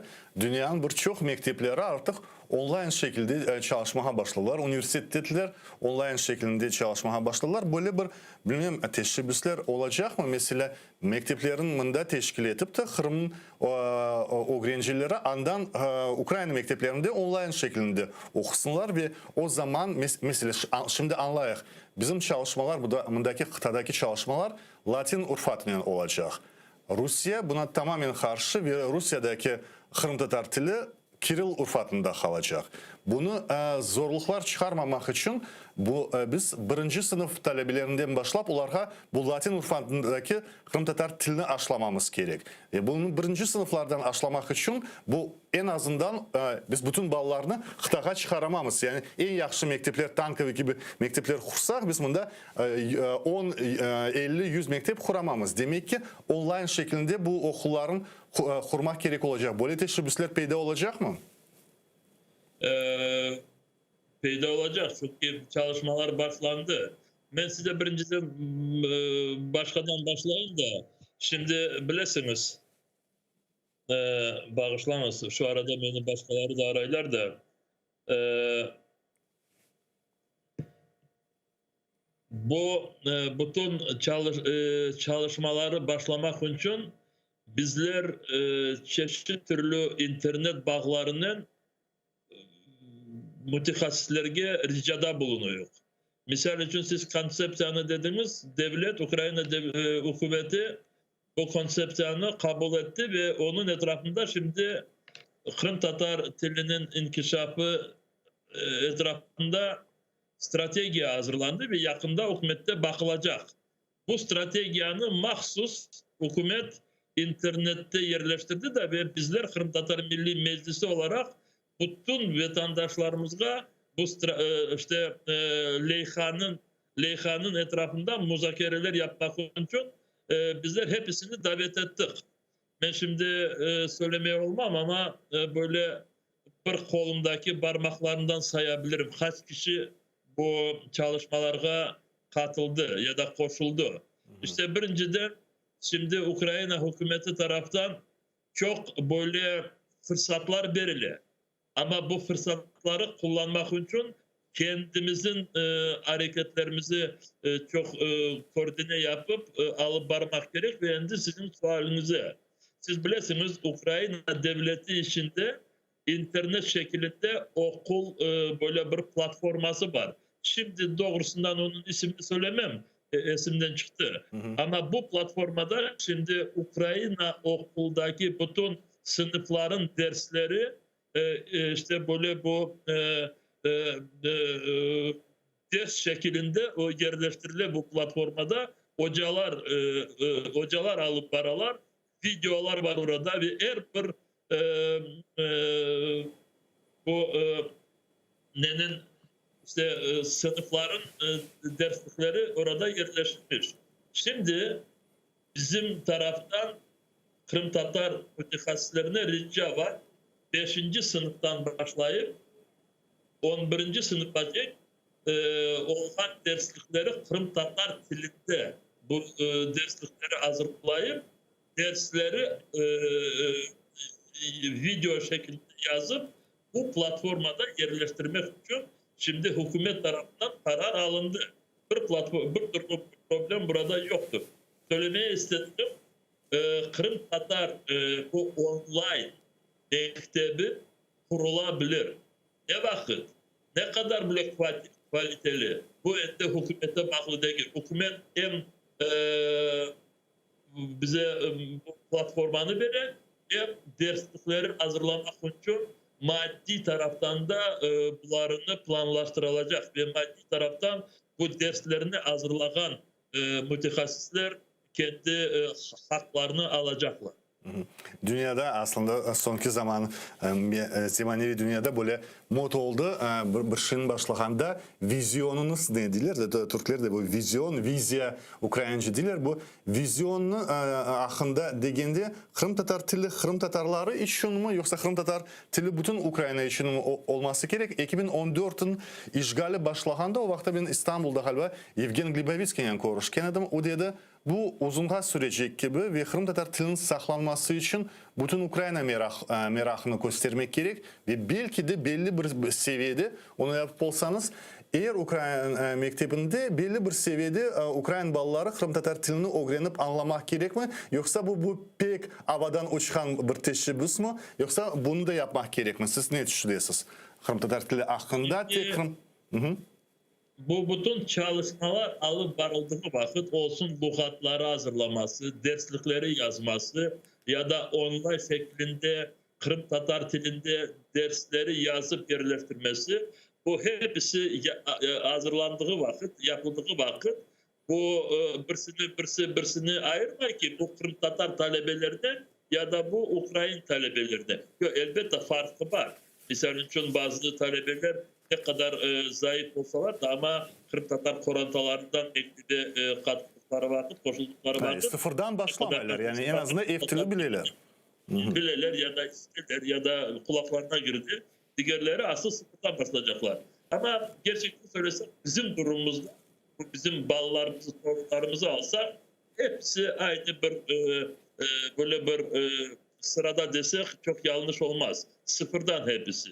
Onun için benimce bu derslikler, lügatlar hazırlandığı vakit bunlar hepsine kullanmak için. Ama bunu siz de cevap bilesiniz. Eğer biz kendimiz kendi dilimizden meraklanmasak, kendilerimizi ve kendi yakınlarımızı, balalarımızı, torunlarımızı bu ana dilimizde öğretmesek, buna bizler hareketler yapmasak, diğerleri ne çok hoşlanacaklar bu bizim dilimizi öğrenmek için.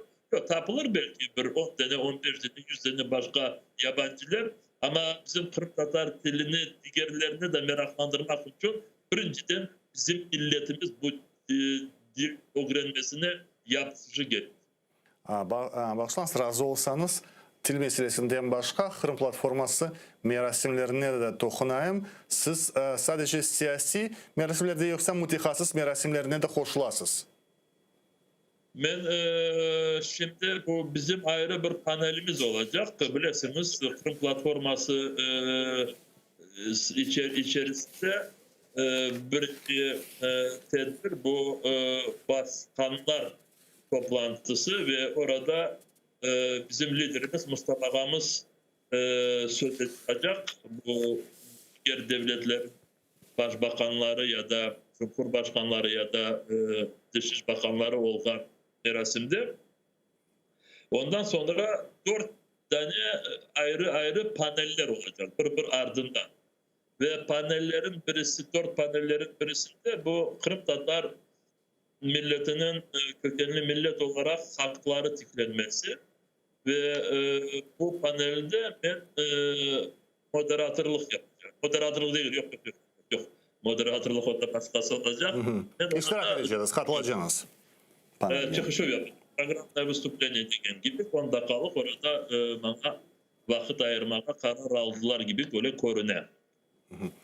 Soracak şeyim, mesela bugün mütehassısların toplaşığı bitti indi galiba, bitken gibi yanılmazsam Kiev'de ve bu panellerde de bugün hem Amerika Birleşik Devletleri'nin geçici temsilcisi Christina Quinn hem Büyük Britanya'nın elçisi Melinda Simmons herkes çıkışlarını yaptı. Herkes Rusya'ya karşı işte yaptırımların toxtatmasına hakkında baskıların devam etmesini bildirilir. Bir taraftan bu devletlerin temsilcileri işte baskıların devam etmesini istiyorlar. İkinci taraftan biz görüyoruz mesela Nord Stream gibi yani Rusçası, Ukraynacası Pivnichny Poti gibi leyhalar, iktisadi leyhalar gerçekleşi, işbirlik bitmiyor ve ama anlayın ki diğer yaptırımlar o kadar güçlü değiller. Nasıl bu şeyini değiştirmek imkanı var mı yoksa bu öyle de devam edecek? Biz dülbir sözler işiteceğiz. onu unutmamak gerek. Kırım tanılmayacak ama bu Rusya ve Garbi devletlerin iktisadi işbirliği toxtalmayacak. Şimdi ben sizin bu sualınıza cevabını bilsemedim, bilmeyim. O kadar ben kendim de baktı olardım ve diğerlerine de bir yol gösterirdim. Dünyanın politikası ya da dünya siyaseti çok karışık şekilde gidiyor. Ve elbette bir taraftan Rusya'ya karşı bu yaptırımlar ya da baskı devam edecek. Ve bugün siz de onu bu forumdaki olan, mütehassislerin forumdaki olan bazı ayrı ülkelerin pozisyonlarını daha bir kere de siz de işittiniz. İşte İngiltere Büyükelçisi, Amerika Koşma Devletlerin orada elçisi ya da elçi vazifesini alıp bargan kişi. İşte bizim devletlerimiz Rusya'nın bu Kırım'ı işgal etkenini tanımayacak ve biz buna çalışacak deyip kendileri kendi devletlerin pozisyonlarını gösterdiler ve seslendirdiler. Aynı zamanda bizim şimdi yapacağımız bu platforma devamında işte imzalanacak bu her bir iştirak etken devletler tarafından imzalanacak harfiyada gerçek böyle Rusya'ya bakış olsun ve Rusya elbette bu yazıldığından ya da orada gösterilgen pozisyonlardan bir kereden Kırım'dan çekilmeyecek ve buna boysunmayacak. Ama gene de işte devletlerin bu Rusya'yı mecbur etmesi yolundan çekilmeyeceklerini, bütün bu devletlerini işte bu yolga toplamaya gerek ve bu yoldan gitkenlerini biraz kontrolde gel, böyle doğru olmaz. İşte ona talep etmeye gerek. Ama siz söylediğiniz gibi Osman Bey, ben burada çok uzatmak istemeyeyim. Çünkü gerçekten de bazı olganlarına biz de çok rahatsız değiliz. Bir taraftan Rusya'ya baskınlar, bir taraftan Rusya'nın çeşitli türlü projeler yapıla ve işte Rusya'nın gazı var, bir de çok ucuz hatta. Başka devletlerde kendi ekonomikalarını düşünüyor. Kendilerine kazanma meselesi var. Orada da para çok büyük. Milyarlar dolarlar var. İşte bu meseleler hepsi karıştı ama nasıl olsa da Rusya'nın durumu da şimdi istediği gibi yaxşı değil. Baskınlar devam edecek. Şimdi Türkiye Cumhuriyeti bu Kırım platformasında nasıl seviyede iştirak edecek belli mi, belli değil mi? Şimdi açıkça sorayım, Cumhuriyet Erdoğan mı iştirak edecek yoksa başka bir insanlar ikinci seviyede olacak insanlar mı katılacak? Bilginiz var mı bu hakkında? Rusya devletinden resmi delegasyon olacak, heyet olacak. Ama kimler başlığında, kimler başlık edecek benim haberim yok. Ve burada şimdi bence son günecek bu böyle bilinmeyen şekilde olacak. Bence hep ağzında Dışişleri Bakanlığı başlığında olabilir Mevlüt Çavuşoğlu. Ama Cumhurbaşkanı gelmesine de bazı ümitlerimiz var. Ama bilmeyeyim, sonracık bilmeyeyim. Sonuna kadar belli değil.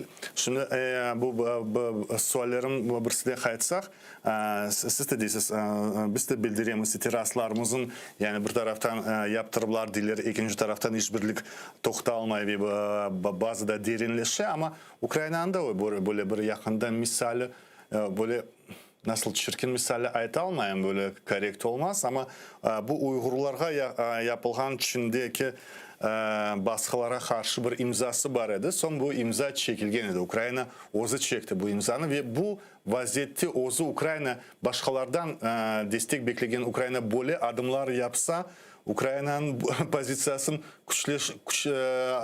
hafifleştirmiyor mu böyle adımlar, siz ne diyorsunuz? Çünkü Uygur meselesi de dünyada böyle bir zor meselelerinden biridir. Şimdi siz bilesiniz Osman Bey ve bunu teleseyirciler de çok yaxşı anlayırlar. Her bir ülke, her bir devlet bir cidden kendi meraklarını, kendi menfaatlarını, zorluklarını çözmek getirirse ve bu devletler tarafından ve böyle bunu da anlamak mümkün. Bu insanlar gibi ve devletler arasında çeşitli türlü zorluklar, problemler de peyda ola. Ama ben burada ne söyleyebilirim? Eğer bir devlet kendisine adalet istese, kendisi de her bir vakit adalet yolundan ayrılmaya gerek. Burada buna dikkat olmaya gerek. Ben bugün Ukrayna Dışişleri Bakanı Dmitri Kuleba'nın bir açıklamasına dikkat ettim. Dedi ki bizim ayrı böyle özel bir siyasetimiz Kıtay'ın yoktur dedi.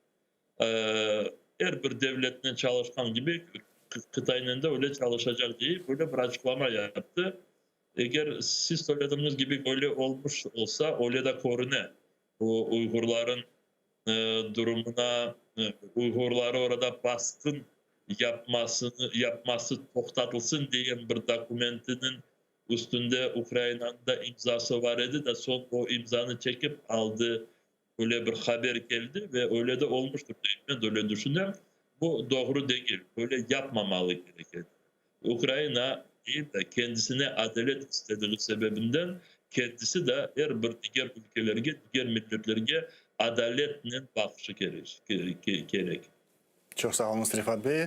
Yayınımızda Milli Meclis'in reisi Rifat Bey Çubarov katıldı, bağlandı, iştirak etti ve bu saat devamında biz Kırım Tatarca, bu Kırım platformanın merasimlerini ve olacak merasimlerini müzakere ettik. Bugün birinci merasim yekünlendi. Bu hem Ukrayna hem dıştan gelgen mütehassıslar Kırım platforması etrafında olğan toplaşığa katıldılar ve birinci müzakereler bugün endi bitti yekünlendi. Bizim de birinci saatimiz yekünlendi. İkinci saatte biz Rusya propagandası ve ona karşı ne yapılması hakkında laf edeceğimiz. Bizden kalan saat erdi.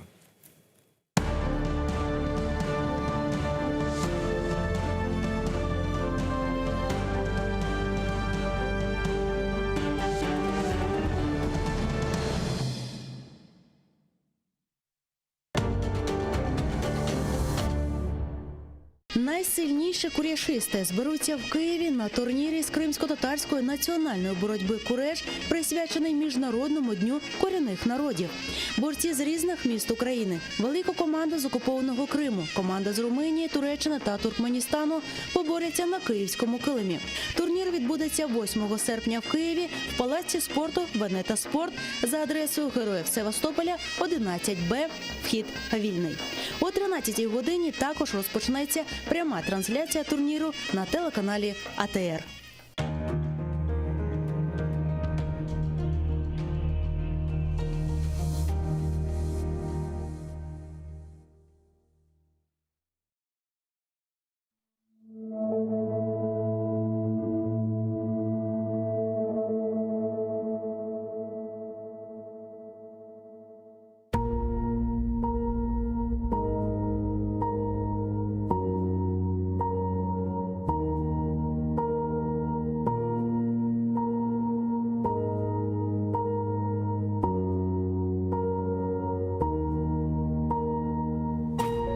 Taqdir merhametsiz, şefkatsiz kedi. İnsanını çok şeyden ayıra bile. Ama uğrar eken yürek teninde, algan nefeste anla dost ille. Seni unutmagan vatanın olsun. Taqdir koldan ayırır, dayanırsın. Baxtlı yoldan ayırır, dayanırsın.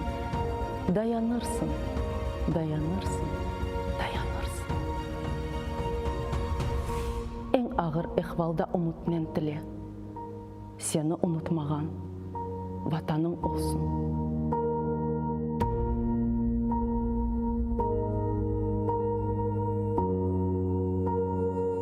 Ayaksız yürgenler yok mu dünyada? Bebeksiz korgenler yok mu dünyada? Açlıkta ölgenler yok mu dünyada?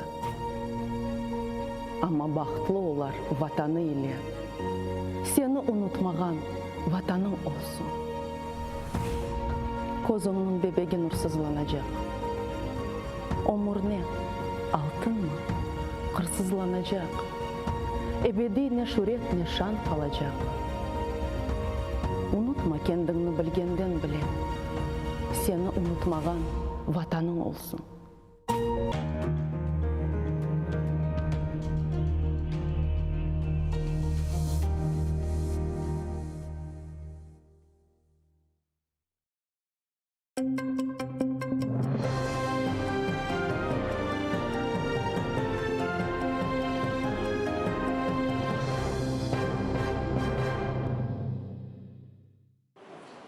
Лінур Халілов, Руслан Місутов, Руслан Нагаєв та Ельдар Кантеміров виступатимуть з останнім словом на судилищі 12 серпня. На засідання Південного окружного військового суду бранці прийшли у футболках із написами «Вивчення релігії, не тероризм» та «Суд без права на слово». Російські прокурори вимагають бранцям 66 років в'язниці на 4.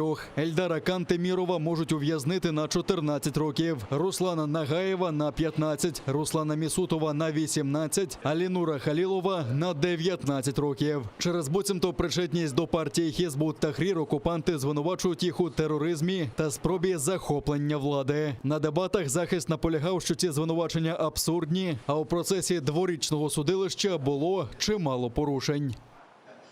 То, что указано в обвинительном заключении, это лишь некая фантазия следователя, который почему-то решил, что Ильдар из законопослушного гражданина вдруг превратился в человека с взглядами, направленными на терроризм. Ничего этого нет, и мы сегодня постарались в своих прениях об этом указать. Ильдар Кантемиров никогда не совершал тех преступлений, которые указаны в обвинительном заключении. Ильдар Кантемиров никогда не пытался захватить власть в Крыму, захватить власть в Российской Федерации, никогда не призывал обижать даже каких-то там людей, которые исповедуют другую религию или других национальностей. В отношении наших подзащитных осуществлялось грубое нарушение норм процессуального законодательства в части предоставления возможности излагать свою позицию на родном и понятном для них крымско-татарском языке. На прениях сторон и на последнем слове суд не вправе запретить вообще или приостановить прения сторон, либо запретить высказаться, но тем не менее вот таким вот образом, непроцессуальным образом суд ограничивает их в законном праве высказать отношение и к предъявленному обвинению, и в целом к существу предъявленному обвинению.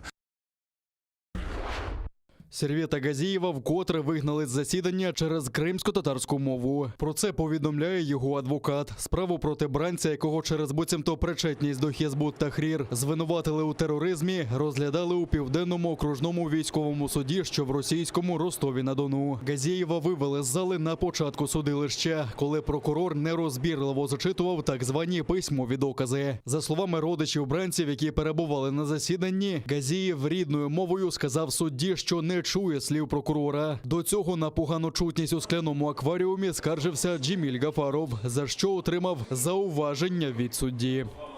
Это прямое ущемление их прав на использование своего родного языка и переводчика. Но суд счел, что Серветага достаточно владеет русским языком, и ему не нужен переводчик. Из-за того, что он якобы не послушал суд, его удалили с сегодняшнего зала суда.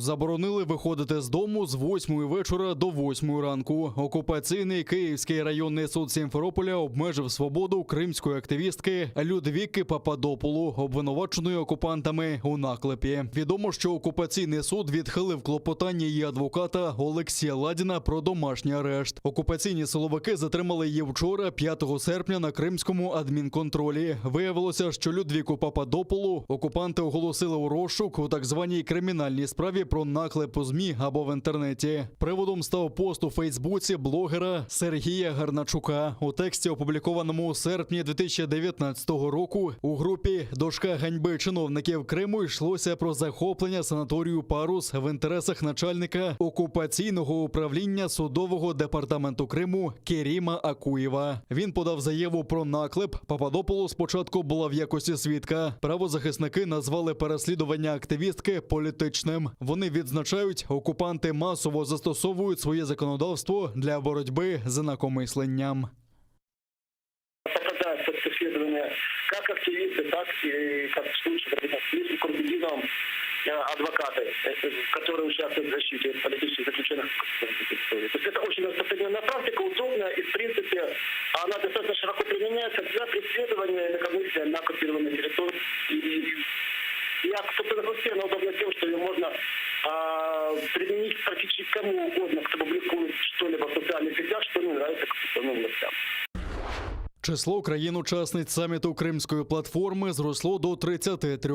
Про це повідомив міністр закордонних справ України Дмитро Кулеба на своїй сторінці у Твіттер. Але не уточнив, про главу якої держави йдеться. Кримська платформа відбудеться 23 серпня цього року, у 30-ту річницю незалежності України. На саміті учасники підпишуть декларацію про спільні домовленості та наміри по деокупації Кримського півострова. Будуть організовані 4 тематичні панелі щодо невизнання спроби анексії Криму, про мілітаризацію Азово-Чорноморського регіону, про шляхи реінтеграції Криму через права людини і сталий розвиток, а також про відновлення прав кримсько-татарського народу. Сьогодні отримали ще одне підтвердження. Плюс один президент приїде до Києва на установчий саміт Кримської платформи. Загальна кількість учасників зросла до 33. Окупанти били з артилерії по українським військовим та цивільним. Позиції оборонців Галицинівки накрили вогнем з артилерійських систем 122-го калібру. Заразом окупанти обстріляли і околиці села. Пошкоджено сільськогосподарські угіддя та дорогу, повідомляють у штабі Об'єднаних сил. Втім, найбільше постраждали цивільні квартали Красногорівки на Донеччині. Там окупанти з протитанкової гармати влучили у квартиру 5-поверхівки. Тяжкі поранення дістав місцевий житель. Також ворог традиційно відкривав вогонь з гранатометів різних систем та іншої зброї. Крім того, на Луганщині був зафіксований проліт ворожого безпілотного літального апарату типу Орлан-10 із перетином лінії розмежування. На обстріли російських окупантів українські військові відкривали вогонь у відповідь. Бойових втрат серед наших захисників немає. Станом на 7 годину ранку 6 серпня порушень режиму припинення вогню з боку російсько-окупаційних військ не зафіксовано. Українські військовослужбовці контролюють ситуацію в районі проведення операції Об'єднаних сил і дотримуються режиму припинення вогню. В українській розвідці повідомляють, що окупанти встановлюють поблизу лінії фронту нові мінно-вибухові загородження та провокують зіткнення.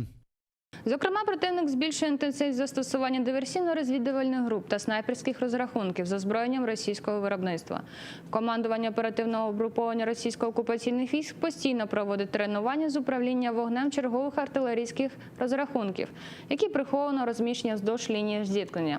При цьому в якості цілей використовуються позиції Об'єднаних сил.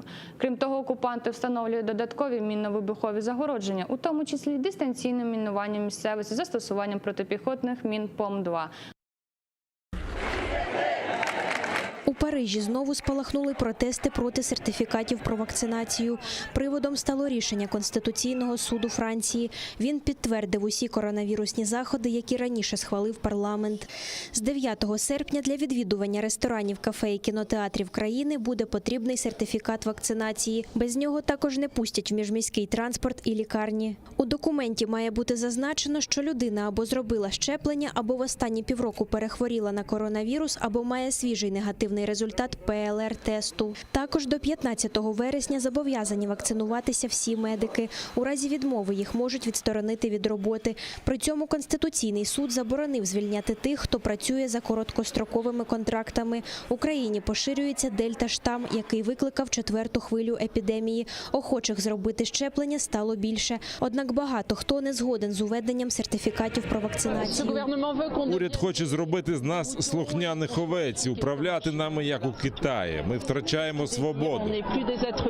Власники ресторанів, барів і кафе чекають, що через введення сертифікатів будуть щодня втрачати до 40% виручки. Однак вони мають намір виконувати всі розпорядження влади.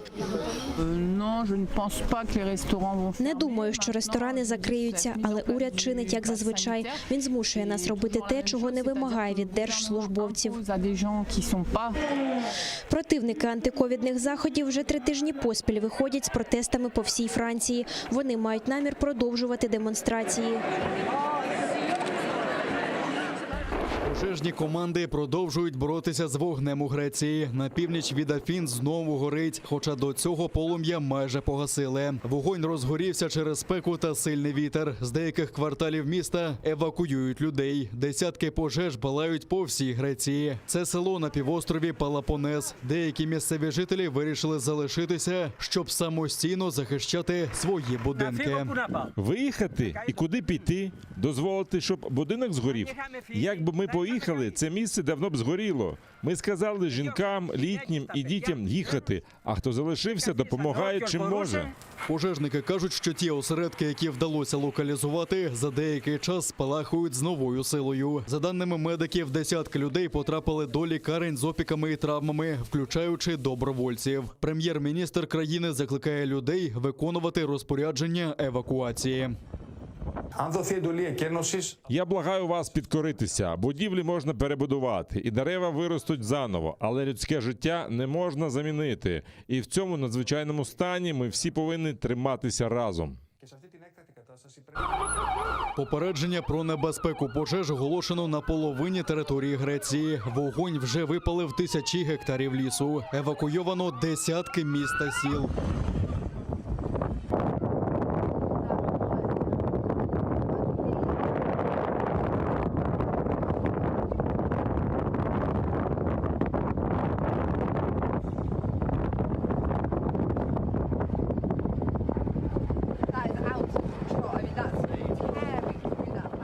Горить і італійська Сицилія. 8 пожежних літаків намагаються стримати близько 40 вогнищ у провінціях Палермо і Мессіна. Згоріло кілька ферм. Там також евакуювали місцевих жителів. Цього літа на узбережжі Середземного моря встановилася небувала спека. Температура повітря перевищує 40 градусів за Цельсієм. У Києві з'явилася нова мініатюрна скульптура. Це бронзова гривня, грошова одиниця, яка була в ужитку ще наприкінці 11 століття у так звану безмонетну добу. Ми знаємо, що на її честь названа наша українська національна валюта – гривня. І ось так вона виглядала майже 1000 років тому. Скульптуру встановили на стіні будівлі Національного музею історії України. Тут зберігається найбільша колекція таких гривень. У ті часи їх відливали зі срібла.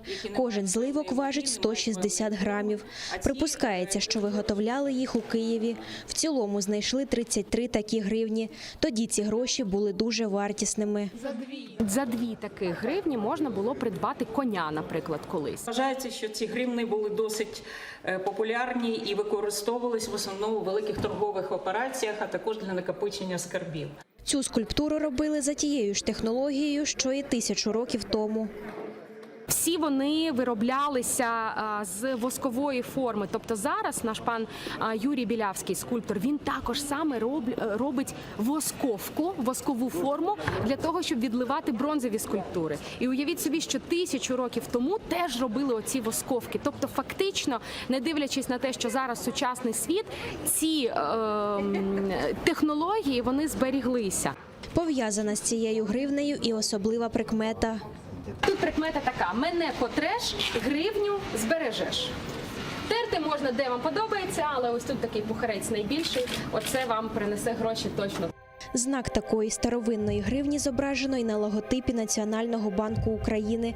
Проект міні-скульптур «Шукай» заснували в 2018 році.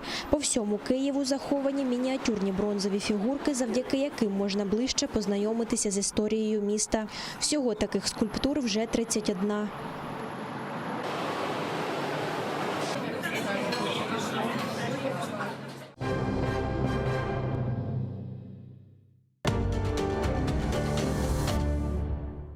Найсильніші куряшисти зберуться в Києві на турнірі з кримсько-татарської національної боротьби «Куреш», присвячений Міжнародному дню корінних народів. Борці з різних міст України, велика команда з окупованого Криму, команда з Румунії, Туреччини та Туркменістану поборються на київському килимі. Турнір відбудеться 8 серпня в Києві в Палаці спорту «Венета Спорт» за адресою Героїв Севастополя, 11Б, вхід вільний. О 13-й годині також розпочнеться пряма трансляція турніру на телеканалі АТР.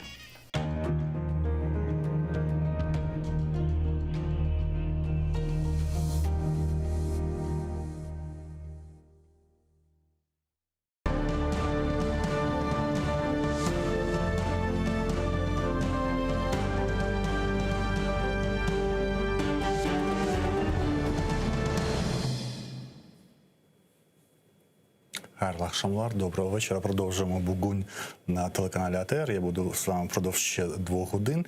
І зараз у нас наш гость Олександр Курбан, ментор в Центрі протидії інформаційним агресіям AM&PM. AM&PM, правильно я просував? Будемо поговоримо трошки про інформаційні агресії, про яким протидіяти, про які почали говорити до ефіру.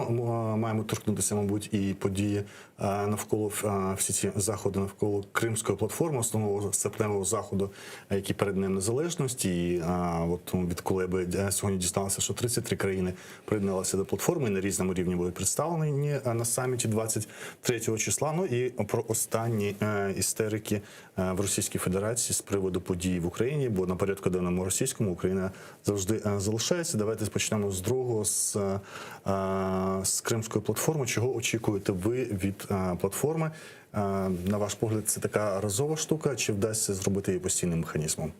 Все буде залежати від того, наскільки ця платформа буде підтримана в Європі і, в принципі, нашими західними партнерами. Наскільки українське експертне середовище серйозно до цього поставиться і наскільки українська влада до цього серйозно поставиться. Бо ініціатива класна, своєчасна, в принципі, раніше це треба було почати. Але питання в тому, як воно буде реалізовано. Бо в світі дуже багато гарних ідей, дуже багато гарних технологій, схем, як нам повернути Крим, як нам повернути Донбас, але все залежить від того, як воно буде реалізовано. Я це питання сьогодні вже став і в попередніх ефірах. З одного боку ми бачимо, отакі у нас були цитати в ефірі. Сьогодні на експертному заході брали участь і тимчасово повірена у справах США в Україні Крістін Квін і Мелінда Сімонс, це амбасадорка Великої Британії. І всі казали, що російську агресію не можна пробачити і забути, окупацію Криму не можна забути, санкційну політику і тиск треба продовжувати. З іншого боку, менше місяця лишилося до остаточного будівництва Північного потоку-2, який не стільки нас, мабуть, вражала німецька позиція, скільки позиція нової адміністрації Байдена, яка вирішила не запроваджувати санкції до німецьких компаній, які залучені до цього процесу, для налагодження більш своїх, можливо, стратегічних планів. Це після Трампу покращення стосунків зі своїми європейськими партнерами. Да? І ми тут маємо кому вірити і на що сподіватися. Чи ми маємо себе відчувати оціми світськими афганцями, які тепер змушені через американців теж перед загрозою Талібану бігти зі своєї країни на захід? Перш за все, я хотів би зазначити, що ми маємо нарешті якось активніше позбуватися ілюзій. Ілюзій того, що ми є центром, скажімо так, от світу, що ми навколо нас крутиться вся світова політика і таке інше. І хоча б засвоїти базові основи сучасної геополітики. Так, дійсно, сьогодні Україна є одним із ключових елементів сучасної геополітики процесів. І ми зав'язані, не нас в тому числі зав'язані процеси, пов'язані з російсько-американськими взаємовідносинами, з американсько-китайськими взаємовідносинами, з російсько-китайськими взаємовідносинами, відповідно, українсько-російські взаємовідносини і таке інше. Ми сьогодні є однією з ключових таких позицій. Але це не означає, що весь світ одразу кинеться нас захищати і буде відстоювати нас до кінця. Давайте згадаємо слова одного дуже великого дипломата, який сказав, що немає постійних союзників, є постійні інтереси. Так от, та ж сама Європа, та ж сама Америка, зрозуміло, для них, перш за все, болить їхнє своє. Перед Америкою сьогодні стоїть дуже велика загроза, це китайська загроза. І зрозуміло, що Америка зараз формує потужний пул союзників для того, щоб боротися з цією загрозою. Бо китайці для американців сьогодні не більш небезпечні, ніж Росія з усіма їх там витребеньками, з ядерною зброєю і таке інше. А що можуть зробити китайці? Китайці, по-перше, вони можуть посісти перші місця і, так би мовити, підпорядкувати собі глобальні ринки, глобальні комунікації і таке інше. І тоді вони почнуть диктувати основи сучасної геополітики, основи сучасних процесів будуть контролювати. Справа в тому, що за великим рахунком воно б було б не так страшно, бо, скажімо так, завжди буде боротьба за лідерство, завжди буде перемагати той, хто розумніший, сильніший, потужніший. Але справа в тому, як китайці ставляться до, як вони розуміють партнерські взаємовідносини. От я свого часу дуже активно вивчав їхню зараз сьогоднішню геополітичну стратегію One Way, One Belt, великого відродження, великого шовкового шляху. І методи, якими вони працюють, як вони здійснюють фінансові інвестиції, як вони запроваджують різноманітні транспортно-логістичні проекти. Знаєте, в мене таке враження, вибачте за таке нетелевізійне, скажімо так, порівняння, це як така саранча. Вони приходять на територію, вони її повністю підпорядковують. У них дуже специфічне бачення, що таке партнерство. І, скажімо так, ті, хто потрапляють в тенета, скажімо так, у цих китайських інфраструктурних проєктів, вони потім дуже жалкують. От на теперішній момент в такому становищі дуже неприємному знаходиться Венесуела. Одна із потужніших нафтових країн світу. Фактично, Китай є сьогодні головним, скажімо так, власником всіх боргових зобов'язань цієї країни. Це означає, що країна може диктувати, Китай може диктувати свої умови цим країнам. Ми бачимо, як Китай сьогодні вперто бореться за вплив, в тому числі над Україною. Ми дуже розуміємо, що сьогодні Китай в Україні бореться з Сполученими Штатами Америки. Давайте згадаємо кейс боротьби за Мотор Січ. Дуже багато таких є випадків, коли китайці намагаються зайти в наше сільське господарство, і дуже багато прикладів тому наслідки цього заходу є. Ми бачимо, як Китай сьогодні намагається здійснювати певні такі локальні гуманітарні інтервенції, вигляді там конференцій, таке інше. Тобто це для Америки сьогодні, говорячи про, скажімо так, світову геополітику, Китай набагато небезпечніший, ніж Росія. Бо фактично питання по Росії сьогодні Захід і Сполучені Штати, ну так, більш-менш закрили. Росія сьогодні не є серйозним конкурентом для Заходу. Серйозним конкурентом для Заходу сьогодні є Китай. І от сьогодні йде у Заходу, і перш за все Америки, боротьба між Китаєм і Америкою за тим, з ким буде Росія. Ну, зрозуміло, що Росія не буде 100%, скажімо так, от відповідально ставитись до своїх союзницьких зобов'язань, якщо вона буде з Америкою або з Китаєм. Але принаймні Америка хоче зараз досягнути того, щоб Росія принаймні хоча б не стала на бік Китаю і не заважала. Ці впливи Україна не має відчувати. Можливо, Україна зараз на загальноукраїнському рівні це не було відчутно. Оця подія, про неї теж сьогодні згадував.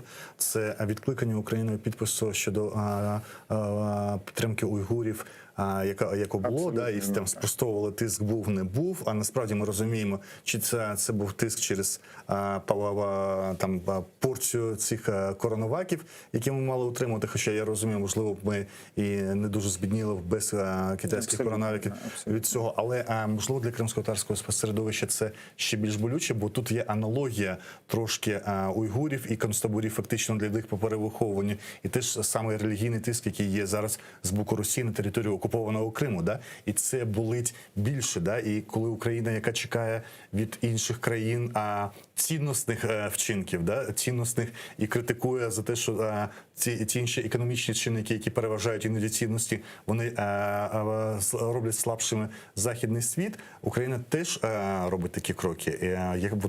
Як ви це можете це прокоментувати? Ви знаєте, справа в тому, що знову ж таки нам потрібно, по-перше, те, що я казав, позбавитись таких ілюзій по відношенню до геополітики. По-друге, нам треба шукати широкий спектр союзників. Це дуже добре, що ми зараз знаходимося в стратегічному партнерстві з Сполученими Штатами Америки, але не треба обмежуватися цим. Ви знаєте, ми абсолютно забуваємо про в сучасній геополітиці є така більша, потужна сила, яка достатньо дружньо до нас відноситься. Це Тюркський союз, в основі якого є Туреччина, і вони зараз дуже активно розвиваються. Вони вже створили свою власну таку міжнародні збройні сили Туранську армію, в них є відповідні ради, в них є банки, в них є фонди, які інвестують в ці речі. До речі, спостерігачем в Тюркському Союзі навіть Угорщина війшла і таке інше. Ми знаємо, як Турція підтримує кримсько-татарський народ, бо є, скажімо так, от ідентичне, спільне і таке інше. І от сьогодні, на моє глибоке переконання, а я дуже ретельно вивчав от тему з Тюркським Союзом, потенціал їх, ну давайте просто подумаємо, до 2050 року в світі буде до 50 мільйонів тюркоязичних носіїв тюркської культури. Це доволі таки потужний потенціал. 50 мільйонів, ви кажете? 50. А одна Туреччина 80 мільйонів. Тоді, можливо, можливо, півмільярда. Півмільярда.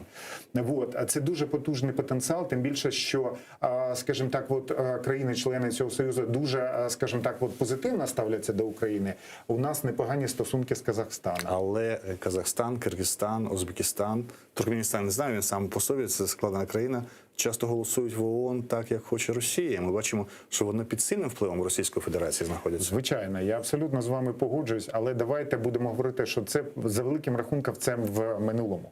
Бо Туреччина сьогодні набирає силу. Ми бачимо, як вона конструктивно допомогла Азербайджану в війні восени минулого року. Ми бачимо, як вона активно втручається в справи Середньої Азії тюркоязичних країн. І невдовзі ми станемо з вами спостерігати, як Туреччина, мабуть, вона вступиться за оцей уйгурський анклав на території Китаю. Тобто це дуже серйозна сила з дуже серйозним потенціалом, яка дружньо ставиться до України, і ми маємо якось, скажімо так, використати цю можливість. Зрозуміло, що треба з розумінням ставитись до того, що наш стратегічний союзник Америка, вона в таких прохолодних відношеннях з Туреччиною, бо Туреччина, вона претендує на створення такої третього полюсу в сучасному геополітичному світі, але нам своє робити, нам треба захищати свої інтереси, нам треба повертати Крим, нам треба шукати союзників в боротьбі з Росією, бо Росія нікуди не дінеться. Скільки б там, які б там демократичний не був новий російський президент, або як вони налаштовані були, вони завжди будуть намагатися нас тягнути в свою орбіту.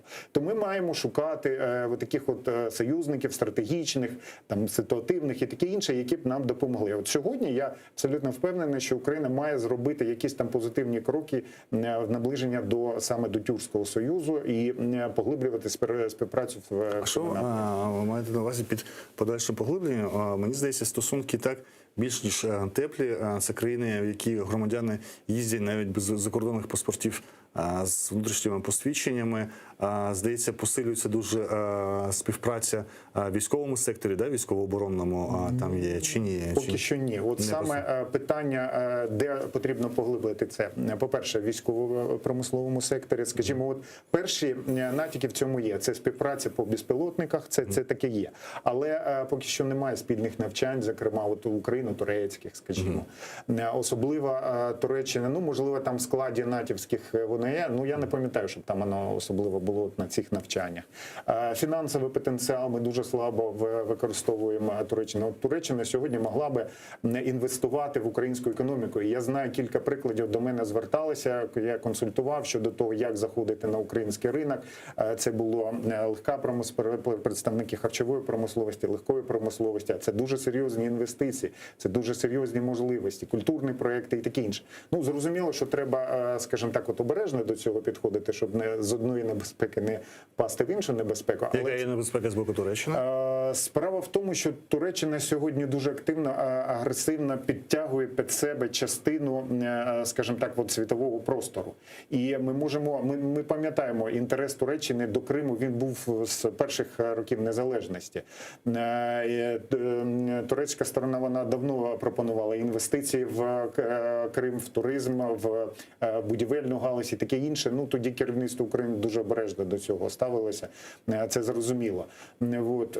Тобто, скажімо так, от Туреччина, вона є активним таким от учасником геополітичних процесів. Зрозуміло, вона намагається розширити зони впливу, а розширити зони впливу – це означає віджати їх від сучасних світових лідерів, від Європейського Союзу, від Туреччини, від Китаю, від від Сполучених Штатів Америки, від основних гравців близькосхідного регіону і таке інше. Тобто йде звичайна боротьба. А на цьому рівні там немає постійних союзників. Там навіть якщо ми там декларуємо спільні інтереси, ми спільно там з кимось боремося, це не означає, що ми 100% будемо дружити, і наш союзник не дивиться на те, як щось там з нас таке отримати і таке інше. Це реалії, це, як то кажуть, політики, і на це треба зважати. Але намагатися максимально використовувати ті можливості, які нам дає співпраця з різними центрами впливу в світі. А чого очікуєте від все ж таки основного союзника Сполучених Штатів і візиту президента Зеленського 30 серпня, якщо не помиляюся, який планується до Байдена, до Вашингтону? Ну, ви знаєте, нарікати на якісь там матеріально-технічну допомогу сенсу нам немає, бо Америка і так нам допомагає в цьому плані дуже серйозно. Ну, можливо, якісь компенсації за Північний потік? Не знаю, там, ну, знаєте, компенсації за які там... Знаєте, сама головна допомога зараз від Америки Україні може бути, вибачте за такий вислів, це такий дружній пенділь нам, щоб ми почали нарешті, скажімо так, дійсно боротися з корупцією, про що нам постійно наші американські партнери говорять. Щоб ми нарешті завершили реформу в Збройних силах, в інших силових структурах, щоб ми активніше запроваджували різноманітні інвестиційні проекти, щоб ми налагодили внутрішню фінансову систему, бо у нас на руках у населення під ковдрами лежить там більше 20 мільярдів доларів, і вони нікуди не йдуть, не інвестуються і таке інше. Тобто ми маємо навести порядок в країні, ми маємо запустити нормальну економіку, позбавитись тіньової економіки, позбавитись впливу олігархів, які тримають нашу економіку, не пускають. Що таке позбутися впливу олігархів? Позбутися впливу олігархів... Як це на пальцях можна показати? Дуже просто. Олігархи сьогодні тримають внутрішній український ринок і не пускають сьогодні стратегічних інвесторів. Чому? Бо вони дуже добре розуміють, скажімо, той же саме Коломойський, той же саме Ахметов, що якщо сюди зайде іноземний, серйозний іноземний капітал, вони не будуть конкурентами для них.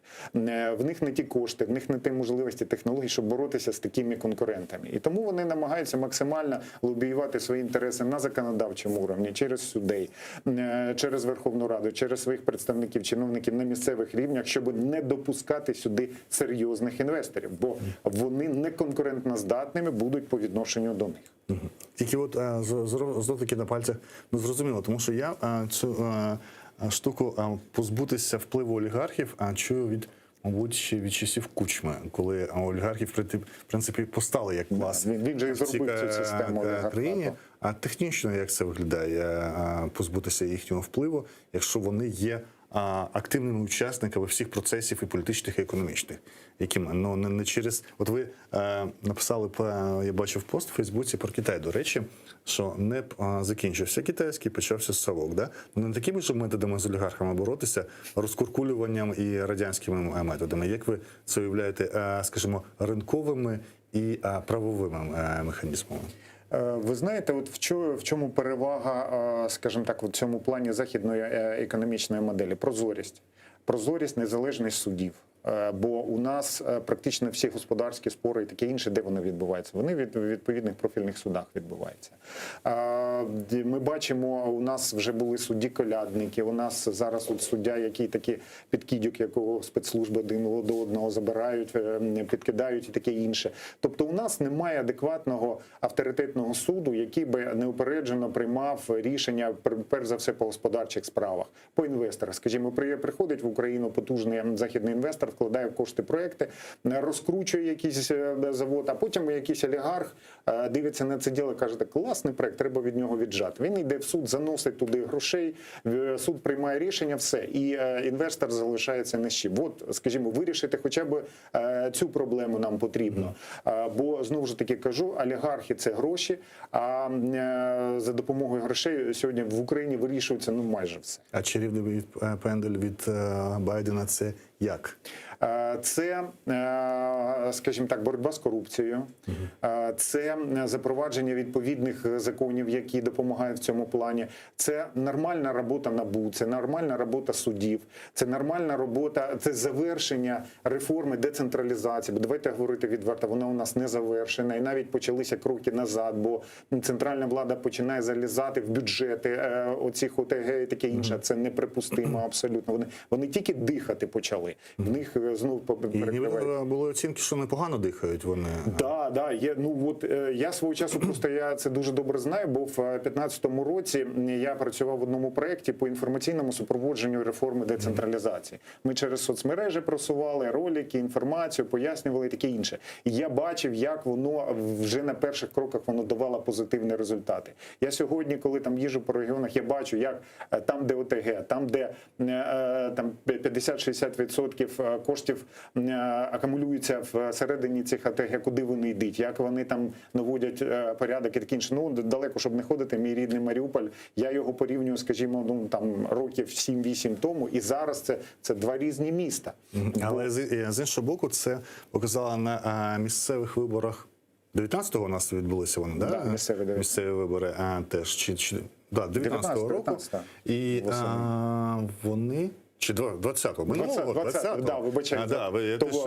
У нас двоє виборів було 19-го. 20-го року на місцевих виборах ми побачили, що у нас нема загальноукраїнських партій, і у всіх великих більш-менш містах і обласних центрах перемогли партії, які ми навіть їх назви на загальноукраїнському рівні не чули, да, ви погоджуєтеся, бо всі мери, які виявилися, тобто виявилося, це відчувалося до виборів, я писав матеріал, до речі, з цього приводу, що люди відчували більше довіру до місцевої влади. У місцевої влади виявилися гроші, яких було достатньо не тільки, щоб красти, а показати результат і для місцевого населення. Да? І вони побачили всі ті дерева, парки, там, доріжки, якісь речі, які і кожен мер створив свою підконтрольну якусь з місцевою назвою партію, і все це можливо налякало центральну владу, що у нас почала відбуватися регіоналізація.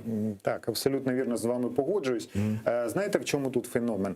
Свого часу я дуже активно їздив і брав участь в різних виборах в різних регіонах, там Вінницька область, Харківська область, Одеська, Донецька і таке інше. І знаєте, я що зрозумів? У нас на рівні регіонів існують певні місцеві сталі політичні економічні еліти. І туди парашутісти, як їх кажуть, зверху, з Києва, дуже рідко коли спускаються і дуже рідко коли вони там приживаються.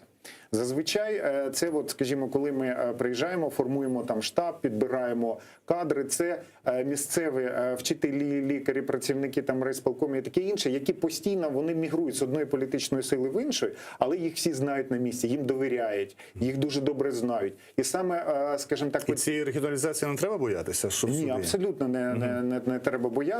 Ну, принаймні там, де немає проявів сепаратизму. От як це може бути на сході України, як це було в Криму, як це може бути на півдні України і таке інше. Там такі прояви треба боятися, але це вже завдання не центральних органів державної влади, це вже завдання спецслужб, СБУ, Нацполіція і таке інше. Пусть вони цим займаються, це нормально. А от співпрацювати з ними, бо їм довіряють. Бо коли, скажімо, от, ну, я це особисто бачив, коли ми організовуємо зустріч якогось десантника з Києва перед місцевою громадою, або там в школи приходимо, або там в сільської місцевості, там громадах і таке інше, коли виступає він перед ними, і коли виступає місцевий там директор школи або лікар і таке інше, якого дуже добре знають, то повірте мені, будуть більше вірити місцевому. Бо цей з Києва, він приїде, там потусується, щось там розповість, поїде в Київ, з нього спитати нічого не можна буде. А ці свої, їм тут жити. І вони дуже відповідально зазвичай ставляться до своїх обіцянок, до їх виконання, до того, за кого вони голосують і таке інше. От треба цей потенціал використовувати. Він дуже класний, той потенціал було закладено саме в реформу децентралізації. Саме ці люди пішли в ОТГ. От я зараз співпрацюю з декількома ОТГ, в тому числі от зараз ми плануємо консультанта по питаннях інформаційної політики, інформаційної безпеки. От зараз ми будемо з жовтими водами працювати і таке інше. Так от, скажімо так, от розвиток саме ОТГ, залучення до співпраці оцієї, ну, скажімо так, місцевої еліти – це гарант того, що держава зможе ефективно працювати з регіонами. Тобто не треба державі все тягнути на себе. Там на місцях краще знають, куди перерозподілити кошти, скільки їм коштів потрібно, де вони ці кошти можуть знайти, де вони знайдуть місцевих спонсорів і таке інше. От треба більше дати повноваження. Оця реформа, вона показала, що це класно працює. Інше, про що ми говорили під час цього майбутнього візиту, близького вже у майбутнього візиту Зеленського до Сполучених Штатів, чи варто очікувати цього статусу союзника поза НАТО, і чи варто його вимагати навіть цього статусу? Знаєте, справа в тому, що ну, Я для наших глядачів скажу, в світі є 17 країн, які союзниками по НАТО. Одна з найвідоміших – це Ізраїль. І це дійсно реальні речі, не паперові, які показують, наскільки Сполучені Штати занурені в підтримку своїх союзників поза Північно-Атлантичним Союзом. От знаєте, я вам чесно скажу, нам би статус такого стратегічного партнера із Сполученими Штатами Америки і ще більшу, активнішу, щільнішу співпрацю з Великою Британією. І, в принципі, нам особливо на теперішній момент там і НАТО то особливо потрібно. Бо НАТО, знаєте, от ми зараз всі кажемо, НАТО, давайте в НАТО нас захистить. А знаєте, 5 стаття угоди натівської, вона абсолютно нам не гарантує там 100% захист. Бо там говориться про пряму військову інтервенцію. А якщо це буде гібридна інтервенція, як це було в Донбасі, як це було в Криму, вона не дає, так би мовити, такого захисту. І сьогодні, і в тому числі спілкуючись з моїми колегами в країнах Балтії, в зв'язку з цими останніми подіями, навалою мігрантів і таке інше, вони в такому легкому шоці, в такому вони дуже так, скажімо так, залякані за великим рахунком. Бо за великим рахунком НАТО не зобов'язане їх захищати в такій ситуації. А своїми силами вони не завжди зможуть закрити ці ділянки. От зараз фактично литовська границя, кордон, він провалений абсолютно. Ми продовжуємо з вами. У нас на прямому зв'язку радник голови Офісу президента України Тимофій Милованов, колишній міністр економічного розвитку України. Доброго вечора, пане Тимофію. Доброго вечора. По два питання будуть до вас. Це одне по Північний потік-2. І я пов'яжу його з питаннями, які почалися навколо Кримської платформи, основні заходи якого 23 числа, коли відбудеться саміт. З одного боку, ми бачимо сьогодні навіть на Раді експертів Кримської платформи про те, що всі кажуть, не можна забувати окупацію Криму, не можна забувати російську агресію, тиск має бути продовжений, в тому числі санкційний. З іншого боку, менше місяця залишилося до кінця будівництва Північного потоку. І це питання, виявляється, не санкційне, це питання економічне. От де закінчується економіка і починаються цінності, і як це все поєднати, і чи варто в таких місцях, як Кримська платформа, порушувати такі питання, як Північний потік-2? На мою думку, потрібно продовжувати говорити і показувати свою чітку позицію, що перш за все це безпекове питання, а вже в другому плані економіка. І позиція по Північному потіку у нас залишається така сама, що це має бути, це неприйнятно, він має недобудований, він створює ризики безпеки не тільки для конкретно нас, а для всього регіону.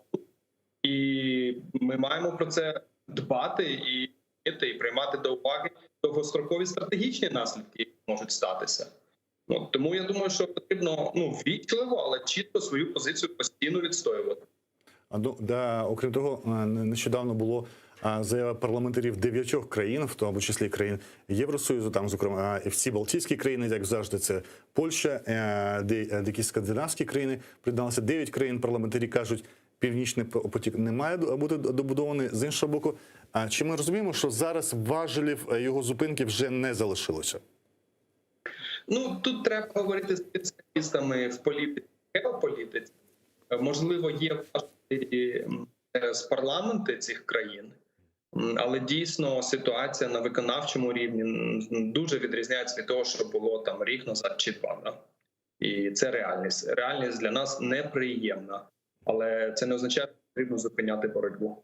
Тоді все ж таки до вас питання як до економіста і з керівника Київської школи економіки. Ви завжди, мабуть, щось моделюєте. От з точки зору економічного моделювання, наскільки це в перспективі 10-20 років Північний потік і газогони – це важлива частина, чи газ і його експорт залишиться в найближчій перспективі, скажімо, і навіть в майбутній перспективі? Чи це, можливо, вже відмираючий вид все ж таки енергоносіїв?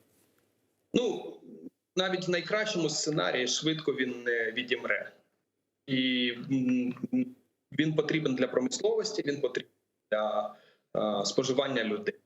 За нашими оцінками, втрати для нас, якщо їх порахувати і дисконтувати під 6-7% річних, трати цього можуть сягати аж до 70 до 100 мільярдів доларів від того, що не будуть прокачувати газ на експорт із Росії в Європу через українські газогони.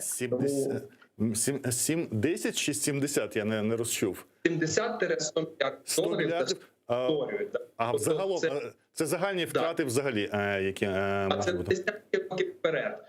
Втрати в один рік можуть бути 1,5 або мільярдів доларів. Такі гроші, ці цифри називав міністр фінансів.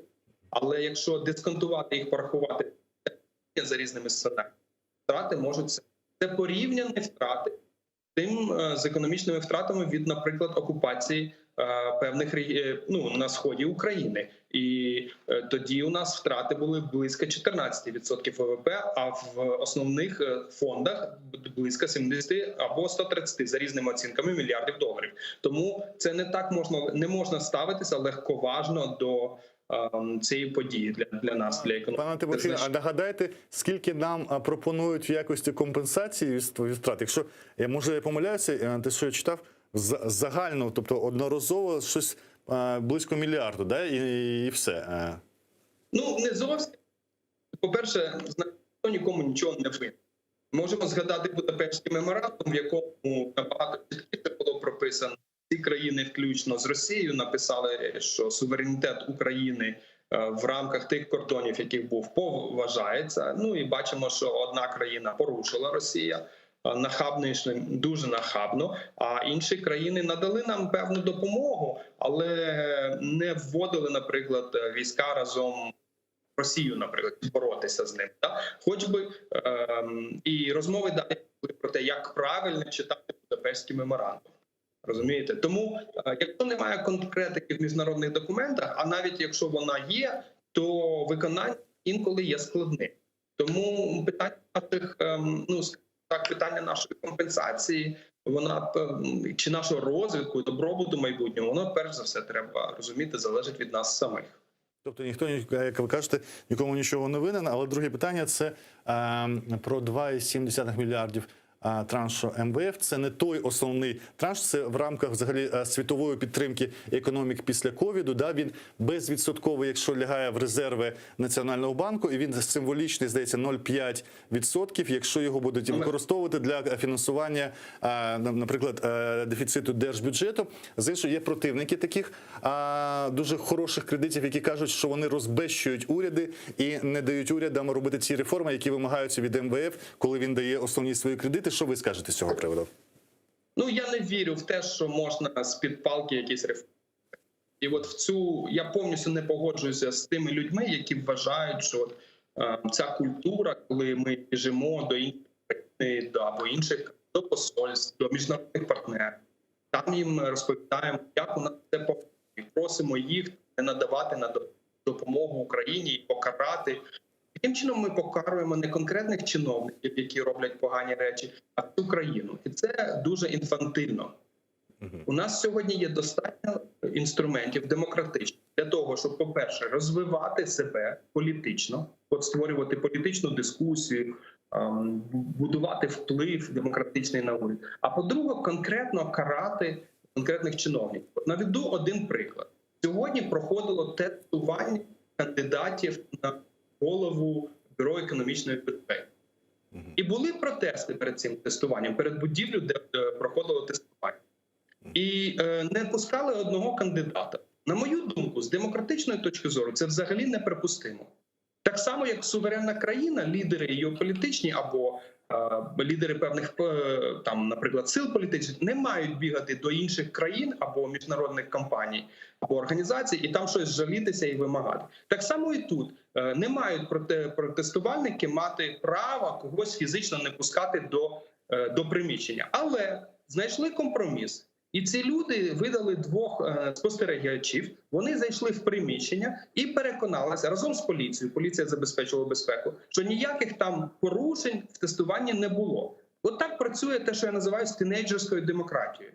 У нас є таке бажання, коли ми ще не навчилися працювати так, як в розвинутих демократіях, через інституції, через суди, через політичні партії. У нас є бажання бігати в лапках до тата. І там кожен собі цього тата вибирає. Хтось в Сполучені Штати в посольство бігає, хтось в МВФ, хтось, не знаю, до олігархів.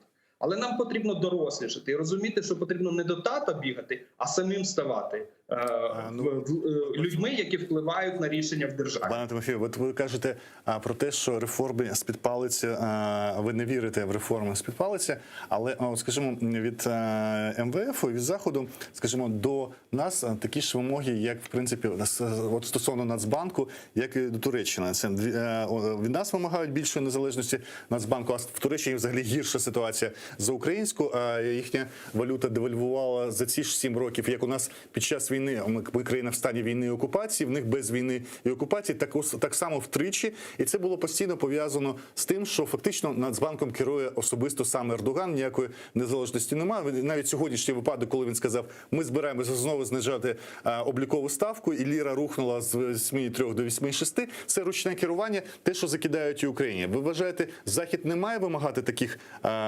реформ? Вони кажуть, незалежне НАБУ, антикорупційні органи, незалежний Нацбанк. Ця палиця має бути в руках Заходу чи не має бути? Захід має діяти в своїх інтересах. Інколи ці інтереси збігають, як, наприклад, у випадках реформи охоронних органів, реформи або національного. Звичайно, добре, план був побудований. Звичайно, добре, що реформи 14-15 років. Ми бачимо, мало хто розуміє це, але економісти бачать, що під час пандемії у нас була економічна криза. І перший раз за історію України не було банкопаду. І не було фінансової кризи. І курс втримався, і інфляція прийнятна. Так, підвищилася, але прийнятна. І макроекономічна стабільність залишилася. Тобто люди отримали зарплати, уряд намагався, наскільки може, там десь здібно, десь неспроможно, але надавати підтримку, компанії надавали підтримку. Тобто воно спрацювало, бачите, і ми впали економічно менше, ніж наші сусіди. І відновлюємося швидше, ніж зазвичай. Тому це результат конкретних реформ, які робилися з-під палки. Приклад іншої реформи, яка не дуже пройшла, вона дуже пройшла, це Прозоро, але через те, що вона відбулася з-під палки, зараз всередині немає механізму її захистити. І зараз багато є спроб там її якось розвернути. І замість того, щоб мати серйозну дискусію в Україні, яким чином продовжувати цю реформу, люди діляться на два лагеря. Ті, хто один проти другого. І починається політика, а не реформа. Коли я говорю, що не можна робити реформи з-під палок, я маю на увазі, що ці речі дуже швидко політизуються, коли вони з-під палки. І на першому етапі вони йдуть швидко і добре, а на другому етапі вони йдуть погано. Ми бачимо, як політизувалася ситуація з Гонтарєвою, ми бачимо, як політизується ситуація з іншими реформами, наприклад, ті саме НАБУ. Да? Тому ця робота з-під палкою, вона можливо в критичні часи, особливо після кризи, після революції, важлива, тому що вона швидша. Але в середньодовгостроковому часі треба все ж таки навчитися робити реформи самим. Дякую. Президент Київської школи економіки Тимофій Білованов був на прямому зв'язку з Бугунем на телеканалі АТР. Ми продовжуємо говорити з Олександром Курбаном. І от ви, якраз у вас не збіглися точки зору. Ви кажете про цей чарівний пендель, якому застерігає і опонує пан Тимофій Білованов. Ну, можливо, опонує, тому що він все ж таки представник влади, як да, він каже, з-під палиці не робиться. Це все, що ви скажете на його думку? Ви знаєте, справа в тому, що у нас просто на теперішній момент інших варіантів немає. Дивлячись на те, як представники влади, зокрема в центральних органах виконавчої влади, скажімо так, між собою чубляться, як, скажімо так, гальмуються певні процеси і таке інше, я на теперішній момент, як людина, яка є основним носієм влади в Україні, а основним носієм влади в Україні є народ, як ви знаєте з Конституції. От я не бачу сьогодні, щоб влада наша працювала ефективно, робила реформи в той момент, коли їх до цього не підштовхують, не під якимось цим не стимулюють. До речі, за минулого президента це теж було. Найбільш ефективні реформи були ті, які нас змушували обставини робити, от я маю на увазі це пов'язане з армією і таке інше, і ті, які нас змушували робити наші західні партнери. Ніхто ж зараз вже не згадує, як коли не запроваджувалася реформа децентралізації, а головним в цьому плані було комісія Кокса, яка сиділа в Верховній Раді, яка просто буквально на саме тикала на нас, щоб ми робили те-то, контролювала ці питання. Ми пам'ятаємо реформу, ту, яку згадували з банківською сферою, яку Гонтарева проводила, і не згадуємо, яка роль в цьому була наших західних партнерів і таке інше. От я, як людина, яка безпосередньо, скажімо так, знизу на це питання дивиться, яка, скажімо так, аналізує, або як експерт, як аналітик в цих питаннях, я бачу, що найбільш ефективні українські реформи були ті, які нам, м'яко кажучи, допомагали. Нав'язували. У нас 2 хвилини до кінця ефіру, тому дуже коротко, якщо можна, це 2 істерики Росії останнім часом. Перша була, коли ухвалили, підписали закон про корінні народи, і навіть Путін висловився з цього приводу, був дуже здивований і назвав нас знову фашистами, нацистами і тими, хто ділить людей на сорти.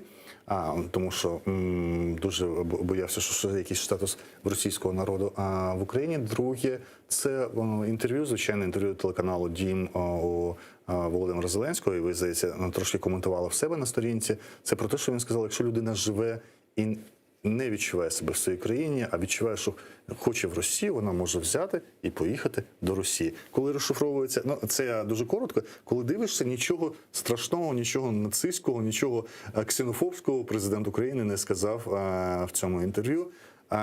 Правильні кроки, піар-кроки це влади, чи це послідовна політика, до якої треба звикати всім? Я з цього приводу, в мене є статтю, нещодавно з цього приводу написав. Значить, це є результат тиску зовнішнього середовища. Електоральні уподобання, обставини, зовнішні тиски, таке інше. Він сьогодні сформував у державної влади України таку, знаєте, я б навіть сказав в певних моментах навіть агресивну національну політику по відношенню до таких питань, до захисту національної, територіальної цілісності і таке інше. Бо якщо сьогодні, от знаєте, по факту сьогодні президент Зеленський набагато більше, скажімо так, проукраїнський і активніше в цих питаннях, ніж свого часу був Порошенко. І не тому, що він український націоналіст, або він такий дуже високий патріот, бо до цього його змушують рейтинги, до цього його змушують наші західні партнери, до цього його змушують зовнішні загрози. Перші це з Кучми ще починалося, здається, так? Да. За великим рахунком. Знаєте, коли людина потрапляє в ті кресла там наверху, вона стає заручником обставин. Вона перестає бути самим собою, вона перестає належати собі, вона перестає реалізовувати так, як її вона бачить, як вона хочеться, вона стає заручником обставин. І він має цим керуватись. Тому сьогодні український патріот Зеленський – це є результат комплексу факторів, обставин, які змушують його бути таким. Дякую. Олександр Курва, ментор в Центрі протидії інформаційним агресіям AM and PM, був гостем студії Букунь. Дякую вам за участь.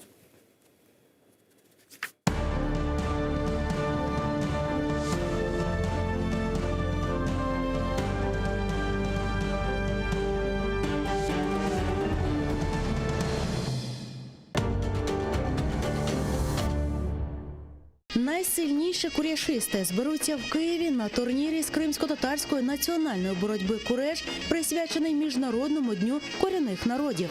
Борці з різних міст України, велика команда з окупованого Криму, команда з Румунії, Туреччини та Туркменістану поборються на київському килимі.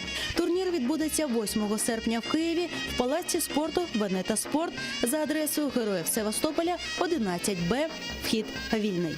О 13-й годині також розпочнеться пряма трансляція турніру на телеканалі АТР.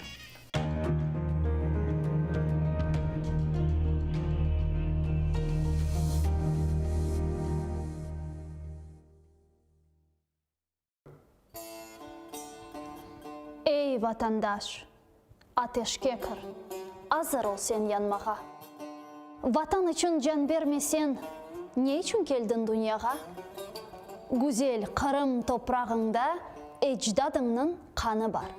Her bir terek yaprağında milletinin canı var. Gerek olsa fırtınaday atıl düşman üstüne. Göster ona asırlarla toplangan bar küçüğünü. Yenmegence omur billah kureş kene ve kene. Al dediler al almagan intikam geçimini. Sen milletsin. Bir vakitlar Moskvada at oynatkan. Aciz kalgan getmonlarga yardım kolu uzatkan. Bugün ne için andamında korkup pısıp yüresin? Öz yurtunda suçlu gibi boynun kısıp yürüyorsun.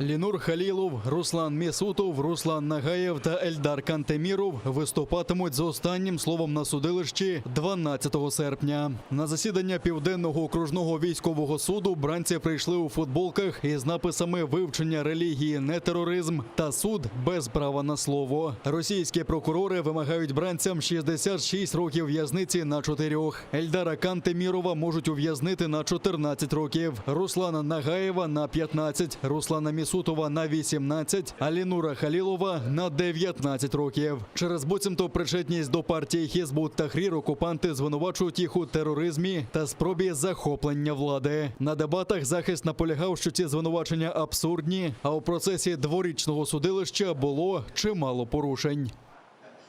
То, что указано в обвинительном заключении, это лишь некая фантазия следователя, который почему-то решил, что Ильдар из законопослушного гражданина вдруг превратился в человека с взглядами, направленными на терроризм.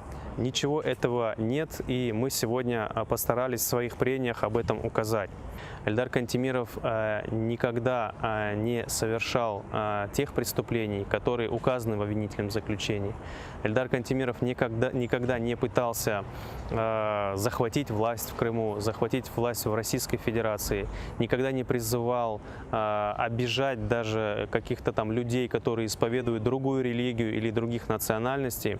В отношении наших подзащитных осуществлялось грубое нарушение норм процессуального законодательства в части предоставления возможности излагать свою позицию на родном и понятном для них крымско-татарском языке. На прениях сторон и на последнем слове суд не вправе запретить вообще или приостановить прения сторон, либо запретить высказаться, но тем не менее вот таким вот образом, непроцессуальным образом суд ограничивает их в законном праве высказать отношение и к предъявленному обвинению, и в целом к существу предъявленному обвинению.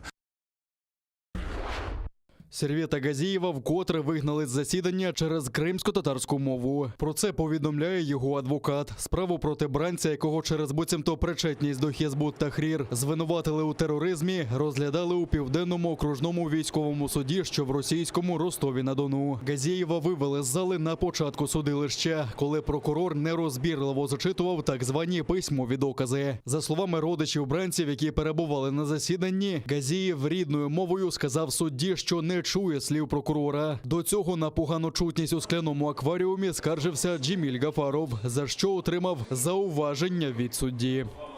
Это прямое ущемление их прав на использование своего родного языка и переводчика. Но суд счел, что Серветага достаточно владеет русским языком, и ему не нужен переводчик.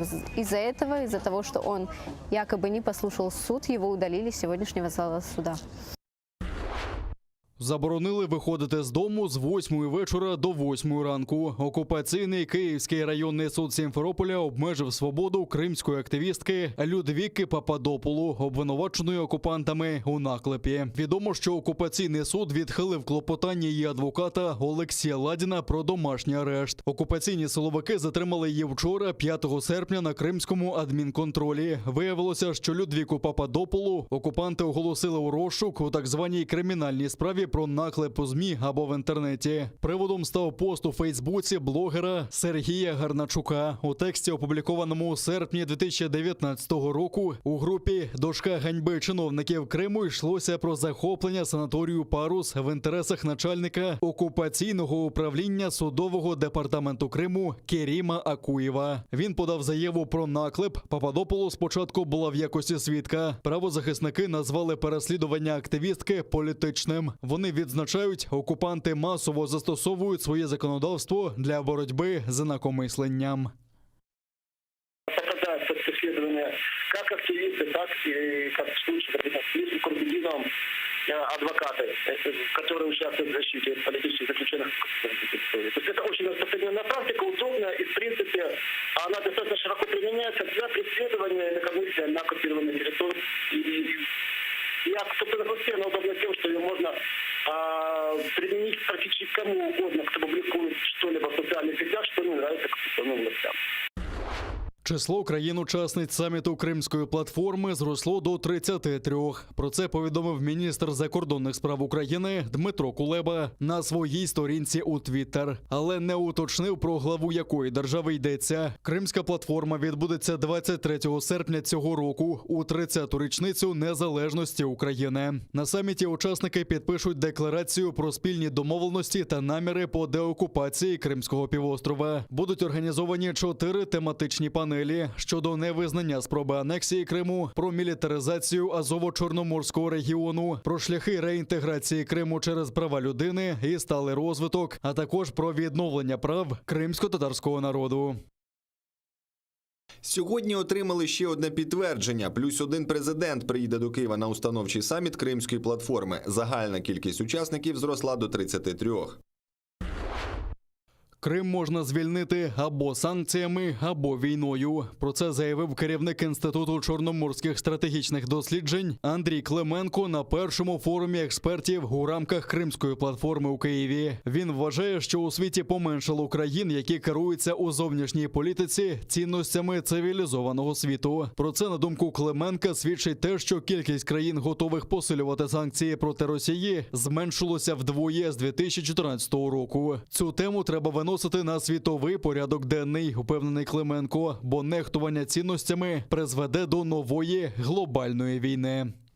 Мета санкційної політики стосовно тоталітарного режиму Російської Федерації має бути спрямована на нанесення максимальної шкоди для зниження спроможності Росії вести агресивні війни. Я зрозуміло сказав, так? Це оборонний сектор, це приладобудування, суднобудування, космічна галузь, ракетна галузь, дослідницькі інститути, їх поставщики, техніки, обладнання, матеріалів композитних і таке інше. Окупанти били з артилерії по українським військовим та цивільним. Позиції оборонців Галицинівки накрили вогнем з артилерійських систем 122-го калібру. Заразом окупанти обстріляли і околиці села. Пошкоджено сільськогосподарські угіддя та дорогу, повідомляють у штабі Об'єднаних сил. Втім, найбільше постраждали цивільні квартали Красногорівки на Донеччині. Там окупанти з протитанкової гармати влучили у квартиру 5-поверхівки. Тяжкі поранення дістав місцевий житель. Також ворог традиційно відкривав вогонь з гранатометів різних систем та іншої зброї. Крім того, на Луганщині був зафіксований проліт ворожого безпілотного літального апарату типу Орлан-10 із перетином лінії розмежування.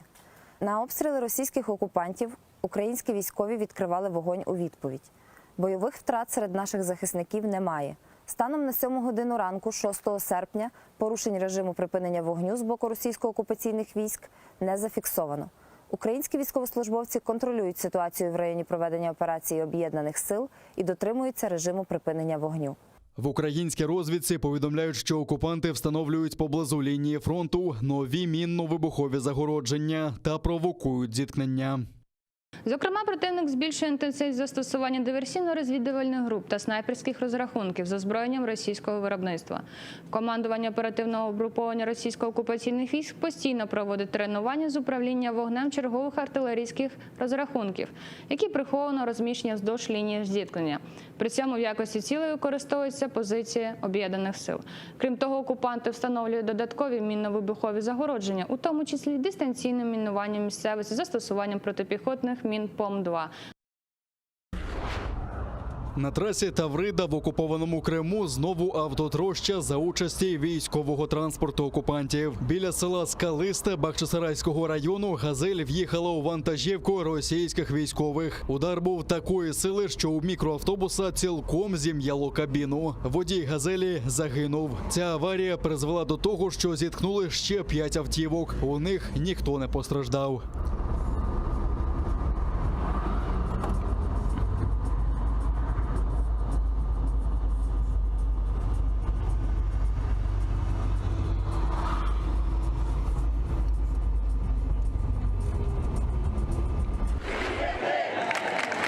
Парижі знову спалахнули протести проти сертифікатів про вакцинацію.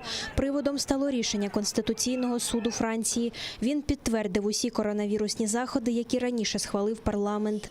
З 9 серпня для відвідування ресторанів, кафе і кінотеатрів країни буде потрібний сертифікат вакцинації. Без нього також не пустять в міжміський транспорт і лікарні. У документі має бути зазначено, що людина або зробила щеплення, або в останні півроку перехворіла на коронавірус, або має свіжий негативний результат ПЛР-тесту. Також до 15 вересня зобов'язані вакцинуватися всі медики. У разі відмови їх можуть відсторонити від роботи. При цьому Конституційний суд заборонив звільняти тих, хто працює за короткостроковими контрактами. В Україні поширюється дельта-штам, який викликав 4-ту хвилю епідемії. Охочих зробити щеплення стало більше. Однак багато хто не згоден з уведенням сертифікатів про вакцинацію.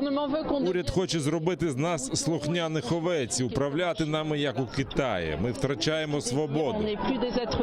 Власники ресторанів, барів і кафе чекають, що через введення сертифікатів будуть щодня втрачати до 40% виручки. Однак вони мають намір виконувати всі розпорядження влади.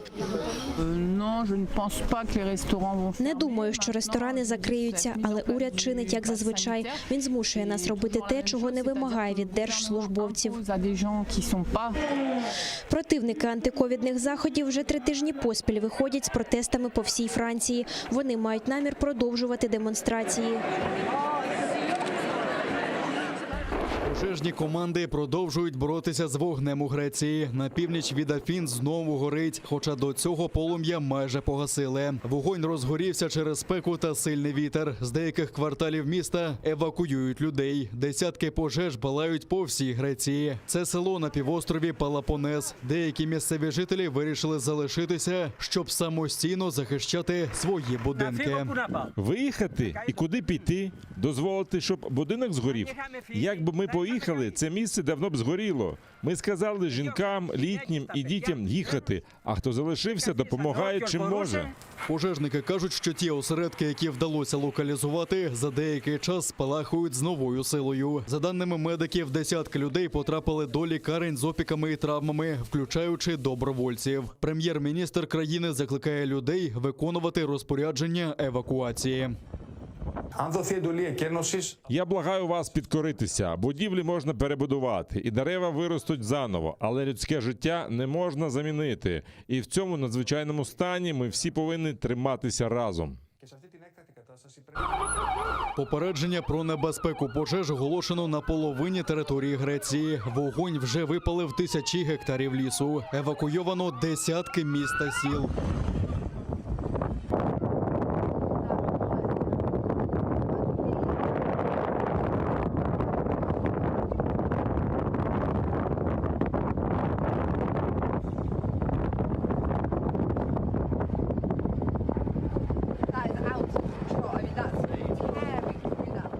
Горить і італійська Сицилія. 8 пожежних літаків намагаються стримати близько 40 вогнищ у провінціях Палермо і Мессіна. Згоріло кілька ферм. Там також евакуювали місцевих жителів. Цього літа на узбережжі Середземного моря встановилася небувала спека. Температура повітря перевищує 40 градусів за Цельсієм.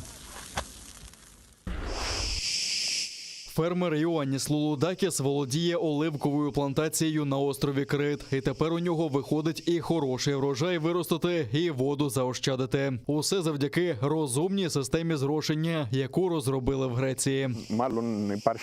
Думаю, ця технологія дозволяє економити приблизно 20% води. Звичайні системи зрошення просто включають на певний час, а скільки витікає води, ніхто не перевіряє. Нова розумна система спирається на показники різних датчиків. Вони вимірюють вологість ґрунту і її засоленість, а також вологість і температуру повітря. Потім програма розраховує необхідний обсяг води для поливу дерев. Керувати процесом можна віддалено. Ми не тільки отримуємо інформацію про погоду і ґрунт, а й враховуємо обсяг врожаю і його стан. І ми детально відстежуємо зміни в ґрунті, щоб домогтися кращих результатів зрощення. На Криті досить посушливий клімат, а запас підземних вод невеликий. При цьому, як показують дослідження, третину води фермери витрачають даремно. Розумне зрошення допоможе вирішити проблему. Ми хочемо, щоб цю інтелектуальну технологію застосовували в усьому секторі вирощування оливок. Він дуже важливий для Греції і всієї Південної Європи. Фермери кажуть, що віддалене управління поливом також дозволить рідше приходити на самі плантації, а це допоможе заощадити не тільки воду, але й час.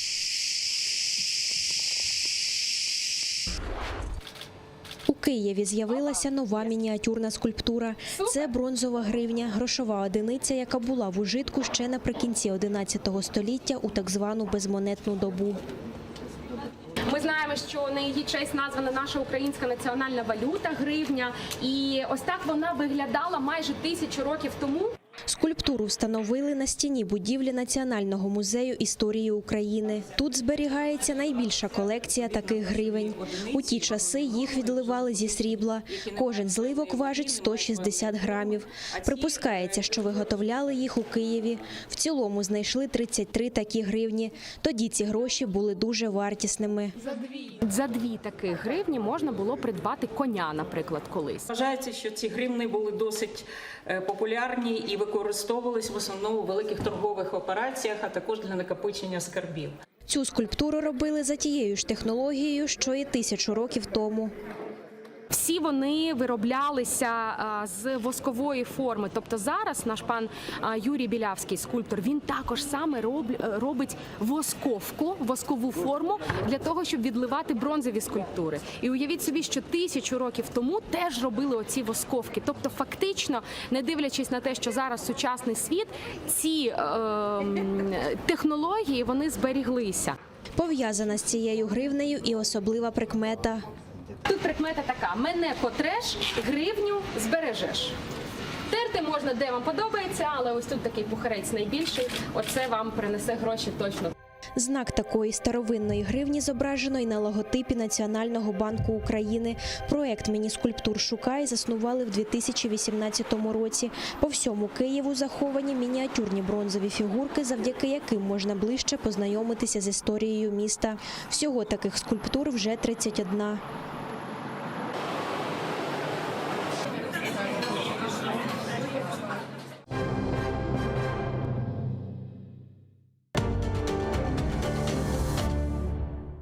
Найсильніші куряшисти зберуться в Києві на турнірі з кримсько-татарської національної боротьби «Куреш», присвячений Міжнародному дню корінних народів. Борці з різних міст України, велика команда з окупованого Криму, команда з Румунії, Туреччини та Туркменістану поборються на київському килимі. Турнір відбудеться 8 серпня в Києві в Палаці спорту «Венета Спорт» за адресою Героїв Севастополя, 11Б, вхід вільний. О 13-й годині також розпочнеться пряма трансляція турніру на телеканалі АТР.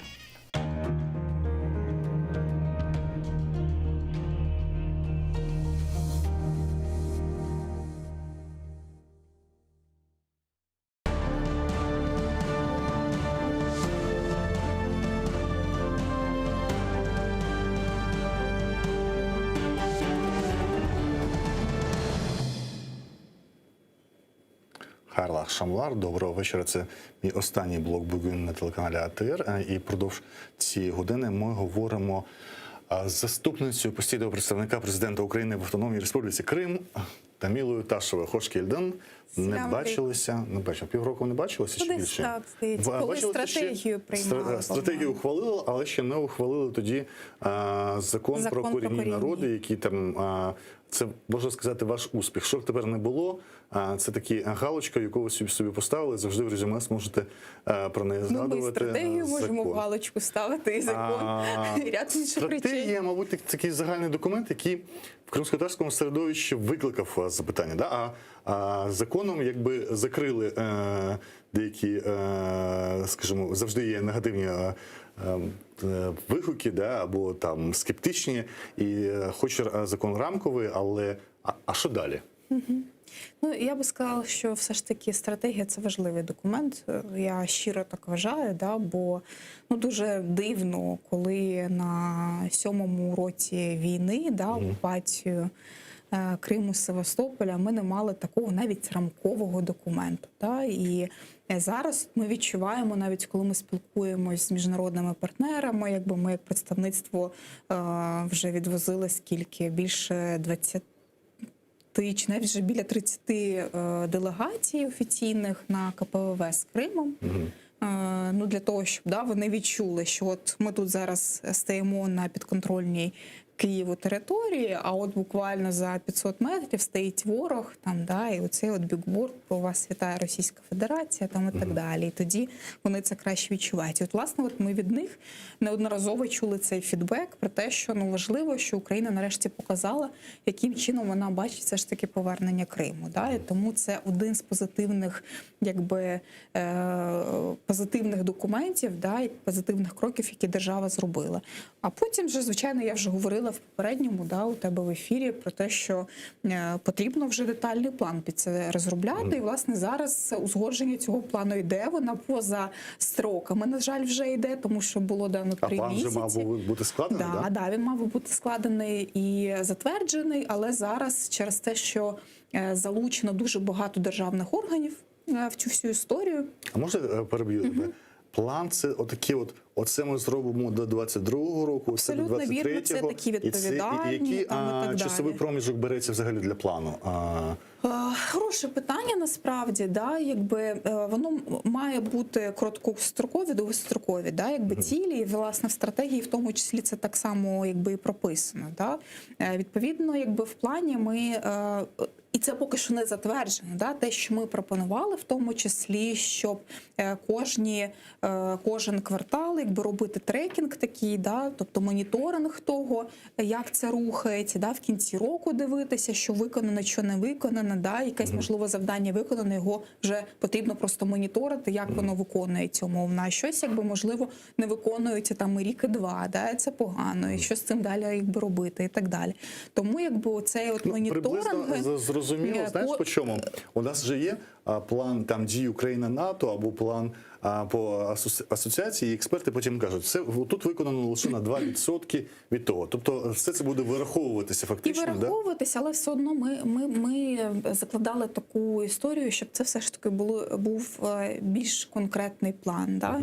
На відміну від більшості стратегічних документів, а потім планів заходів, які приймаються на рівні держави. І окрім того, в нас в задумках, і в тому числі для цього потрібно використовувати інструмент Кримської платформи, взяти, приміром, як державі, ряд дуже пріоритетних великих проєктів на рік. І сказати, що у нас, як для держави, є пріоритетний напрямок, це освіта, припустимо, медицина, я дуже зараз утрую, я не знаю, історична спадщина, і так далі. І ми в рамках цих пріоритетів хочемо зробити точно таких 5 проєктів, щоб держава реалізувала, щоб вони були видними, щоб їх можна було комунікувати правильно і так далі. Тому це в тому числі закладається, що ми хочемо, окрім того, що є такий загальний план, в тому числі в рамках Кримської платформи, реалізовувати ряд таких дуже конкретних речей. Але якщо повертатися до питання про Закон про корінні народи, дійсно він є рамковим, і спільно з Міністерством Міністерством реінтеграції ми, власне, хочемо його все ж таки теж уточнювати, тому що, наприклад, питання фінансування представницьких органів, воно, власне, мало би вже бути і в 2022 році, але процедуру потрібно дійсно розробити, яким чином представницький орган заявляє, що він є представницьким органом корінного народу, і так далі. Я скажу дуже таку річ цікаву. Нам в представництво почали писати листи з Ізраїлю, і нам писали листи караїми, кримські, з питанням, а чи можуть вони, як представники караїмської діаспори за кордоном, але вони є корінним народом України, мати пенсію, наприклад, тобто абсолютно ніби не пов'язані речі, але ми зрозуміли, що навіть цей сигнал з України, його навіть чутно, його считали трошечки інакше, окей, але все одно його було чутно. Да? І до нас писали якби офіційні такі організації, які представляють. А, до речі, розглядаються питання про представницькі органи Караїмів і Кримчаків? Якщо ти чув, то я не чула, наприклад. Власне, да? Ми ж говоримо, коли ми говоримо про корінні народи, це питання самоусвідомлення себе корінним народом. Да, і самоорганізація якби, цих представницьких органів, да, або організацій, які, власне, можуть говорити, що вони є представницькими органами. Тому що які проходять відповідну процедуру. Абсолютно. І цю процедуру, власне, потрібно, в тому числі на рівні держави, процедуру заявки цього представницького органу до держави. Бо, припустімо, до, там, не знаю, я не знаю, хто цим буде управляти, до Міністерства реінтеграції, припустімо, да, в межах там їх, можливо, це бюджету буде відбуватись, ми поки що не знаємо. Буде звертатися, там, не знаю, 10 ще там організацій караїмських чи кримчацьких. Бо з кримськими татарами це більш-менш зрозуміло, є офіційний, якби, да, представницький орган Меджліс кримсько-татарського народу. Хоча може бути інша історія, я не знаю, з'явиться якась організація, яка назве себе там представництвом кримських татар, там ще щось. Да? Відповідно скаже, я хочу теж бюджетне фінансування. Яким чином їх якби відсіяти і сказати, ні, ви не є представницьким органом, а от є там такий. Да? Тобто цю процедуру а як ми будемо це визначати? Ну, скажімо, я поки що не знаю. Це питання дискусійне. Є два документи. Є проміжне рішення суду в Гаазі, якщо не помиляюся, по забороні Меджлісу, де він в цьому проміжному рішенні фігурує міжнародного суду, фігурує як представницький орган, і вимога до Росії припинити заборону представницького органу. І є постанова 2014 року Верховної Ради України, в якому згадується Меджліс і Курултай як представницькі органи кримсько-татарського народу. Насправді, я думаю, що буде достатньо рішення другого Курултаю. Да? Тобто завдання державі просто розробити прозорий, зрозумілий механізм, да? За яким якби це мало би визначатися. Але одразу питання, можливо, воно складне питання, але ж цю процедуру зараз неможливо повторити, да? Повторити процедуру легітимізації представницького органу. Одночасно постає питання, що представницький орган визнати фактично неможливість його переобрання, або як це буде питання розглядатися? Ну, якщо говорити про Меджліс, все ж таки є рішення Курултаю, да, другого Курултаю, відповідно про створення Меджлісу, і після того були всі переобрання там подальші, і так далі. Я думаю, все ж таки, що це потрібно брати до уваги в тому числі. Звичайно, що не може не братися до уваги те, що ми тимчасово не контролюємо територію, і що виборів на цій території на даний момент не можна провести. Це зрозуміло. Тому має бути правильний збалансований підхід з залученням до комунікації і вироблення цього рішення власне тих представницьких органів або організацій, або експертного середовища, які представляють там кримські татари або інші корінні народи. Це питання, Таміла. Я поясню. Тому що наскільки важливо прописати і зрозуміти кінець кінцем, хто далі буде представницьким органом навіть кримсько-татарського народу, тому що рішення 99-го року Кучми, коли він зробив Меджліс тоді дорадчим органом при президенті України, по факту в цьому рішенні президентському, я пам'ятаю, це указ президента 99-го року, фактично там прописувалося, що він обирається національним з'їздом, йшлося про Курултай. Але це дозволило легко, коли взагалі не прописано було докорінно, що це представницький орган кримсько-татарського народу, який проходить певну процедуру, Януковичу взяти і змінити, і зробити його не з Курултаю. Я трошечки поправлю, насправді, Осман, бо Кучма створював не Раду представників кримсько-татарського народу при президенті України. Потім дійсно була історія якби з Януковичем, який фактично змінив склад наказу і так далі. І на той момент ми не говорили все ж таки про якусь чітку координацію з Меджлісом кримсько-татарського народу. Одразу була така от рамка, що це Рада представників при президенті.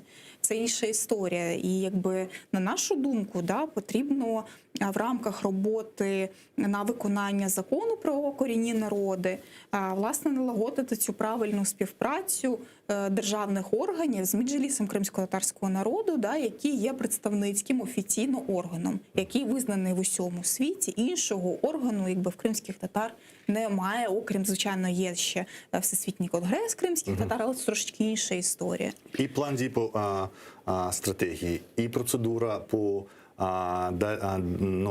яка зробить рамковий закон працюючим документом. Зокрема, в частині, ти згадала частину щодо фінансування представницьких органів, там є частина стосується ЗМІ корінних народів, да, і це теж відповідно певні процедури.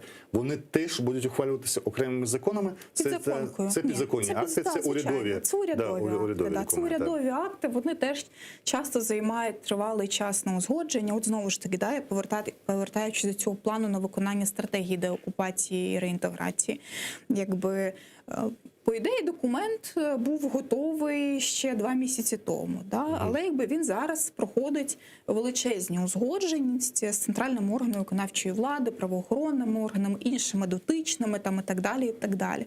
Правок до нього величезна кількість. Хтось взагалі каже, ми не хочемо такі от виконувати, да? Це якби це надвеликі завдання для нас. Ми якби переконуємо органи, да, державні, що ви не можете це не виконувати. Не стоїть питання виконання чи невиконання, це є в стратегії. І на виконання стратегії в плані заходів ці дії мають бути впроваджені, да, і відповідно виконуватися. Тобто, звичайно, що певний спротив на рівні середньої такої, якби, да, ланки управлінської він теж якби є. Відповідно, ми сподіваємося все ж таки, да, що до Кримської платформи план заходів він буде до кінця, да, розроблений, на рівні Кабінету міністрів буде прийнятий. Але поки що дійсно він не є затвердженим. Я думаю, що там найближчим часом все ж таки буде це питання закрите. В день ухвалення закону про корінні народи скасували і закон про вільну економічну зону Криму. Там всі раділи, що нарешті мешканці Криму перестали бути нерезидентами, але останнім часом дуже часто багато інші скарги мешканців Криму, коли їм доводиться отримувати або поновлювати українські документи, зокрема паспорти. З цим у людей вимагають додаткових підтверджень. Закиди в тому, що в Криму залишилося багато бланків і, можливо, паспорти видаються не громадянам України, і треба підтверджувати, але є ж і більш складна ситуація. Діти, які народжуються в Криму і навіть народилися за український час, вони не бувають віку, коли їм треба отримувати документи. Зокрема, питань одразу кілька. Чи є у нас моніторинг, яка частина цих дітей, громадян України, отримує українські документи, і як полегшити одночасно, причому не позбутися цієї безпеки національної, да, пов'язаної з бланками, які там залишалися, от як людей все ж таки робити фактичними громадянами України без зайвого клопоту? Ну, дивіться, тут є кілька питань. Да? Одне питання, дійсно, це питання балансу прав людини, да, і питань безпекових, да, інтересів держави, якби, і, власне, конкретного громадянина. І тут завжди потрібно мати оцей от баланс, да, між цими питаннями. Бо чи можуть скористатися окремі громадяни якісь, да, цими там старими бланками і так далі, і там підробити паспорт? Ну, потенційно можуть. Да? Чи великий процент таких людей? Я більш ніж впевнена, ні. Якби, да? І тут якби завжди потрібно оце зважувати, да, ці питання. Якби інше питання потрібно все ж таки розвести. Коли ми говоримо про дітей, які досягають, якби, наприклад, 14-16 років, цих проблем немає з ідентифікацією фактично. Частіше за все в них є українське свідоцтво про народження, да? Частіше за все з цим свідоцтвом буває все нормально, там українською мовою там, якби, записи, де там і так далі. В рідких випадках буває таке, що або там російською мовою заповнювали, наприклад, або взагалі свідоцтво видали, а чомусь не ввели подали в реєстр. Да? Відповідно, така дитина ніби з свідоцтвом є, якби, а в електронному реєстрі про неї даних немає. Відповідно, коли дитина приходить, подає ці документи, то їй складно буває дійсно довести, що це якби вона. Потім починаються історії про те, що можливо це там якийсь документ не справжній, якби, да, сфальшований там і так далі. Але здебільшого оці діти в віці, да, до 16 років, які зараз досягли там 16-річного віку, вони без проблем отримують свої ID-картки і так далі. Друге питання – це коли діти після 16 років, да, не отримали, там, чи 17, навіть не 16-17, а 18 років не отримали свій перший український документ, да, паспортний. От тоді починається проблема, потрібно для таких дітей робити додаткову ідентифікацію. І на нашу думку, це абсолютно ненормальна, знову ж таки, історія, тому що в цієї дитини є свідоцтво про народження, і ніяких документів, по ідеї, інших їй не потрібно. Зараз процедура така, якби, яка була там колись розроблена, що для того, щоб підтвердити, потрібно двоє свідків. Там батьки, або там можуть бути якийсь родич, або там, я не знаю, сусід там, і так далі. Да? От таке підтвердження потрібно робити, тобто цим людям потрібно виїхати з окупованої території, якщо дитина проживає там, да, і відповідно підтверджувати ці всі дії. це незручно. Да? На нашу думку, ми ж маємо таку от спадковість цієї радянської якби, системи, да? Коли в нас апріорі громадянин в чомусь винен. Да? І має виправдовуватись. Да? Є презумпція винуватості. А в цих питаннях презумпції винуватості не має бути. Да? Ми як держава нашим громадянам на окупованій території, взагалі громадянам маємо довіряти, да? Але особливо громадянам на окупованій території, тому що вони є незахищеними. Відповідно, коли ця дитина, да, вирішила прийти, ідентифікувати себе як громадянина, показала це свідоцтво про народження, з неї не потрібно нічого більше. Максимум, там, я не знаю, вона отримає там якийсь папірець, де підписується, що там я усвідомлюю і надаю достовірну там інформацію в разі там непідтвердження там щось таке. Якщо цей раптом от виявляється, да, в неї можуть позбавити її. Я ускладнюю запитання, пані Томіла. Ускладнюю його от в чому. В разі подальшої успішності європейської України і неуспішності Росії, або як неуспішності, і більшої закритості і проявів таких диктатур, ми за 5-7 років зіштовхнемося, що діти, народжені після окупації, батьки, яких, можливо, і не хочуть ніякої України, і вони визнавали тоді, але їх діти, які не мають українських свідоцтв, але по факту є громадянами України, взагалі не мають ніяких українських документів, але хочуть бути громадянами України. Як бути, ми маємо бути готові. І це може певний час, це може бути, знаєте, 0, а наступного разу у вас буде сотні або тисячі людей, які будуть доводити, що вони громадяни України. Як діяти, коли весь світ бореться за молодь, в епоху старіння населення і привертання до себе студентів і полегшення їхнього життя для країни, ми говоримо про наших громадян, які опинилися в Криму. Ми, власне, через 7-8 років таких дітей будемо мати, які мусять отримувати перший паспортний документ, не свідоцтво про народження. Да?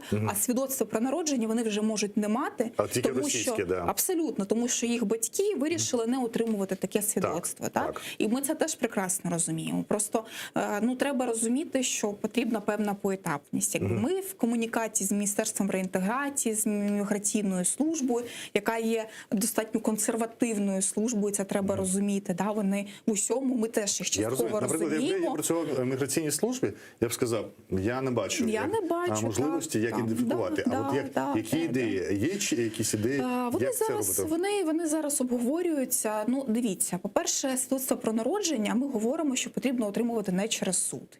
Да? І в Верховній Раді лежить проект закону про отримання свідоцтва про народження або про смерть, тобто документи цивільного стану, так звані, через адміністративну процедуру. Так? Коли там громадянин наш приходить не в суд з пакетом документів, а просто в РАКС приходить, да? І говорить, тому що це не прерогатива суду. це робити. От розумієте, суди в нас зараз, які не видають, а приймають рішення щодо того, що там цей громадянин є громадянином України, да, після чого йому там видають це свідоцтво про народження, власне, вони роблять не свою функцію. Ну, якби вони не займаються доказуванням як таким. Вони просто приймають ці факти, які їм дали. Да? Це формальний судовий процес. Це абсолютно формальний судовий процес і все. Якби, відповідно, цю функцію могли би виконувати абсолютно РАКСи, тому що до них би принесли там документ окупаційний, ми його не приймаємо, ми не визнаємо цих документів, але ми дивимося на факти, які там містяться. І це один з документів, які приймаються до уваги. Да? Потім є там, я не знаю, якийсь документ з роддому, знову ж таки, це документ, який виданий в окупації, але там міститься якась інформація. Можуть фотографії якісь принести, да? Свідоцтва, там, я не знаю, від там, родичів або там сусідів і так далі, і так далі. І на основі цього якби приймати рішення РАКСом. Але чому суд це погано? Тому що це гроші, да? Це багато разів їздити, це адвокат, якщо немає безоплатної правової допомоги. Да? Власне, про безоплатну правову допомогу зараз її здебільшого надають кримським переселенцям безкоштовно через систему безоплатної правової допомоги в Україні, яка ціла мережа є, або громадські організації. Ми пропонуємо зараз, ми це в стратегії прописували, да, що громадяни, які проживають на окупованій території, в Криму і в місті Севастополі, можуть отримувати безоплатну правову допомогу. Так? І це важливо, щоб будь-який Осман, Сівіля, Саша, Петро і так далі приїхали, пішли в найближчий населений пункт, де є БПД, звернулись якби до них, їх якби здійснюють їм супровід, да, допомагають оформити документи і так далі. І так далі. А їх з російським документом будуть пропускати через кордон? З російським їх не будуть пропускати. Вони, якщо вони є громадянами України, якщо людина каже, я громадянин України, її не мають права не пропустити. Скажімо так. Да? І це неодноразові випадки. А вона не фігурує в жодних реєстрах, бо народилася після окупації?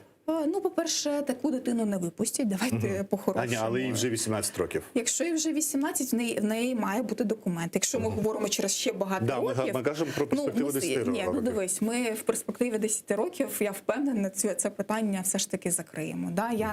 Яке питання? Повернення Криму чи вирішення проблем з документів? Я хочу, щоб питання Криму, але все одно питання таких документів, воно все одно ще потребуватиме тривалого вирішення навіть після окупації. Давайте друге питання, яке я сьогодні обговорював з Рифатом Чубаровим, це щодо цієї концепції урядової щодо популяризації кримськотатарської мови і збереження. Ми говорили саме про кримськотатарську мову і освіту кримськотатарської мови, але загалом це питання актуальне взагалі для громадян України в Криму.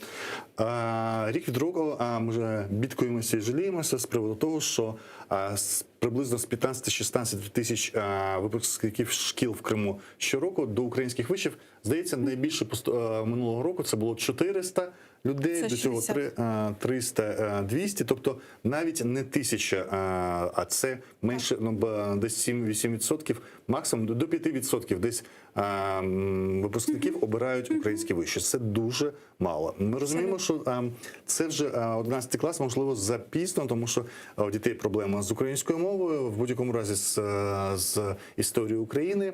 Пандемія показала, що освіту можна організовувати онлайн, і чи є ідеї якось масово залучати дітей з 1 класу до української освіти, до того, щоб вони до 11 класу мали, не виїжджаючи з Криму, українську шкільну освіту і мали вільну українську мову і українську історію, розуміючи, що ніхто їх не звільняє від навчання в російській школі, бо це не є незаконним. Да? Вони хочуть, не хочуть, вони змушені вчитися в російській школі і якось поєднати це з онлайн-навчанням з України. Дивись, це вже і так є. Я спочатку поділю запитання на кілька частин. Мені здається, ми дуже запізно загалом запустили можливість для дітей отримувати безкоштовну освіту без здачі ЗНО. Тривалий час в правозахисному середовищі була комунікація з різними державними органами влади, з Міністерством освіти і науки і так далі, коли говорили, що ні, невозможно без ЗНО, якби здавати. І це потрібно було. Я впевнена в цьому. Таку освіту і можливості, і підготовчі курси в тому числі запускати ще в 2014 році. Онлайн? Ні, я про офлайнову освіту говорю. Але цього не було зроблено. Лише в 2020 році був президентом підписаний закон, яким надав можливість вступати в будь-який навчальний заклад. Університет Шевченка, Києво-Могилянську академію, Львівську політехніку, там, я знаю, Харківську політех, там, і так далі, да? Таврійський національний університет, без зовнішнього незалежного оцінювання, да? Без ЗНО, це перше. І здаючи, якби, да, певні іспити, звичайно, да? Щоб, ну, все ж таки певний відсів був, да? Але раніше, попередні роки, цього було неможливо зробити. Існували центри Крим, це Україна, але вони були обмежена кількість навчальних закладів, не найкращої якості, на превеликий жаль, і діти туди не хотіли їхати. На противагу нашим таким рішенням про те, що мають бути всі діти в рівних освітніх умовах, там, незважаючи на те, що діти в окупації живуть, да, які не вчать української мови і історії, і інші діти порівнювати їх не можна. Да, вони в нерівних умовах знаходяться. Ну, якби, власне, незважаючи на це, 560 дітей, на те, що цієї кампанії не було, якби, да, пропагування такого не було. Це 20 2020 році 560 дітей вступило. Незважаючи на те, що не було толком інформаційної кампанії, вона запізно почалася. В цьому році вона теж, мені здається, ще, ну, по-перше, ще вступ іде, да? Ми подивимося, скільки дітей, враховуючи пандемію і так далі. Але все ж таки багато часу було втрачено. У нас нещодавно, кілька днів тому, була зустріч з дітьми, які вступили на підготовчі курси в університет Шевченка. Це було 7 хлопців з Криму, 4 кримських татари, навіть не 4, а 5 кримських татар, 2 українців хлопців. Да? І ми в них запитували, а от чому ви ризикнули, приїхали на ці підготовчі курси? Поясню для, якби, глядача, да, що підготовчі курси, це цього разу вони 2-місячні, а ідея взагалі зробити геп-єр, називає, да, коли дитина може взяти собі рік, типу як творчої умовно відпустки, і іти соціалізуватися, підготуватися до і вибрати свідомо собі навчальний заклад для вступу, да, соціалізуватися, вивчити, підвчити українську мову, ми знаємо історію, і так далі. Багато наших співмешканців в Туреччину, коли вступає, воно обирається той самий рік підготовки, мовної підготовки, обрання вишу. І це, мені здається, це правильна була історія, яка от була закладена в цей закон. І ви їх запитували цих сімох мотивацію, чому вона обрала? Ми запитували, власне, чому, як ви взагалі дізналися і так далі. Да? Там здебільшого дізнавалися від своїх батьків в останній момент і так далі. Да? Відповідно, от в мене заклик до АТРу в тому числі, да? про такі участь в інформаційних кампаніях, до залучення людей. Це дуже важливо, да? Бо здебільшого діти дізнавалися не через соціальні мережі, як ми думали, там через Фейсбук, навіть ВКонтакті і так далі. На телевізорі, а батьки на телевізорі, там на ряді там популярних кримських, якби, медіаресурсів, да, і так далі. От. І ми в них питали, а чому от ви вирішили, да, ви так ризикнули, а чому ваші, якби, друзі з школи там цього не роблять?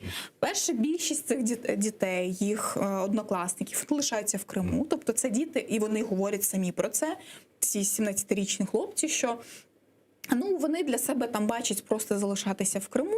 От кримські татари не хочуть, бо це земля своя там і так далі. А хтось не сильно хоче там щось рости, там, от візьме там цю освіту, да, і буде просто лишатись десь там працювати.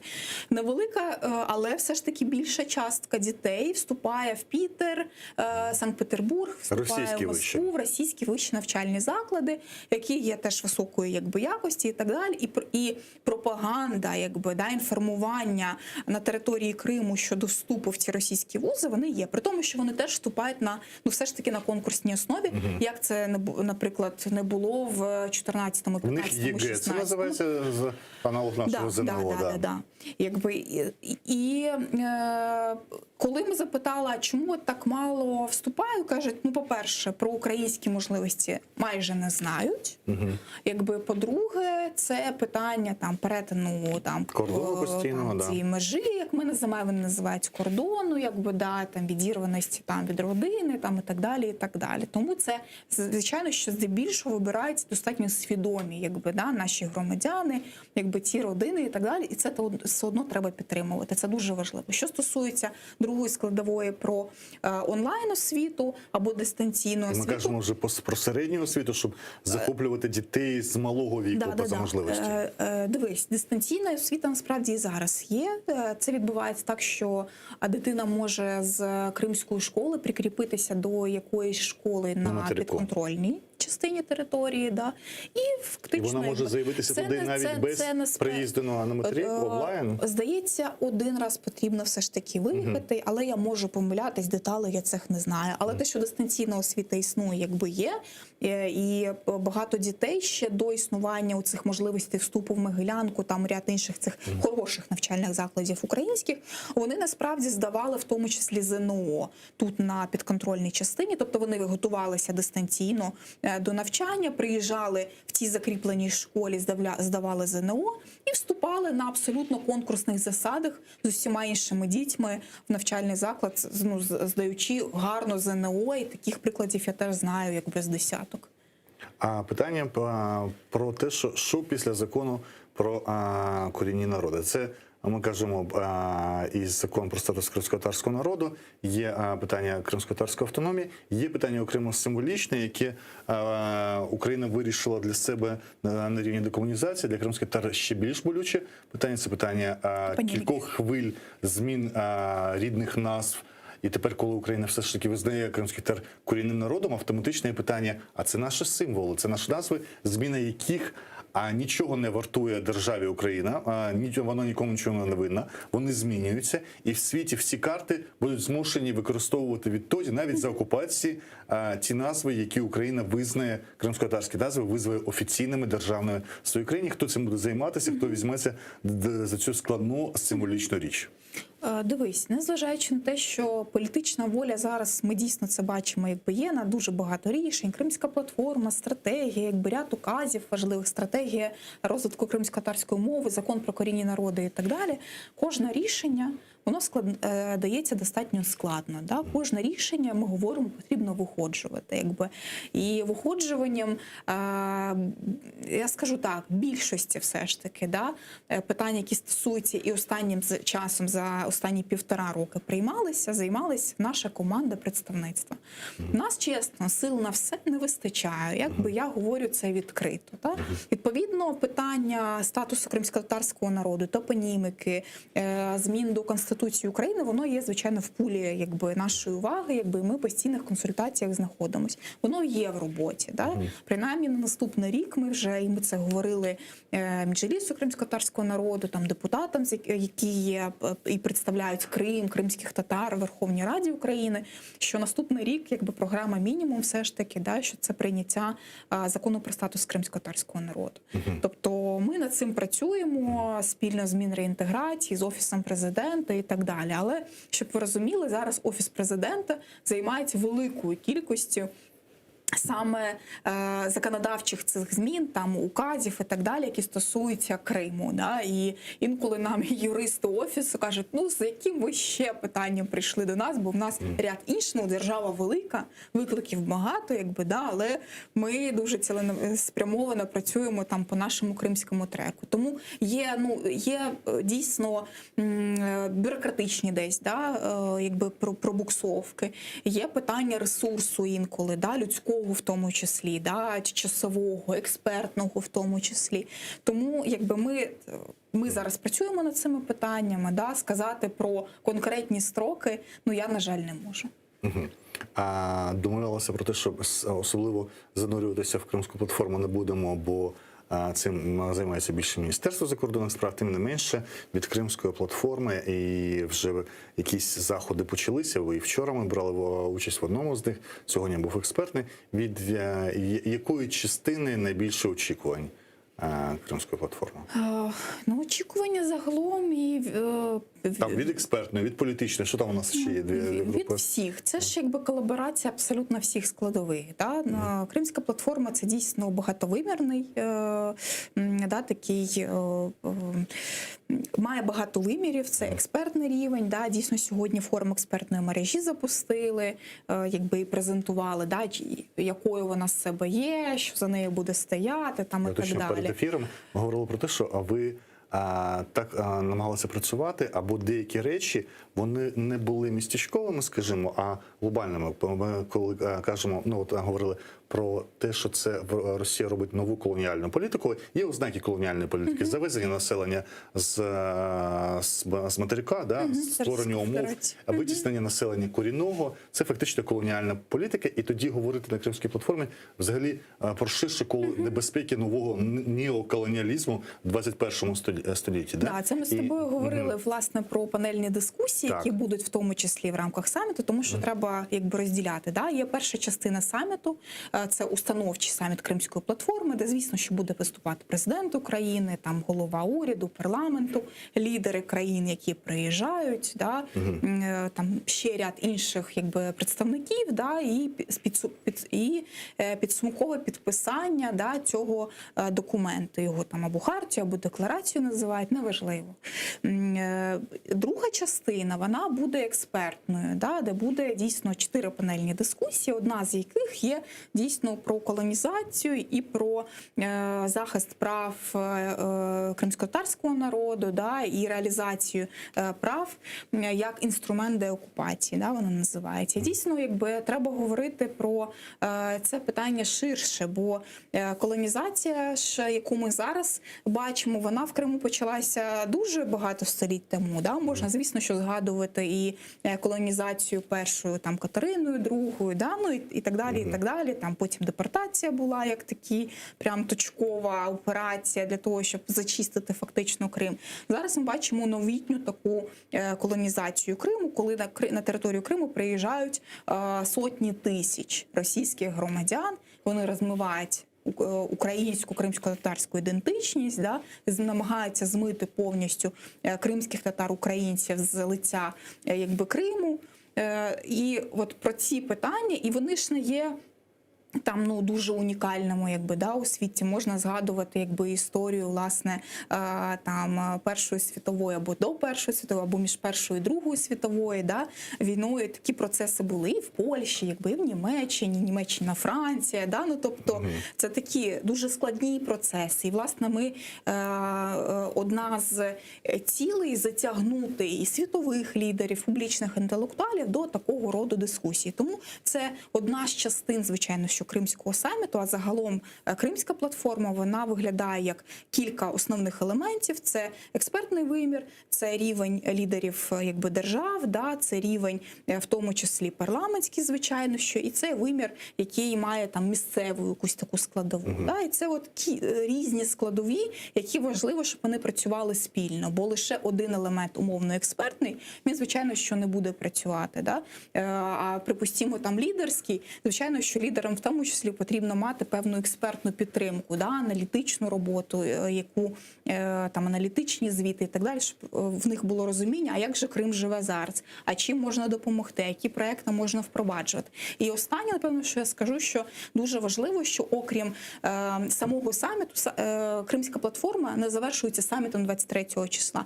Потім президент заявив про створення постійно діючого офісу Кримської платформи, який буде існувати на постійній основі, займатися як внутрішнім, так і зовнішнім треком роботи, якби, да, буде комунікувати. А саміти потім щорічні плануються проводити? Ну, планується, що вони будуть щорічними, але якби, ну, це краще, щоб Міністерство закордонних справ, звичайно, що коментувало. Ну, планували, що воно має бути щорічним. Не спрямишно, але... змушую злізати на терени Міністерства закордонних справ. Сам міністр сьогодні вже підсумував, що 33 країни підтвердили участь.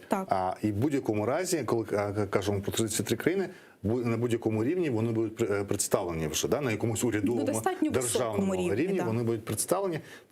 Чи це успіх, і чи можна буде говорити про успіх тільки тоді, коли ми будемо рік від року бачити збільшення або зменшення учасників цього саміту? Я би якщо чесно, не прив'язувалися лише до кількості. Чому я згадала про постійно діючий механізм, який буде запроваджуватись, і в тому числі проєктну діяльність, яка теж дуже важлива. Це інфраструктурні проєкти, культурні, соціальна складова і так далі. Бо дуже часто, коли з міжнародними партнерами говориш, кажуть, є політика невизнання. Ми ніколи не визнаємо спробу анексії, і не підтримуємо окупацію Криму. Але чим вам допомогти конкретно? Скажіть, в якій сфері вам потрібна підтримка і так далі. Це теж дуже важливо, щоб питання Криму завжди було на топ-рівні. Звичайно, що кожного року організувати саміт такого рівня, це треба розуміти, це достатньо складно. Тобто зараз Дмитро Кулеба озвучив 33 країни, є ряд країн, які приїжджають на топ-хай-левел рівні, на президентському або прем'єрському рівні, є, які приїжджають на рівні міністрів закордонних справ, міністрів оборони, або в випадку Сполучених Штатів, міністр транспорту. Але дуже важливо зауважити, що він є Special Envoy, це спеціальний представник президента. Це не просто міністр транспорту. І дуже важливо, і про це мало говорять насправді, що міністр транспорту, або Special цей Envoy, він є зараз дуже популярним політиком в Сполучених Штатах Америки. І, відповідно, це теж треба зауважувати. Тобто в країну, на Кримську платформу не відправляють політика якогось заурядного. Окрім того, міністр транспорту є це питання пов'язані з безпекою в Азово-Чорноморському регіоні, питання судноплавства, і так далі, і так далі. Тому це треба розуміти. Є там ряд тонкощів, на які дуже часто не звертають увагу, і в тому числі російська... Я ж не здавався.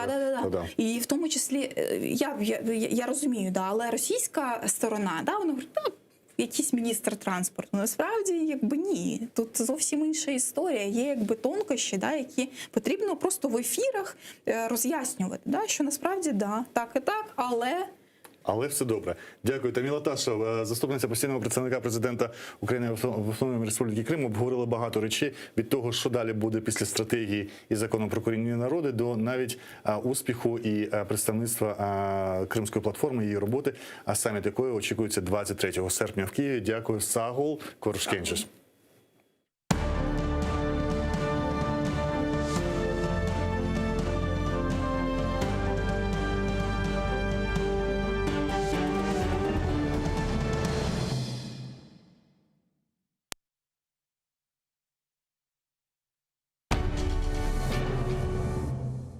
Ізраїльські вчені створили унікальний засіб, що містить природні інгредієнти. Краплі імуноков покращують імунітет при коронавірусних та респіраторних захворюваннях, а також сприяють полегшенню постковідного синдрому. Імуноков – надійна допомога.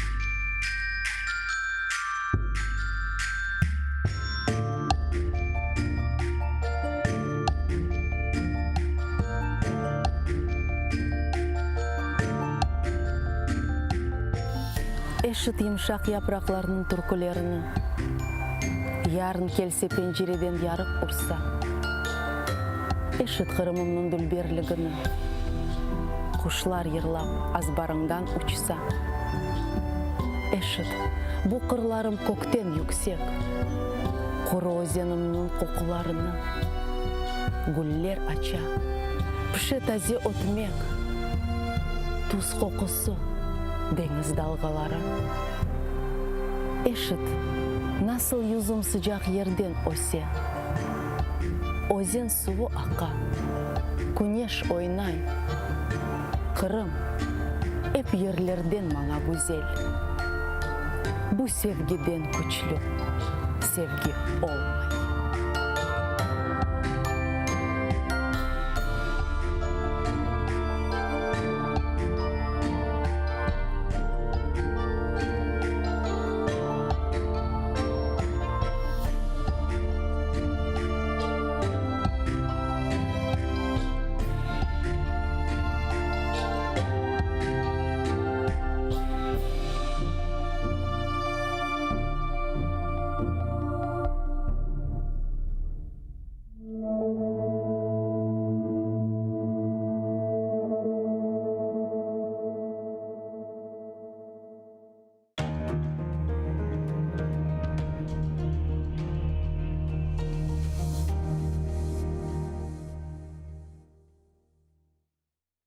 İlkbaharını müjdelegen sarı tülpan. Bari solmasaydın hiçbir zaman. Güzel yosma, Goncan ile endamını, erkün sever, öper adım, saygılarman. Gönlümüzünü hoşlandırdın sarı tülpan. Ben de seni elden, yelden kıskanman. Uzaklardan, kökten, yerden çok süyemen. Güneşlerinin, yıldızlarının közü yaman. Sarı tulpan, bahçamızı şenlendirdin. Pek az zaman, kırık gönlüm eklendirdin. Yarın sen de kırılacak, olacaksın. Olacaksın, bu cihanga niçin geldin?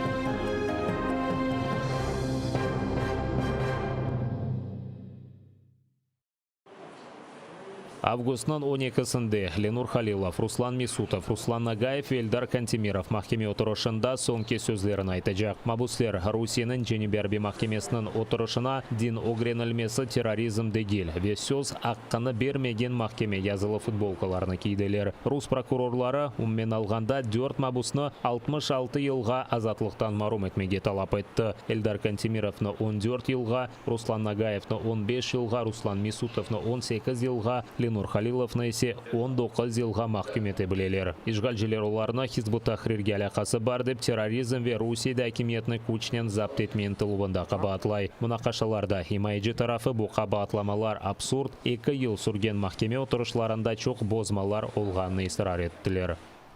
То, что указано в обвинительном заключении, это лишь некая фантазия следователя, который почему-то решил, что Эльдар из законопослушного гражданина вдруг превратился в человека с взглядами, направленными на терроризм. Ничего этого нет, и мы сегодня постарались в своих прениях об этом указать. Эльдар Кантемиров никогда не совершал тех преступлений, которые указаны в обвинительном заключении. Эльдар Кантемиров никогда не пытался захватить власть в Крыму, захватить власть в Российской Федерации, никогда не призывал обижать даже каких-то там людей, которые исповедуют другую религию или других национальностей. В отношении наших подзащитных осуществлялось грубое нарушение норм процессуального законодательства в части предоставления возможности излагать свою позицию на родном и понятном для них крымско-татарском языке. На прениях сторон и на последнем слове суд не вправе запретить вообще или приостановить прения сторон, либо запретить высказаться, но тем не менее вот таким вот образом, непроцессуальным образом суд ограничивает их в законном праве высказать отношение и к предъявленному обвинению, и в целом к существу предъявленному обвинению. Сервет Газиев Қырым-татар тілінде қонышқаны үшін Кенеде mahkemeden шығарылған. Бұны оның адвокаты хабар етті. Hizb-ut Tahrirге алақасы бар деп mahkum етілген мабусның давасы Русияның және Берби mahkemesінде бақылмақта. Отырышның башында прокурор язылы избатларына аңлашылмаған тарзда сеслендірген вақыт Газиевні mahkeme салонындан шығардылар. Mahkeme отырышында бұлынған мабуслерінің ақрабасы айтқанына көре, Газиев mahkemeciге оның сөзлеріні аңламағанны ана тілінде айтқан. Бұндан evvel Cemil Gafarov Жамартында отырып, ярамай ишеткеніне шикает еткені үшін mahkemeciden тенбиелеп алған. Это прямое ущемление их прав на использование своего родного языка и переводчика. Но суд счел, что Серветага достаточно владеет русским языком, и ему не нужен переводчик. Из-за того, что он якобы не послушал суд, его удалили с сегодняшнего зала суда. Ақшам 8-ден саба 8-ге қадар евден шықмаға ясақ еттілер. Ахмеджеттің ишгалжелер mahkemesi ифтира атуда қабатланған Қырым фаалы Людвика Пападополының азатлығыны сыңғырлады. Белли ки mahkeme адвокат Алексей Ладинның Людвиканың ефтев қыфаққында шикаетін арет етті. Силялы инсанлар оны түневін августның 5-інде Қырым меморий сыңғырында тұтты. Ишгалжелер күтеви хабер васталары яда интернетте ифтира атма себебінден Пападополының қыдыруыны илян ет. Блогер Сергей Гарначукның Facebook сайфесінде 2019 сенесі август айында Қырым мемурлары масқаралығының тақтасы группасында яйынлаған метінде Қырым махкеме департаментінің Ишғал идаресінің ел башчылығы Керим Акуевның менфаатында пару санаторийінің елге кечуақ қанда сөз үрсетілген. Керим Акуев ифтирак қанда ариза берген. Башта Пападополу шаат еді. Аққорчылайжылар файлның тақып етілмесі сияси давадейлер. Уларның қайдеткенне көре ишгалжилер болелекнен башқа фікірде олғанларнен көрешмекте. Попадаются в преследование как активисты, так и, как в случае, если Курбидиновым адвокаты, которые участвуют в защите политических заключенных. То есть это очень распространенная практика, удобная и, в принципе, она достаточно широко применяется для преследования инакомыслия на оккупированной территории. И собственно, она удобна тем, что ее можно применить практически кому угодно, кто публикует что-либо в социальных сетях, что не нравится конституционным властям. Қырым платформасы саммитінде иштирак етежек мемлекетлерінің сайысы 33-ке етті. Бұны Украина тышышлері назиры Дмитро Кулеба Твиттер сайфесінде хабар етті. Ама анги мемлекетлер аққанда сөз үрсетілгенін айтмады. Қырым платформасы августынан 23-нде Украина мұстақылығының 30-нче ел дөнімінде кечірілежек. Саммит иштиракчылары Қырым ярымадасынан Украина эркенна қайтарылмасы бойынша ортақ аңлашмалар ве ниетлер аққанда баяннаме имзалайжақ. 4 мевзу панели кечірілмесі көзде тұтыла. Қырым Илхақ етмейін тылуының танылмамасы Азақ Қараденіз регионынан аскерелештірілмесі, инсан ақлары ве тұрғын инкишаф ярдымынен Қырым реинтеграциясынан йоллары ве Қырым татар халқының ақлары түкленмесідір. Сьогодні отримали ще одне підтвердження. Плюс один президент приїде до Києва на установчий саміт Кримської платформи. Загальна кількість учасників зросла до 33.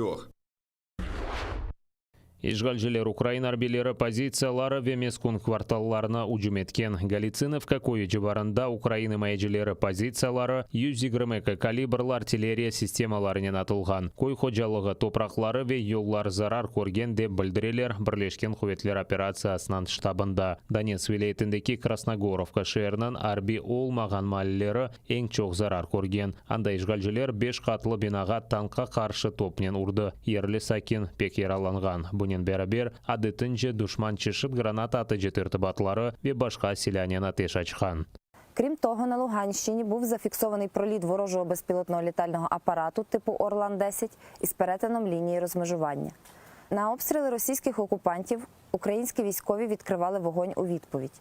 Бойових втрат серед наших захисників немає. Станом на 7 годину ранку 6 серпня порушень режиму припинення вогню з боку російсько-окупаційних військ не зафіксовано.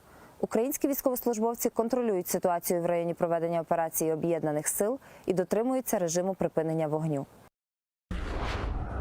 Ишғал етілген Қырымда Таврида юлында ишғалжелерінің арби арабасы иштирагынан қаза жүз берді. Бақшсарай районындaki Тавбадрақ көйжі барында Газель рус арбелерінің юк машинасынан чатышты. Дарбе о қадар күчлі еді ки микроавтобусының кабинасы бұтынлей бұрышты. Газельнің айдавжысы вефат еткен. Бұл қаза себебінден да 5 араба чатышты. Бұл арабаларда олғанлар зарар көрмеген.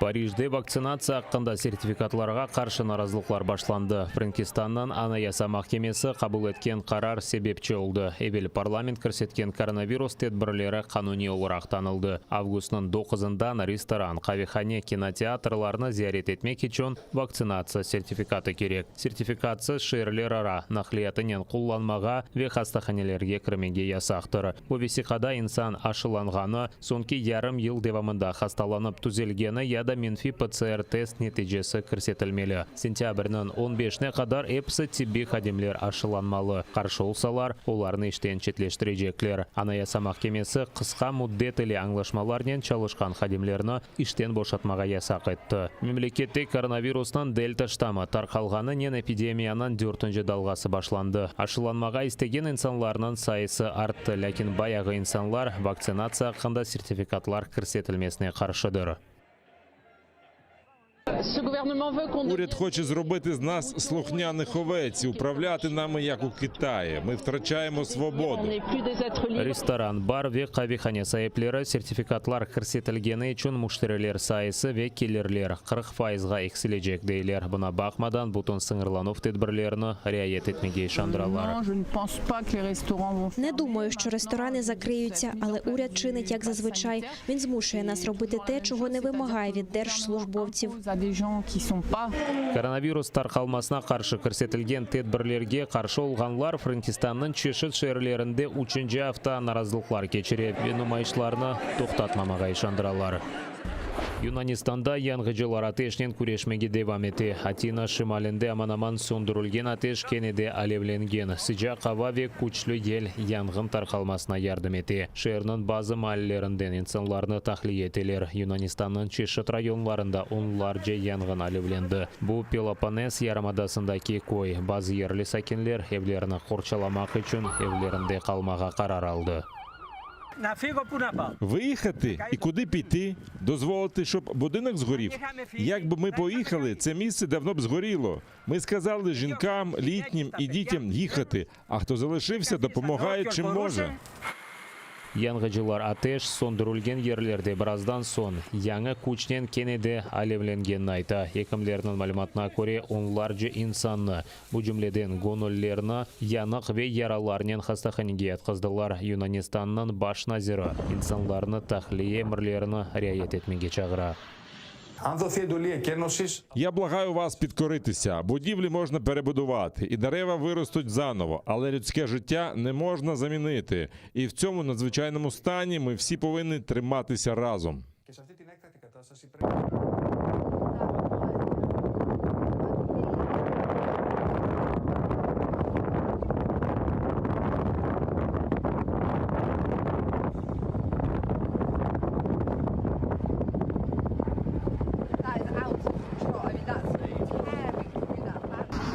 Yunanistonning yarısında yong'in tehlikasi olgani qayd etildi. Ateş o'rmonning minglarcha gektarini yo'q etdi. O'nlarcha shahar va ko'y sakinlari tahliya etilgan. Italiyadagi Sitsiliyada yana 8 yong'in o'choqlari, Palermo va Messina viloyatida 40 ga yaqin yong'inni so'ndirmaga tirisha. Bir qancha ferma yonib bitdi. Bir cho'q yerli sakin tahliya etildi. Yozda Aqdeniz yolg'isida pek sıcaq. Havoning harorati 40 darajadan ziyodi.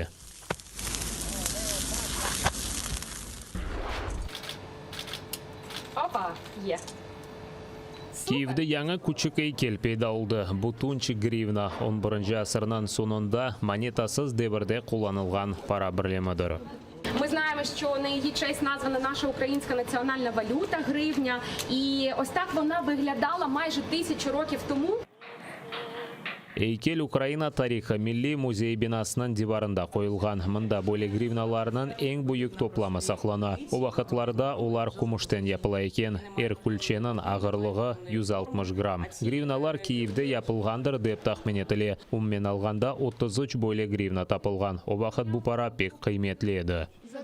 За 2 таких гривні можна було придбати коня, наприклад, колись. Вважається, що ці гривни були досить популярні і використовувались в основному у великих торгових операціях, а також для накопичення скарбів. Bu eykelni 1000 yil evvel olgan texnologiyalarni qo'llanib yapganlar. Всі вони вироблялися з воскової форми. Тобто зараз наш пан Юрій Білявський, скульптор, він також саме робить воскову форму для того, щоб відливати бронзові скульптури. І уявіть собі, що 1000 років тому теж робили оці восковки. Тобто фактично, не дивлячись на те, що зараз сучасний світ, ці технології, вони зберіглися. Bu grivnaning xususiy xurafiy bergi deb bag'lidir. Тут прикмета така: мене потреш, гривню збережеш. Терти можна де вам подобається, але ось тут такий пухарець найбільший. Оце вам принесе гроші точно. Bo'li qadimiy grivnaning ishareti Ukraina Milliy bankining logotipida tafsirlangan. Shukay adli kuchuk haykal loyihasi 2018 senasi ta'sis etilgan. Kiyevning cheshit qo'shinlarida tarixdan tanishmaga yordam eta bilgan kuchuk tunch haykallar saqlangan. Umuman olganda bo'li haykallarning sayısı 31 ga yetdi.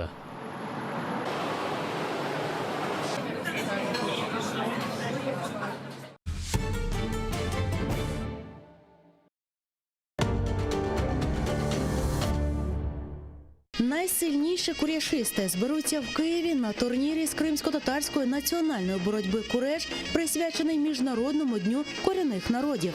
Борці з різних міст України, велика команда з окупованого Криму, команда з Румунії, Туреччини та Туркменістану поборються на київському килимі.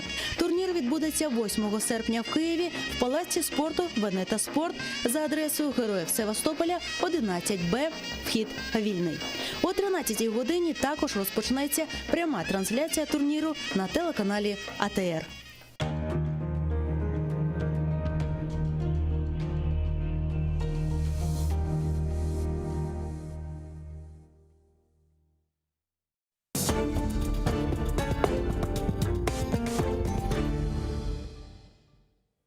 Добрый вечер. В эфире телеканал АТР. Это Юрий Мацарский и Прайм Мацарский. Сегодня вместе со мной по скайпу эту программу будет вести Евгения Андриюк, правозащитница, советник по правам человека во Всемирной организации против пыток. Евгения, добрый день. Надеюсь, вы меня видите и слышите. Приветствую вас, Юрий. Да, хорошо вас вижу и слышу. Очень здорово. Я хочу вам сказать, что без вас, конечно, не разобраться. Я попросил Евгению сегодня подключиться к нам, потому что есть там огромная масса вопросов, огромная масса историй, разобраться в которых нам поможет только специалисты. Вот Евгения как раз тот специалист, который может нам помочь во всем этом разобраться. Вопросы касаются, конечно, юриспруденции, вопросы касаются самых разных судебных историй. Но вот начать я хочу с иска России к Украине, который направлен был в Европейский суд по правам человека. Там речь идет о 10 категориях претензий, которые Россия выдвигает к Украине. Там, если мне память не изменяет, есть и сожжение людей в Доме профсоюзов в Одессе, есть и какие-то истории, связанные с тем, что Россия считает, что где-то в Украине недостаточно прав предоставляют национальным меньшинствам и так далее. Хочу вот разобраться и с этим иском, и с тем, почему ему именно в ЕСПЧ отправили. Евгения, что это за иск такой? Чего Россия конкретно требует от Украины, отправляет этот иск в ЕСПЧ? Да, то есть на самом деле все это связано с такой процедурой межгосударственных исков, которая на самом деле в Украине уже хорошо знакома еще с 2014 года из-за исков, которые Украина подавала против России, и в том числе ряд из них вот в течение последнего года рассматривается или были приняты решения. Да? То есть я напомню про общий контекст. Украина подала порядка 8 исков, мне кажется, был 9 в этом году, которые объединены в 3 таких больших категории. Одна категория касается Крыма, одна касается Донбасса и одна касается в основном сбития Боинга, и это совместный иск Украины и Нидерландов против России. И на самом деле это как бы стратегия, принятая Украиной такой юридической войны с 2014 года. И поэтому важно понимать, что российский иск — это ответ в первую очередь на эти юридические действия Украины, которые довольно успешные. Я напомню, что в этом году Европейский суд принял решение о том, что Россия, о иске по Крыму, о том, что у России была юрисдикция в отношении Крыма, начиная с 27 февраля 2014 года, то есть задолго до проведения так называемого референдума. И по Донбассу будет подобное рассмотрение осенью этого года. И плюс, думаю, тоже тот процесс, который мы обсудим, довольно активно и успешно идет процесс в Нидерландах по крушению малазийского Боинга. Все эти процессы, с того, как они сейчас идут, они подтверждают как бы правоту юридическую и в целом правоту Украины, и то, что, очевидно, Россия нарушает свои обязательства. И я вижу иск России, естественно, как какая-то попытка затянуть те рассмотрения, которые сейчас уже идут, и попытка якобы представить какую-то свою правду или попытаться, да, там, проявить свою инициативу, потому что все иски сейчас были против России. Вот это впервые Россия в целом первый раз подала иск против какой-то страны в Европейский суд. Такого не было, это первый российский иск. И тоже важно понимать контекст, что это произошло на фоне передачи функций представительства в Европейском суде от российского Минюста в российскую генпрокуратуру. И это вот один из первых шагов, которые российская генпрокуратура сделала, подав этот иск. На самом деле, правда, иск касается совершенно разных событий. То есть события, как вы, Юрий, правильно сказали, которые происходили на территории Украины. Там, если я не ошибаюсь, есть и события во время Майдана, во время революции достоинства, и события в Одессе.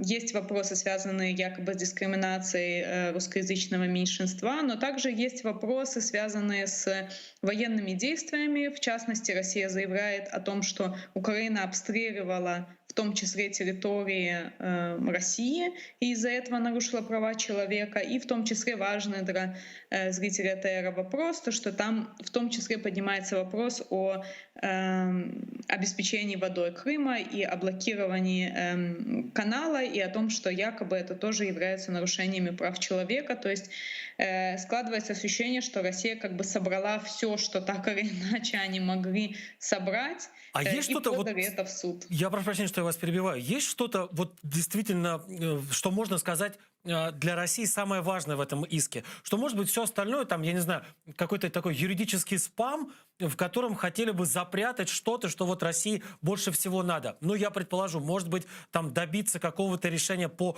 воде в Крым. Или здесь все такое равнозначное, и на самом деле, подавая этот иск, Россия в реальности и не рассчитывает на то, что хотя бы какой-то из его пунктов будет удовлетворен. Это хороший вопрос. Одну вещь, которую я не успела сказать, это тоже там есть вопрос о малазийском Боинге, о крушении, о том, что якобы из-за того, что Украина не закрыла воздушное пространство, Украина тоже несет ответственность за это.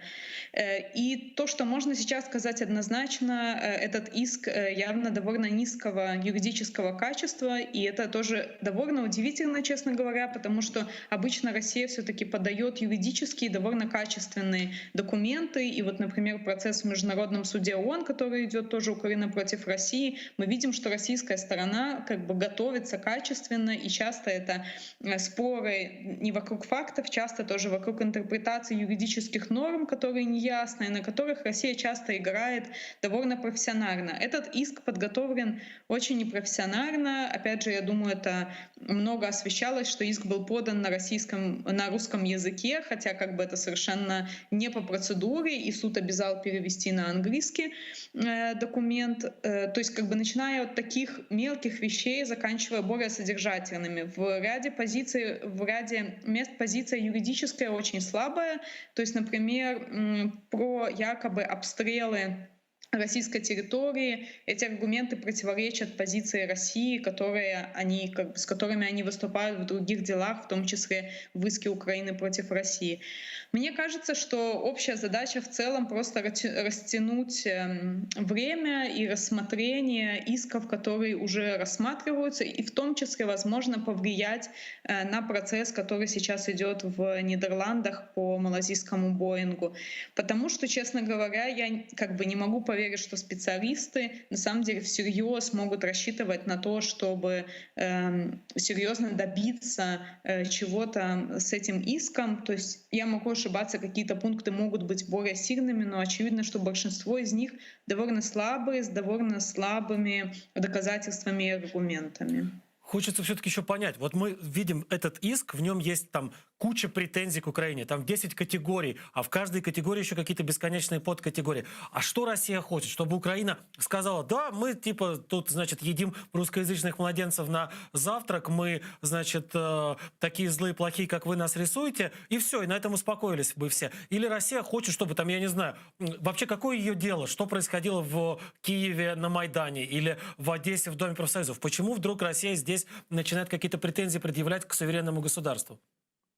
Ну, хороший как бы вопрос, и вопрос того, что происходит манипуляция, тоже почему это делается сейчас в 2021, а не, например, в 2014, если правда была такая беспокойность. То есть, с одной стороны, есть юридическая возможность в целом заявлять о нарушении прав человека в другой стране. Да, и это как бы одна из основ современного международного права, что права человека не являются внутренним делом этой страны. То есть, с одной стороны, опять же, то, что мы наблюдаем в соседней с Украиной Белоруссию, да, разные страны пытаются заявлять, или идет обсуждение возможных судебных процессов, того, что происходит внутри Беларуси, но как бы это факт, что это не является делом только этой страны. Поэтому, с одной стороны, как бы есть юридическая возможность.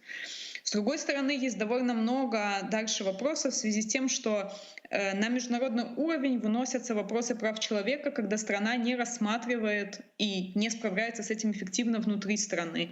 То есть то, что по делам по Майдану, по делам по Одессе Украина проводит свое расследование и идут свои процессы. То есть я думаю, что Европейский суд вряд ли признает эти процессы неэффективными.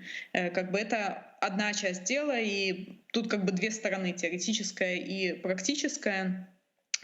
И опять же, мы возвращаемся к вопросу, почему и что будет самым важным для России. Кроме самого иска был подан так называемый запрос о временных мерах, о срочных мерах. Это если, когда страна просит суд вынести решение о каких-то тех нарушениях, которые идут. И два запроса было. Это касалось образования на русском языке, и это была вода в Крым.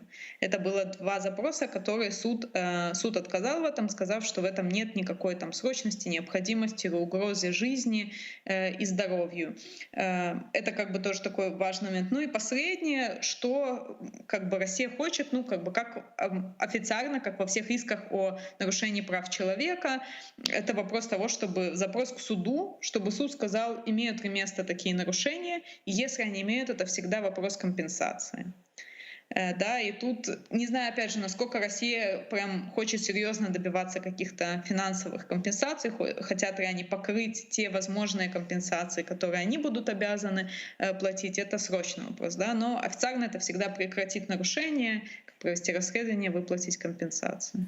Это же какое-то просто иезуитство. Они захватили, они убивали, они устраивали провокации, они устраивали просто какие-то волны пропагандистских каких-то операций по разжиганию, по раздуванию ненависти. А теперь говорят, а это все делала Украина, давайте платите компенсации, давайте кайтесь в том, что, собственно говоря, Россия это и сделала.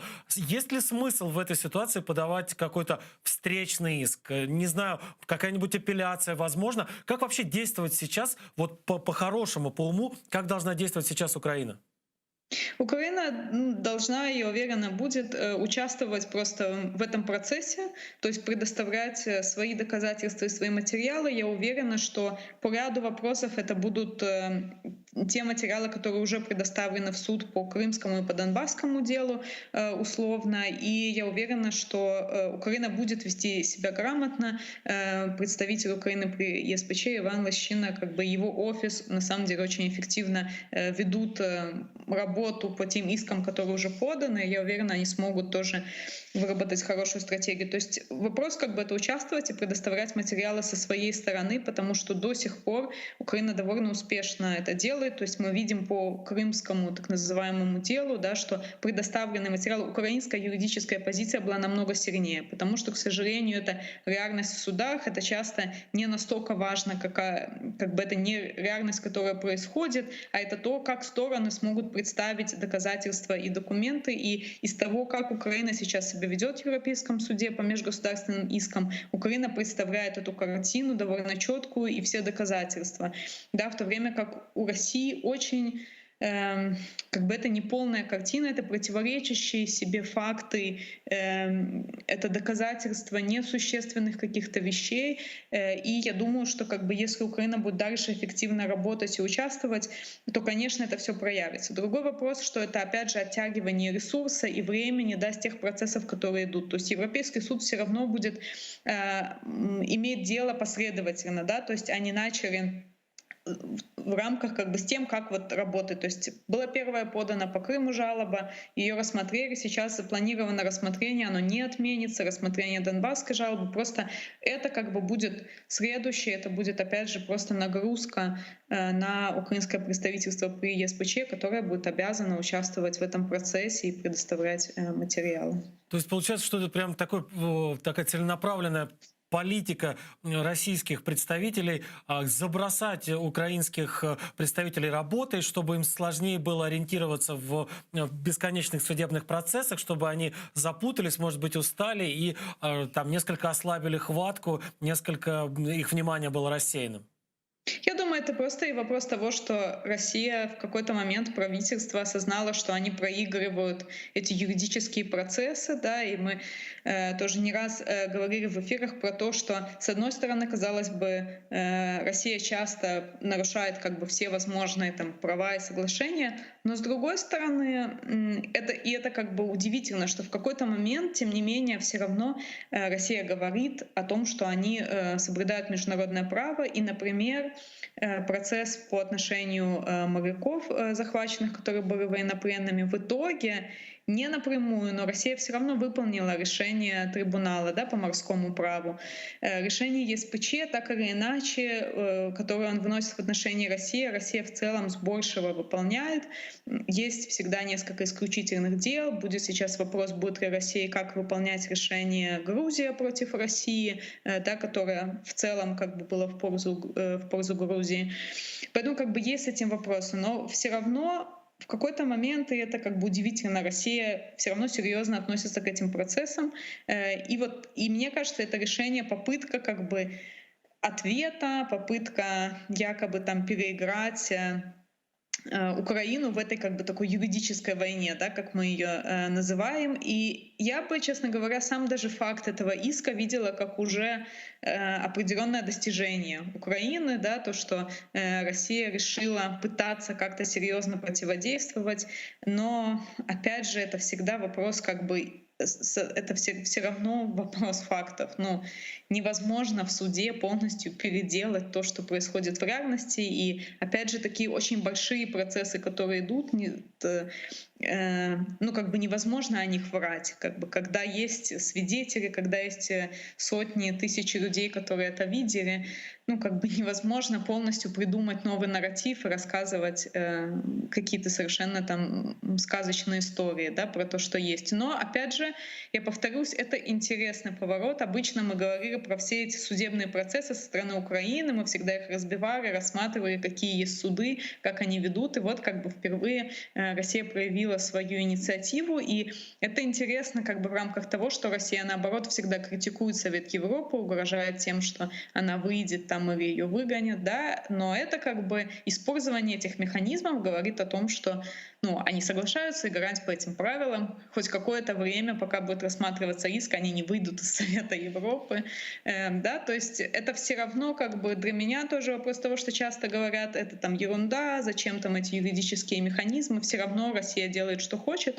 Но как бы для меня вот это лишний раз подтверждает, что не совсем все так, да, что все равно есть какие-то обязательства, которые по каким-то причинам государственные органы решают воспринимать всерьез. Как долго может продлиться рассмотрение этого самого иска, этой претензии России к Украине в Европейском суде по правам человека? Это будет довольно долго, то есть я думаю, это будет не меньше 5 лет. Есть две как бы стадии. Первая стадия будет такая общая стадия о юрисдикции, то есть имеет ли право в целом ЕСПЧ рассматривать этот вопрос, и, возможно, какие-то из этих 10 пунктов сразу будут отсеяны на этом этапе. То есть, например, если Европейский суд решит, что Украина проводит свои эффективные расследования по каким-то из этих действий или еще что-то, то есть часть может быть отсеяна на том этапе, и дальше через несколько лет будет этап уже по содержанию. Но опять же сейчас я думаю, что у Европейского суда будет довольно большая загрузка по межгосударственным жалобам. С одной стороны есть украинские жалобы, с другой стороны есть, например, жалобы Армении против Азербайджана, Азербайджана против Армении, Армении против Турции. То есть по конфликту в Нагорном Карабахе есть жалобы. То есть сейчас тоже такой определенный, не то чтобы бум, но есть целый ряд жалоб, которыми в том числе будет заниматься Европейский суд, и это будет занимать довольно много времени. А вообще Европейский суд по правам человека — это эффективный инструмент вот по действительно по восстановлению поруганных прав? Или это просто скорее какая-то символическая история? То есть есть два способа, две возможности, как работать с ЕСПЧ. Это межгосударственные жалобы, о которых мы говорили до этого, но это на самом деле не самый распространенный механизм. То обычно, как мы знаем и говорим о ЕСПЧ, это все-таки индивидуальные жалобы. И, конечно, это один из самых эффективных инструментов защиты прав человека, который сейчас мы знаем, потому что Европейский суд выносит обязательные решения, и так или иначе большинство стран их выполняет. И как бы большой недостаток в обоих процессах — это время, то есть это всегда занимает довольно много времени рассмотрения в ЕСПЧ жалобы. ЕСПЧ пытается проводить реформу, пытается менять это, особенно по индивидуальным жалобам, чтобы рассматривать быстрее те, которые более срочные, или те жалобы, которые типичные, да, там, например, в той же России признаны нарушения в пенитенциарной системе, их пытаются рассматривать как общие такие потоковые дела. Но это всегда как большой вопрос времени. С другой стороны, то, что сейчас активно используется, это интересно, вот это правило 39, правило срочных мер, когда суд может вынести просто решение, ну, обычно это решение там всем сторонам прекратить нарушение, воздержаться от каких-то мер. И это то, что действует быстро, и это часто в том числе, почему иногда ЕСПЧ как бы хорош в срочности, да, то есть, например, в индивидуальных случаях человек задержан, и у нас были такие случаи по Крыму, у человека плохое здоровье. Подается иск в ЕСПЧ по правилу 39 с просьбой как бы призвать государство освободить человека, потому что он не может содержаться в заключении из-за плохого здоровья. И ЕСПЧ выносил такие решения в ряде случаев. Это, конечно, довольно сильное решение, которое можно получить в короткие сроки, но дело дальше будет рассматриваться по существу. То же самое по межгосударственным искам. Мы просим этих срочных мер, то есть, например, опять же, в другом контексте, в контексте Карабаха сейчас идет большой вопрос, особенно о армянских военнопленных, задержанных в Азербайджане. И Европейский суд там не просто выносит решение, даже является одним из таких достоверных источников информации, то что у них есть хоть какие-то цифры о количестве задержанных людей, им подают все эти данные, да, и они как бы принимают решения. И на самом деле вот как бы в моей работе ЕСПЧ иногда является даже одним из источников такой достоверной информации.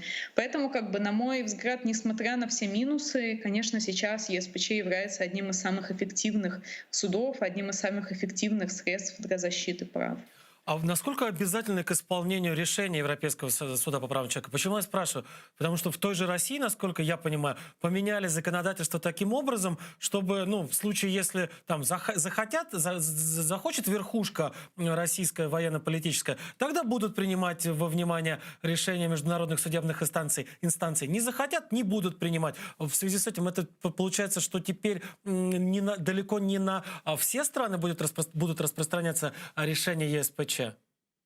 Нет, решения ЕСПЧ обязательные, и они обязательны для всех стран, которые входят в Совет Европы. И, ну, то есть тут нет никаких там уловок. Решения обязательны к исполнению, потому что, например, система ООН, когда мы говорим, там решения комитетов имеют рекомендательный характер, и там можно как бы больше пространства для маневров. Здесь и решения обязательные. Если решение не исполняется, то тогда соответствующие меры должен принимать Совет министров, то есть такой исполнительный орган Совета Европы. Ну, конечно, в Совете Европы, как и в других международных организациях, нет ни армии, ни полиции, никакой международный спецназ не прилетит в Россию, не заставит их выполнять решения. Но, тем не менее, как бы это то, что есть. Принятое законодательство, как, например, в России, как бы оно незаконно с точки зрения международного права, с точки зрения международного права, верховенства за международным правом и принципами. И государство обязано выполнять эти решения, несмотря на свое национальное законодательство. То есть с точки зрения международной это законодательство ничего не меняет. Россия все равно обязана выполнять эти решения. Конечно, если они не будут этого делать, будет расти все больше эта пропасть, будет все опять же становиться все больше эти вопросы, что делать с государствами, которые не выполняют этих обязательств. И, конечно, это будет все больше приводить к такому разрыву и конфликту между западноевропейскими странами, Евросоюзом, между Россией, которая, ну, как бы иногда мне кажется, что этот конфликт только нарастает, да, и мы видим это в юридической сфере. Иногда кажется наоборот. Но, опять же, чем больше Россия будет отрицать эти общепринятые правила игры, тем больше будет эта пропасть между как бы двумя сторонами.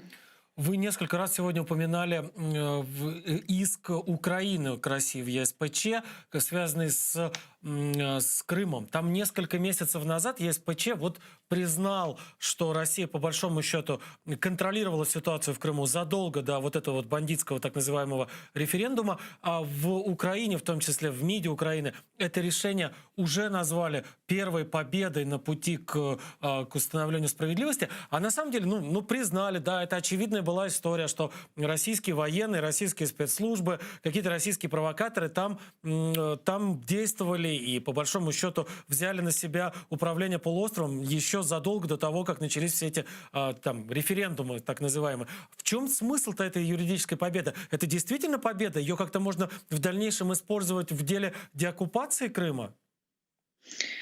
Ну, в каком-то смысле, да, на самом деле это победа, то есть потому что как бы было два сценария, то есть Россия не отрицала свой контроль, то есть сейчас вот рассматривался этот вопрос юрисдикции, то есть дело по Крыму еще не рассматривалось по существу, и Россия не отрицала своего контроля, как они отрицают на Донбассе, но они говорили, что их контроль начался с так называемого референдума.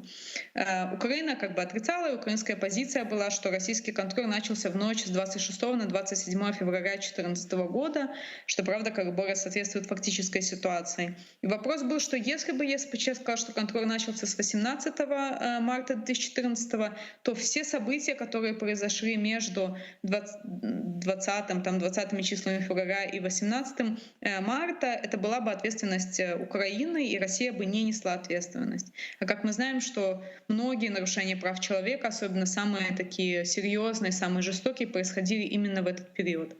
Но ЕСПЧ решил, что контроль России начался с 27 февраля, поэтому как бы Россия будет нести ответственность за все, что происходило как бы начиная с 27 февраля.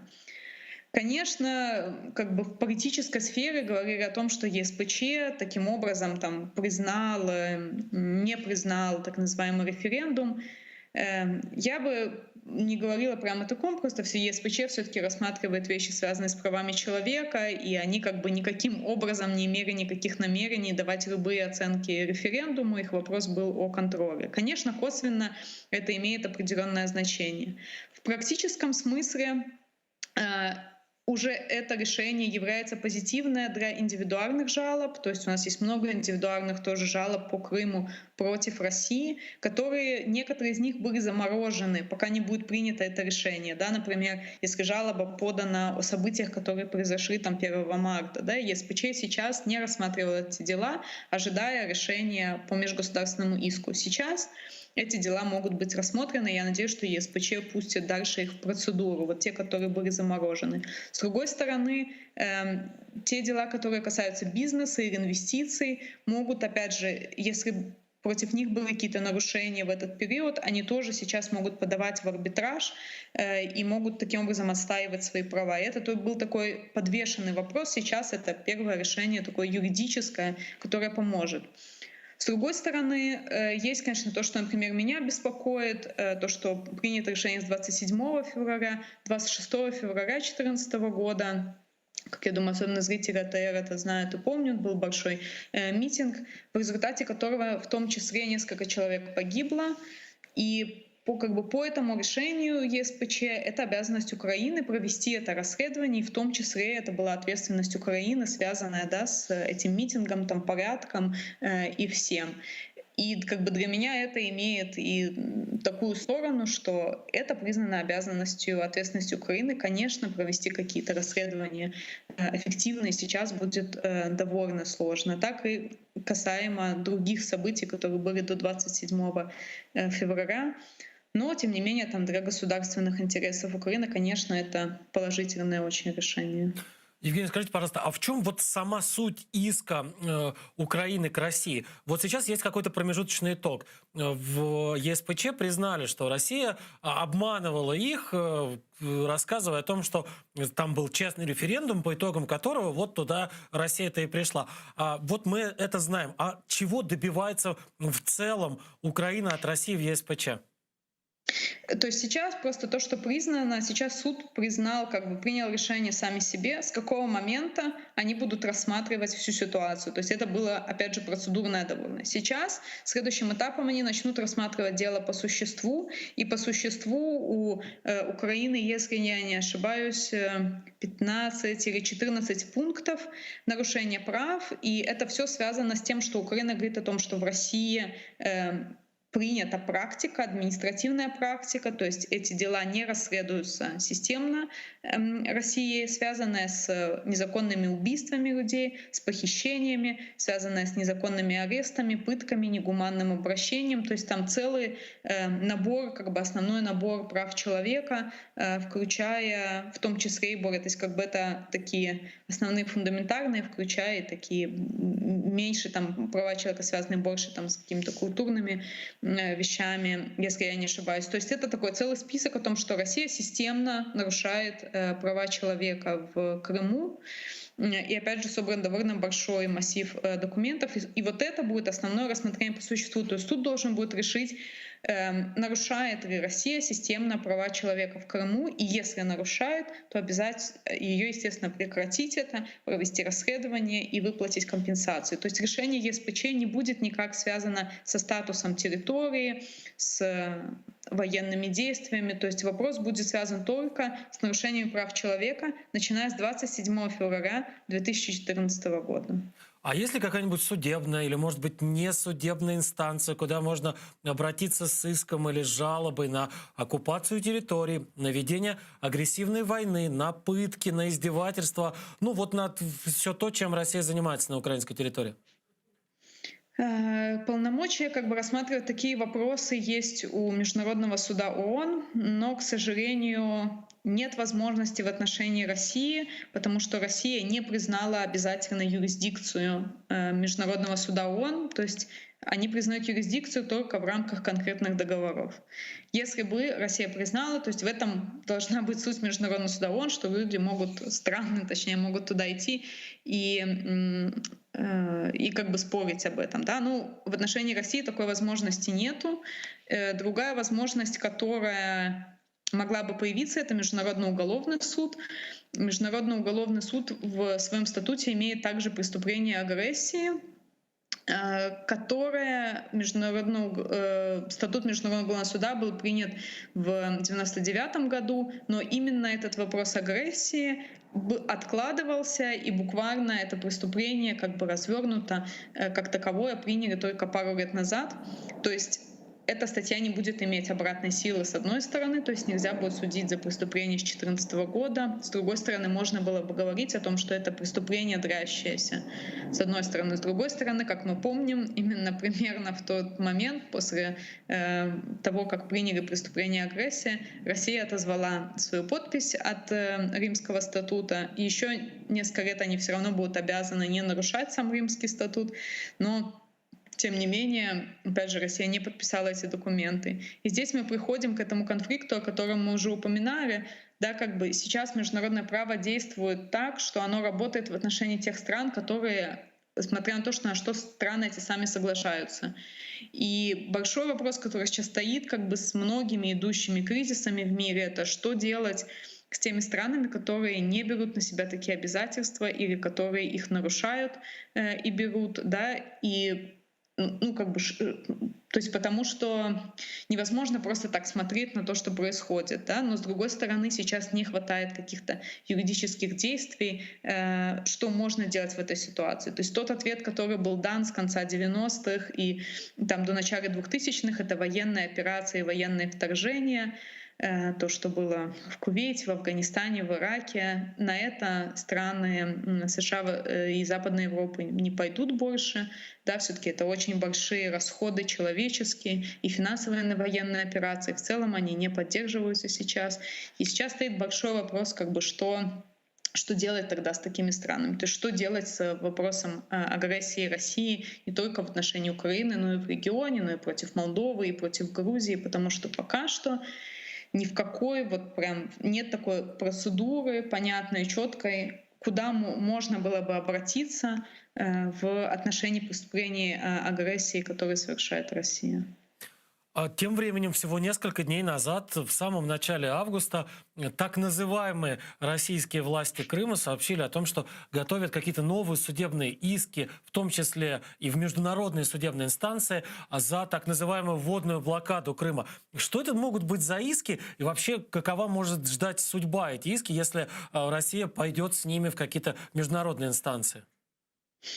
Мне сложно представить на самом деле, куда они могут с ним пойти. То есть, может быть, это имелось в виду, опять же, поддержка этого иска ЕСПЧ России против Украины, но опять же у крымской власти нет никакой легитимности, чтобы подавать, то есть, не знаю, может быть, они будут представлять России там какие-то дополнительные документы, не знаю, сложно представить. Ну, кроме этого, наверное, это могут быть просто какие-то арбитражные процедуры, может быть, какие-то эти документы по водным ресурсам, я, честно говоря, не знаю детально эти договора, может быть, они предполагают какую-то ситуацию разрешения спора, да, какой-то механизм, как арбитраж или как обращение в Международный суд ООН. Но опять же, крымская власть, де-факто крымская власть как таковая не может сама никуда подать иск, то есть они просто его не примут, просто будет отказ в рассмотрении дела. Очевидно, что все это все равно будет делаться через Россию.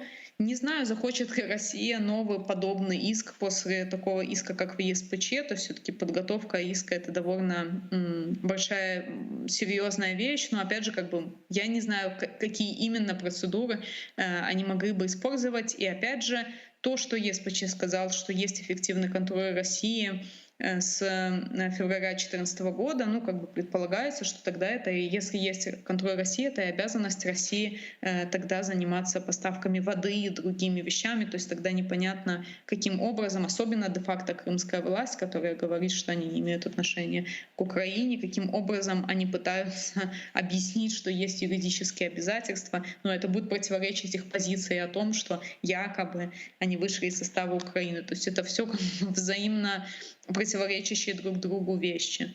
Ну и, конечно, на самом деле, я думаю, вопрос агрессии — единственный орган, который может рассматривать, если не суд, это Совет Безопасности ООН.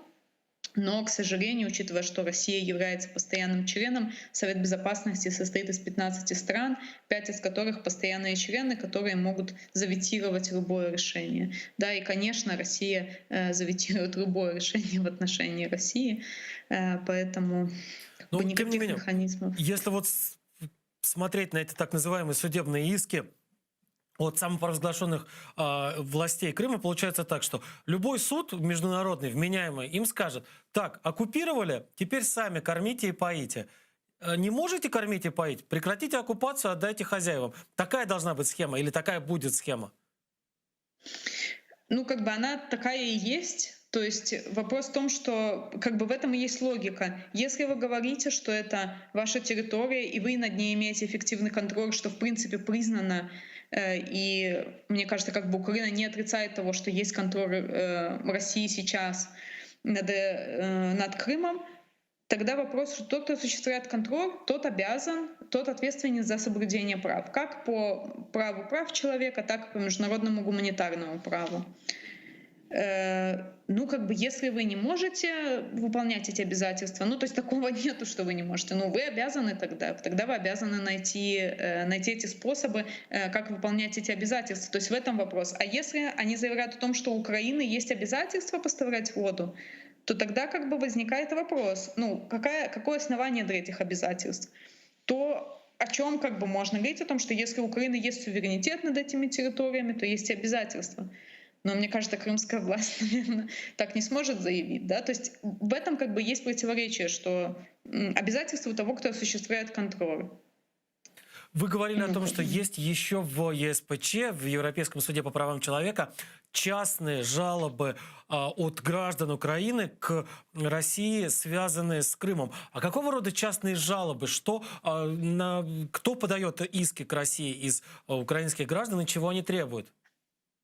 То есть это все иски связаны, опять же, всегда помню, что ЕСПЧ — это иски, связанные с нарушением прав человека, поэтому, естественно, большинство этих исков — это о нарушении прав человека, и в первую очередь это так называемые существенные нарушения, это похищение людей, это убийство, это незаконное лишение свободы, пытки, суды. То есть, в принципе, как бы в общем, так или иначе, по делу каждого политзаключенного подаются иски в ЕСПЧ. Да? То есть это может не всегда об этом говориться публично, но более-менее у всех людей у нас, у кого есть независимые адвокаты, эти дела подаются в ЕСПЧ, и некоторые из них идут против Украины и против России, некоторые только против России, опять же, в зависимости от периода и того конкретно, что происходит с человеком.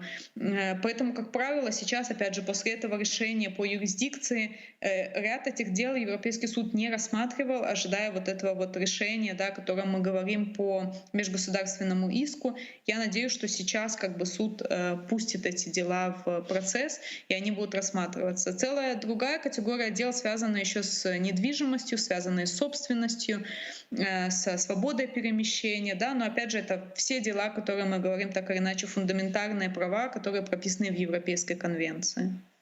Есть же еще одно важное, громкое дело, которое вот сейчас, я так понимаю, на летний период, оно сейчас не рассматривается, но тем не менее будет продолжаться. Это дело, связанное с уничтожением в небе над украинским Донбассом Боинга MH17 летом 2014 года. Этим делом занимается сейчас не ЕСПЧ, не Международный суд в ООН, не Международный уголовный суд. Этим делом, насколько я понимаю, занимается Национальный суд Нидерландов. В связи с этим вопрос, а кто может быть тогда нести ответственность перед Национальным судом Нидерландов и какова задача того процесса, который сейчас проходит в Нидерландах? Да, это на самом деле правильно, это национальный процесс.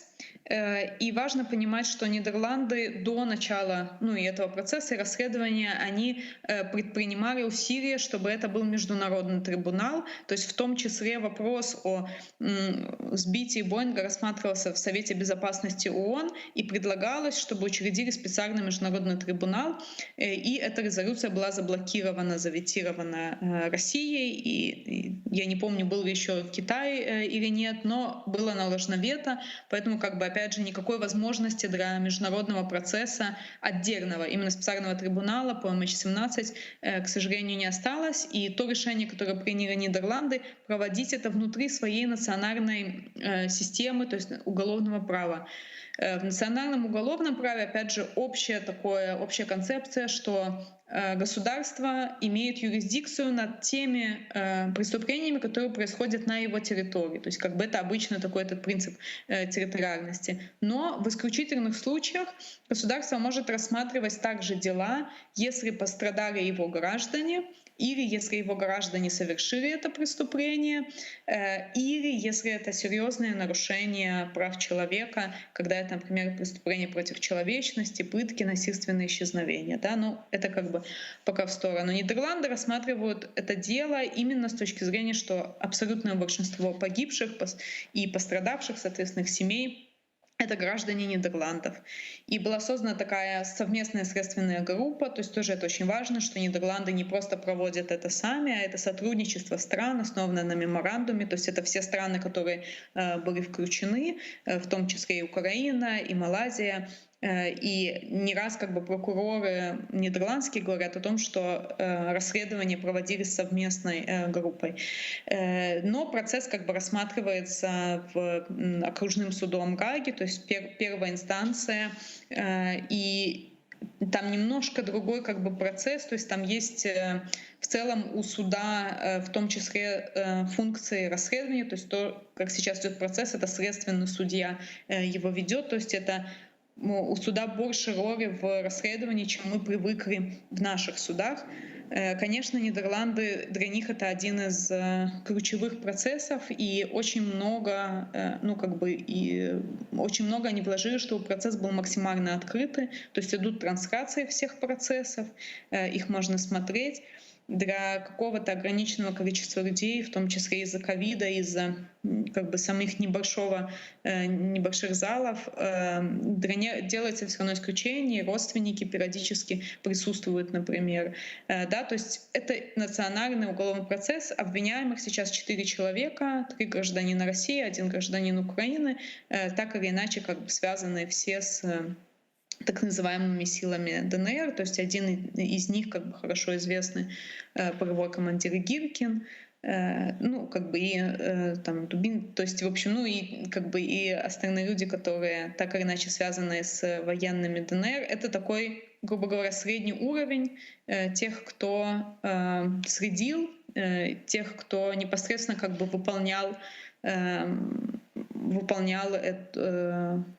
выполнял как бы саму эту так называемую Совершал операцию, не знаю, как преступление. они называют. Да.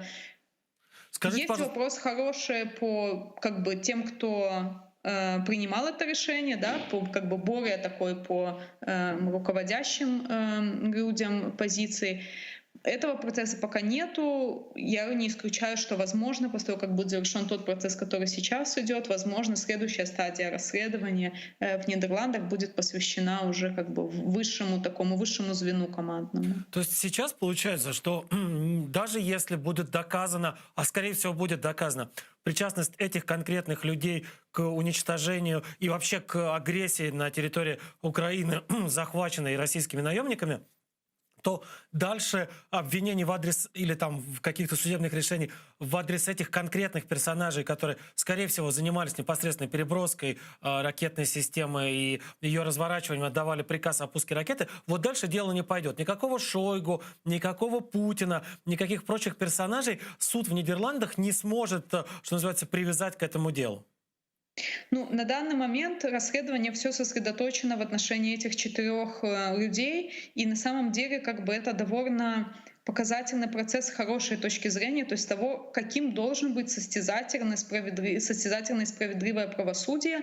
Из этих 4 людей, я напомню, 3 отказались вообще от всяческого контакта с судом, и только один из них имеет адвокатов, 2 нидерландских адвоката, 1 российский, которые от его имени в суде работают. И для тех, кто хоть немного следил за процессом, я думаю, многие видели, что особенно этим летом очень много заседаний было именно по ходатайствам защиты, многие из которых просто как бы нацелены на то, чтобы затянуть процесс, то есть это повторяющиеся ходатайства, не имеющие сильного отношения к самому процессу, то есть ну, целый ряд из них прямо для того, чтобы затягивать процесс, но тем не менее это важно, что как бы судья рассматривает эти все ходатайства, выносит решение, да, там большинство из них отказывают, но тем не менее ряд удовлетворяются также.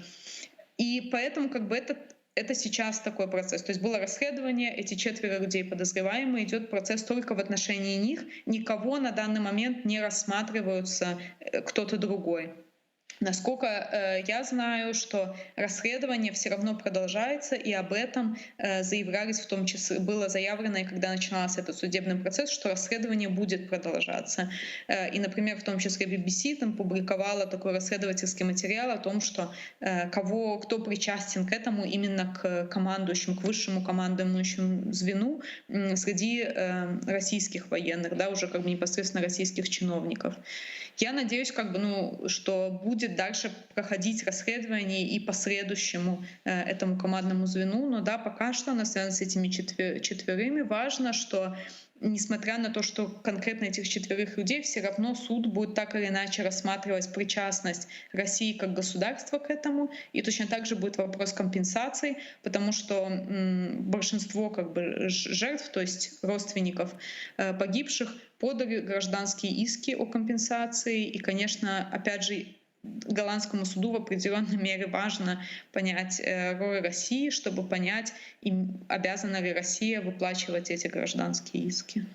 Мы еще сегодня касались темы, и надо бы, наверное, сейчас ее продолжить, готовящегося иска Украины в ЕСПЧ к России уже касательно не Крыма, а Донбасса. Что это будет за иск и насколько он важен вот в деле установления истины, в деле привлечения виновных к развязыванию войны, виновных в развязывании войны или в продолжении этой войны к ответственности? Иск на самом деле подан уже, и уже был подан не один иск по Донбассу, их тоже подано несколько. То, что будет осенью этого года в ноябре, будет тоже рассмотрение жалобы по Донбассу. И опять же, когда мы говорим про Европейский суд прав человека, это все касается нарушений прав человека.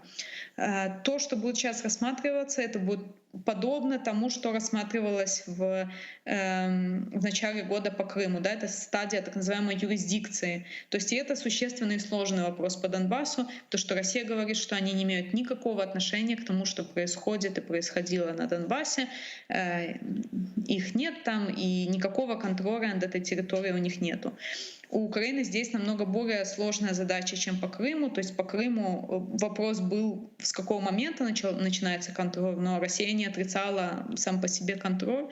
Здесь Россия отрицает, и задача Украины доказать, что Россия имеет эффективный контроль над Донбассом, ну и, соответственно, опять же, с какой даты и над какой территорией, потому что, опять же, в связи с боевыми действиями менялось тоже какое-то время, момент территории, которую Россия контролирует. И это сложная задача, и это явно будет сложный процесс. То есть, опять же, это будет касаться только стадии юрисдикции. После того, как будет вынесено решение по юрисдикции, будет рассматриваться суть, то есть какие права нарушены и имеет ли Россия отношение, да, к нарушениям на Донбассе. Но кроме этого иска в ЕСПЧ, я напомню, что есть еще, мы тоже сегодня упоминали об этом, есть еще другие инстанции, в которых рассматривается вопрос Донбасса. Это Международный суд ООН в Гааге. Он рассматривает тоже иск Украины против России и по Крыму, и по Донбассу. По Донбассу он касается финансирования терроризма.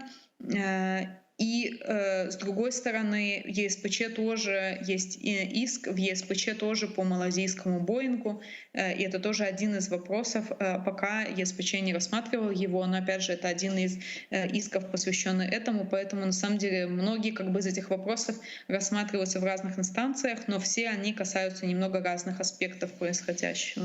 Вот у нас несколько минут до конца осталось, где-то, наверное, около 3-4 минут. Хочу вас уточнить. Есть этот иск от Украины к России в международный суд в Гааге, который в 2017 году был подан. И там конкретные преступления, там вполне себе вот те преступления, в которых есть исполнители, есть конкретные люди, которые их совершали. Ну там обстрел маршрутки в Волновахе, взрыв, теракт в Харькове, и тот самый Boeing MH17 тоже сбитый, судя по всему, российскими наемниками, а то и кадровыми военными в небе над Донбассом. Как долго может рассматриваться этот иск и каков может быть вердикт суда?